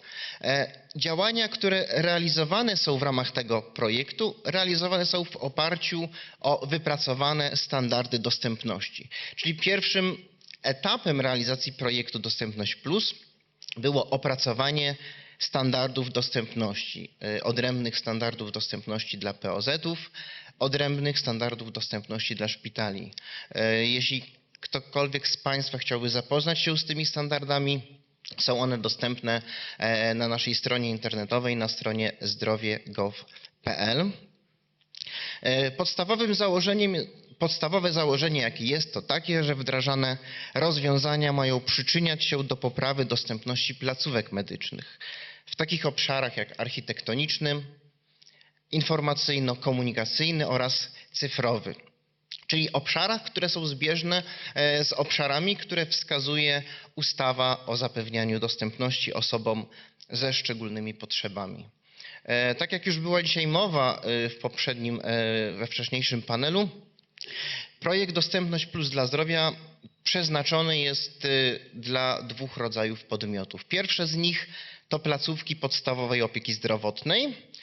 Tu warunkiem koniecznym do udziału i możliwości uzyskania grantu było świadczenie w ramach trzech zakresów świadczenia POZ, czyli świadczenie lekarza POZ, pielęgniarki POZ oraz położnej POZ. Natomiast w przypadku szpitali tu możliwe było, aby o grant ubiegały się szpitale trzeciego stopnia, ogólnopolskie, onkologiczne, pulmonologiczne czy pediatryczne w dwóch naborach. Natomiast w tym drugim naborze, który realizowaliśmy, zaraz powiem dlaczego, w drugim naborze szpitale pierwszego i drugiego stopnia, czyli te szpitale niżej specjalistyczne, których też potrzeby do zaspokojenia są bardzo, bardzo duże. Jaka była wartość grantu dla POZ? Minimalna wartość grantu, ale to jest kwestia, którą wprowadziliśmy w drugim naborze wniosków dla POZ-ów. Drugim, ponieważ zarówno dla POZ-ów, jak i dla szpitali realizowaliśmy dwa nabory wniosków. I w drugim naborze wniosków dla POZ-ów minimalna wartość grantu wynosiła 150 000 złotych, natomiast maksymalna 720 000 i wartość grantu mogła wynosić, dofinansowanie mogło wynosić 100% wartości danej inwestycji. Nie było wymagane poniesienie żadnego wkładu własnego. W przypadku szpitali minimalna wartość grantu wynosiła 500 000 złotych, natomiast maksymalna do 2 milionów złotych i tutaj także do 100% można było pozyskać środków na dane przedsięwzięcia. I tak podsumowując, projekt Dostępność Plus dla zdrowia, przeprowadziliśmy 4 nabory wniosków ogółem, 2 dla POZ-ów, 2 dla szpitali. Ogółem do chwili obecnej podpisaliśmy ponad 326 umów o powierzenie grantu z placówkami POZ oraz ze szpitalami. Mówię do tego momentu, ponieważ udało nam się w ostatnim czasie pozyskać dodatkowe środki, biorąc pod uwagę to, jak bardzo potrzeby placówek w zakresie zapewnienia dostępności są niezaspokojone, więc jeszcze pomimo tego, że czasu do zakończenia realizacji projektu jest coraz mniej, no to staramy się kolejne placówki POZ wesprzeć, aby one mogły w swoich placówkach, w swoich podmiotach realizować projekty grantowe na poprawę dostępności. Wartość wszystkich dotychczas podpisanych umów to ponad 281 milionów złotych. Nieodzownym, bardzo koniecznym, ważnym elementem są także szkolenia. Szkolenia w zakresie komunikacji z osobami ze szczególnymi potrzebami. Dotychczas przeszkoliliśmy ponad 1170 osób, które są pracownikami placówek POZ oraz szpitali, które biorą udział, realizują przedsięwzięcia grantowe. Oczywiście w ramach realizacji projektu konieczne są także działania promocyjne. Działania, które powiedziałbym są na styku promocji oraz podnoszenia wiedzy, to są te szkolenia, o których powiedziałem w zakresie komunikacji z osobami ze szczególnymi potrzebami. Inne działania promocyjne, które także realizujemy, to m.in. wątki, które promują projekt Dostępność Plus w serialu, czy program w ogóle Dostępność Plus w serialu Na dobre i na złe. Także reportaże w regionalnych ośrodkach telewizji polskiej, w rozgłośniach radiowych, różnego rodzaju spoty, które także w ramach projektu przygotowujemy i upowszechniamy. Staramy się także wspierać promocyjnie grantobiorców, aby oni także uzyskiwali od nas materiały promocyjne, animacje na strony internetowe, gotowe plakaty, które także pozwalają upowszechniać treści związane z realizacją projektu. Także tak zwany patronat korporacyjny Telewizji Polskiej pozwala nam upowszechniać efekty projektu Dostępność Plus dla zdrowia. Kończąc wątek dotyczący projektu Dostępność Plus dla zdrowia, jeszcze kilka przykładów wdrożonych rozwiązań w placówkach ochrony zdrowia. Pierwsze, co Państwo widzicie na fotografii, to są mówiki, inaczej tablety z wyświetlonym programem Mówik. Tego rodzaju tablety pomagają nie tylko w pracy z dziećmi, ale są też często wykorzystywane na przykład w komunikacji z osobami dorosłymi, chociażby z problemami neurologicznymi, czy z niepełnosprawnością intelektualną, czy z problemami w obrębie mowy. Inne rozwiązanie to tak zwane nakładki nadklamkowe, czyli oznakowanie pomieszczeń w alfabecie Braille'a, co daje możliwość szybkiego zorientowania się w przestrzeni i tu, gdzie jestem w danej placówce. Jeszcze inne przykłady to piktogramy, które informują, czyli informacje obrazkowe, które informują o tym, jakie udogodnienia w danej placówce są dostępne, jakie udogodnienia dana placówka wprowadziła. Jeszcze inny przykład to plan ewakuacyjny zamieszczony na każdej kondygnacji, który także posiada warstwę dotykową, który także umożliwia zapoznanie się, zorientowanie się w przestrzeni przez daną osobę. Jeszcze inny przykład to dostosowana LADA w rejestracji. Dostosowana dlatego, że umieszczona na dwóch wysokościach, czyli z dedykowanym obniżeniem dla osób poruszających się na wózkach, czy które potrzebują usiąść.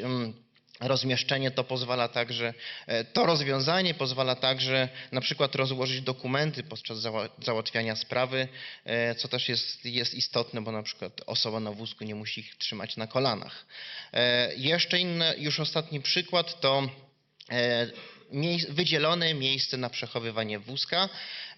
Takie miejsce jest odpowiednio oznaczone piktogramem, odpowiednio skontrastowane. Wyłącznik także został zamontowany na odpowiedniej wysokości. To tyle, ile chciałem powiedzieć na temat projektu Dostępność Plus dla zdrowia i tego pierwszego działania, które realizujemy w ramach realizacji programu Dostępność Plus. Dosłownie dwa zdania, jakie chciałem powiedzieć na temat realizacji drugiego z działań, które realizujemy w programie Dostępność Plus. Dostępne usługi medyczne. Elementem też projektu Dostępność Plus dla zdrowia i w ogóle działań ministerstwa było opracowanie rekomendacji w zakresie uwzględniania dostępności w procesie kontraktacji świadczeń przez Narodowy Fundusz Zdrowia. Celem tego było z jednej strony zlikwidowanie pewnych nierówności podmiotów świadczeniodawców, którzy realizują świadczenia zdrowotne na rzecz pacjentów, a z drugiej strony likwidacji pewnego chaosu prawnego, który w szczególności dla pacjentów ze szczególnymi potrzebami może być dotkliwy. O czym tutaj mowa, mówiąc o pewnych nierównościach podmiotów? Mowa tutaj jest o tym, że w obecnym kształcie ustawa o dostępności inaczej obliguje do zapewniania dostępności podmioty publiczne, czyli publiczne placówki POZ, publiczne szpitale. Te zobligowane są do zapewniania dostępności niejako bezpośrednio na mocy zapisów ustawy, natomiast podmioty niepubliczne są zobligowane do zapewniania dostępności w sposób pośredni.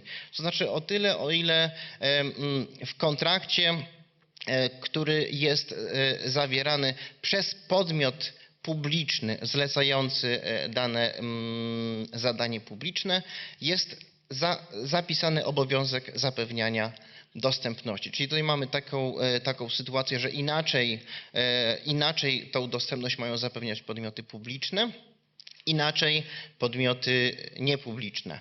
Z drugiej strony też w przypadku samych pacjentów. Pacjent ma możliwość złożenia wniosku czy złożenia skargi do PFRON-u na brak zapewnienia dostępności przez dany podmiot. W stosunku do podmiotu publicznego jak najbardziej. Natomiast jeśli pacjent złoży skargę do PFRON-u i okaże się, że złożył skargę na podmiot niepubliczny, no to taka skarga przez PFRON nie zostanie rozpatrzona, bo skargi można składać tylko na podmiot publiczny. Dlatego też opracowaliśmy rekomendacje, które pokazywały, w jaki sposób ten problem rozwiązać. Te rekomendacje też zaprezentowaliśmy na Komitecie Dostępność Plus w ochronie zdrowia, który jest takim ciałem doradczym ministra zdrowia. I w wyniku dyskusji wielu, które podjęliśmy, konkluzja była taka, że najskuteczniejszym rozwiązaniem tego problemu, tych problemów, o których powiedziałem przed chwilą, będzie postulat zmiany ustawy o dostępności. I to, co proponujemy i co jako ministerstwo też chcielibyśmy, aby zostało zrealizowane, to jest rozszerzenie zakresu ustawy o dostępności. Proponujemy objęciem zakresu ustawy o dostępności wszystkie podmioty publiczne i niepubliczne, z którymi NFZ zawarł umowę o udzielanie świadczeń opieki zdrowotnej, a takich podmiotów jest ponad 23 000 w skali całego kraju, a także dodatkowo chcielibyśmy rozszerzyć ten obowiązek zapewniania dostępności także na apteki, ponieważ również apteki, gdy udzielają świadczeń w postaci sprzedaży leków refundowanych, czy środków spożywczych specjalnego przeznaczenia, czy wyrobów medycznych, jeśli robią to w ramach kontraktu z Narodowym Funduszem Zdrowia, wówczas realizują one zadanie publiczne. Więc dlatego zarówno wszystkich świadczeniodawców, jak i apteki chcieliśmy traktować tak samo, żeby były w taki sam sposób zobligowane do zapewniania dostępności. I to właśnie postulujemy jako ministerstwo. Chcemy, aby zostało zrealizowane i taki też mamy plan na to, aby to zrealizować. Jeśli dostępne usługi medyczne, no to jakby już odchodząc od funduszy Unii Europejskiej, inne działanie, o którym być może Państwo słyszeliście, które rozwinęło się w okresie pandemii COVID, tak zwana teleplatforma pierwszego kontaktu. Teleplatforma pierwszego kontaktu w październiku 2021 roku została uruchomiona. Dzięki niej pacjent może otrzymać poradę w formie telekonsultacji, a lekarz w ramach tej porady może wystawić e-receptę, e-skierowanie czy e-zwolnienie. Istotą funkcjonowania tak zwanej TPK, czyli Teleplatformy Pierwszego Kontaktu, jest to, że działa ona w godzinach funkcjonowania nocnej i świątecznej pomocy lekarskiej, czyli od poniedziałku do piątku każdego dnia od godziny 18 do 8, a także w niedzielę, w soboty, niedzielę, święta, dni wolne od pracy od 8 do godziny 8 dnia następnego. Od lutego 2022 roku wyposażyliśmy Teleplatformę Pierwszego Kontaktu w usługę tłumacza języka migowego, czyli osoba głucha, która potrzebuje porady w formie telekonsultacji, może poprzez wypełnienie formularza i zaznaczenie w nim potrzeby porady z udziałem tłumacza języka migowego, może taką poradę uzyskać. Wówczas taka porada przy udziale tych 3 stron, czyli pacjenta, lekarza oraz tłumacza PJM-u, jest pacjentowi udzielana. I jeszcze dosłownie na koniec plany na przyszłość. To, co już zostało także dzisiaj powiedziane, z jednej strony projekt Dostępność Plus dla podmiotów ambulatoryjnej opieki specjalistycznej, czyli swego rodzaju kontynuacja obecnego projektu Dostępność Plus dla zdrowia, tylko teraz skierowanie wsparcia na podmioty, które posiadają z Narodowym Funduszem Zdrowia umowę w zakresie ambulatoryjnej opieki specjalistycznej. I tu znowu chcemy, aby schemat działania był podobny, czyli na początku opracowanie odrębnych standardów dostępności dla AOS-ów, odrębnych, ale jednak w odniesieniu do obecnie istniejących standardów dostępności dla POZ-ów oraz szpitali, jak również udzielenie wsparcia grantowego. Na ten moment planujemy, biorąc pod uwagę dostępność obecnie alokacji, wsparcie dla około 250 placówek AOS. No i oczywiście to, co jest dla nas bardzo istotne, to kontynuacja procesu szkoleń kadry. Szkoleń w zakresie kompetencji i komunikacji z osobami i pacjentami ze szczególnymi potrzebami. Inne plany na przyszłość, jakby wybiegając już, także odchodząc od funduszy Unii Europejskiej, strategia na rzecz osób z niepełnosprawnościami na lata 2021-2030. Ministerstwo Zdrowia planuje działania mające na celu analizę dostępności do świadczeń dla kobiet z różnymi niepełnosprawnościami realizowanych przez świadczeniodawców udzielających umowę o udzielanie świadczeń opieki zdrowotnej w rodzaju ambulatoryjna opieka specjalistyczna w zakresie ginekologia i położnictwo. To działanie jest obecnie także przez ministerstwo realizowane. Postępowanie na wyłonienie podmiotu, który będzie dokonywał owej analizy dostępności, jest w toku. Bardzo Państwu dziękuję. Kończąc, chciałem też zwrócić uwagę na fakt, kto już kilkakrotnie dzisiaj wybrzmiało. Pani rysowniczka to pięknie narysowała na jednej z pierwszych tablic. Również to przewinęła się kwestia w prezentacji Kamila Kowalskiego, a mianowicie to, że same działania w zakresie dostępności to nie wszystko. Konieczna jest praca dotycząca zmiany postaw. Konieczne jest to, aby także uświadamiać chociażby personelowi placówek ochrony zdrowia, że trzeba korzystać z pewnych rozwiązań. No bo co z tego na przykład, że dana placówka POZ będzie miała wykupioną usługę tłumacza online języka migowego, jak na przykład lekarz nie będzie chciał skorzystać z tego, prawda? Więc zadaniem dla nas wszystkich, zarówno dla podmiotów publicznych, jak i dla samorządu, tutaj ukłon w kierunku pana prezydenta, jak i dla organizacji pozarządowych, dla mediów, jest także to, aby pracować na postawach, aby budować świadomość potrzeb zapewniania dostępności osobom ze szczególnymi potrzebami. Dziękuję bardzo. Bardzo dziękuję. Wszystko to mieści się w słowie podmiotowość. Szanowni Państwo, o którym była mowa na początku naszej konferencji. Szanowni Państwo, bardzo serdecznie dziękujemy. Tak powoli kończy się pierwszy dzień naszej konferencji, naszych spotkań, a podsumuje go pani minister Małgorzata Jarosińska. Jednak bardzo prosimy, pani minister.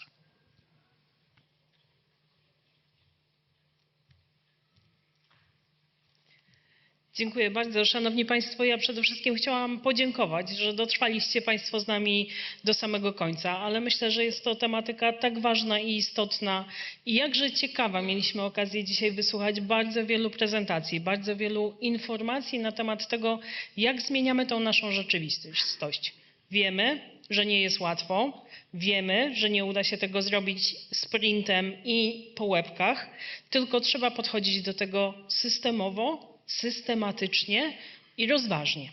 Szanowni Państwo, dziękuję za to wszystko, co zostało dzisiaj przekazane, bo to daje nam podstawę do tego, żeby dalej realizować nasze działania, żeby przystępować do zmian chociażby ustawy o zapewnianiu dostępności osobom o szczególnych potrzebach, po to, żeby jeszcze lepiej odpowiadać na te wyzwania, przed którymi dzisiaj stoimy i przed taką zmianą my również stoimy jako ten resort, który będzie dokonywał zmian tej ustawy. Szanowni Państwo, to pierwszy dzień naszej dzisiejszej konferencji podsumowującej 5 lat programu Dostępność Plus. Zapraszam Państwa bardzo serdecznie na jutro.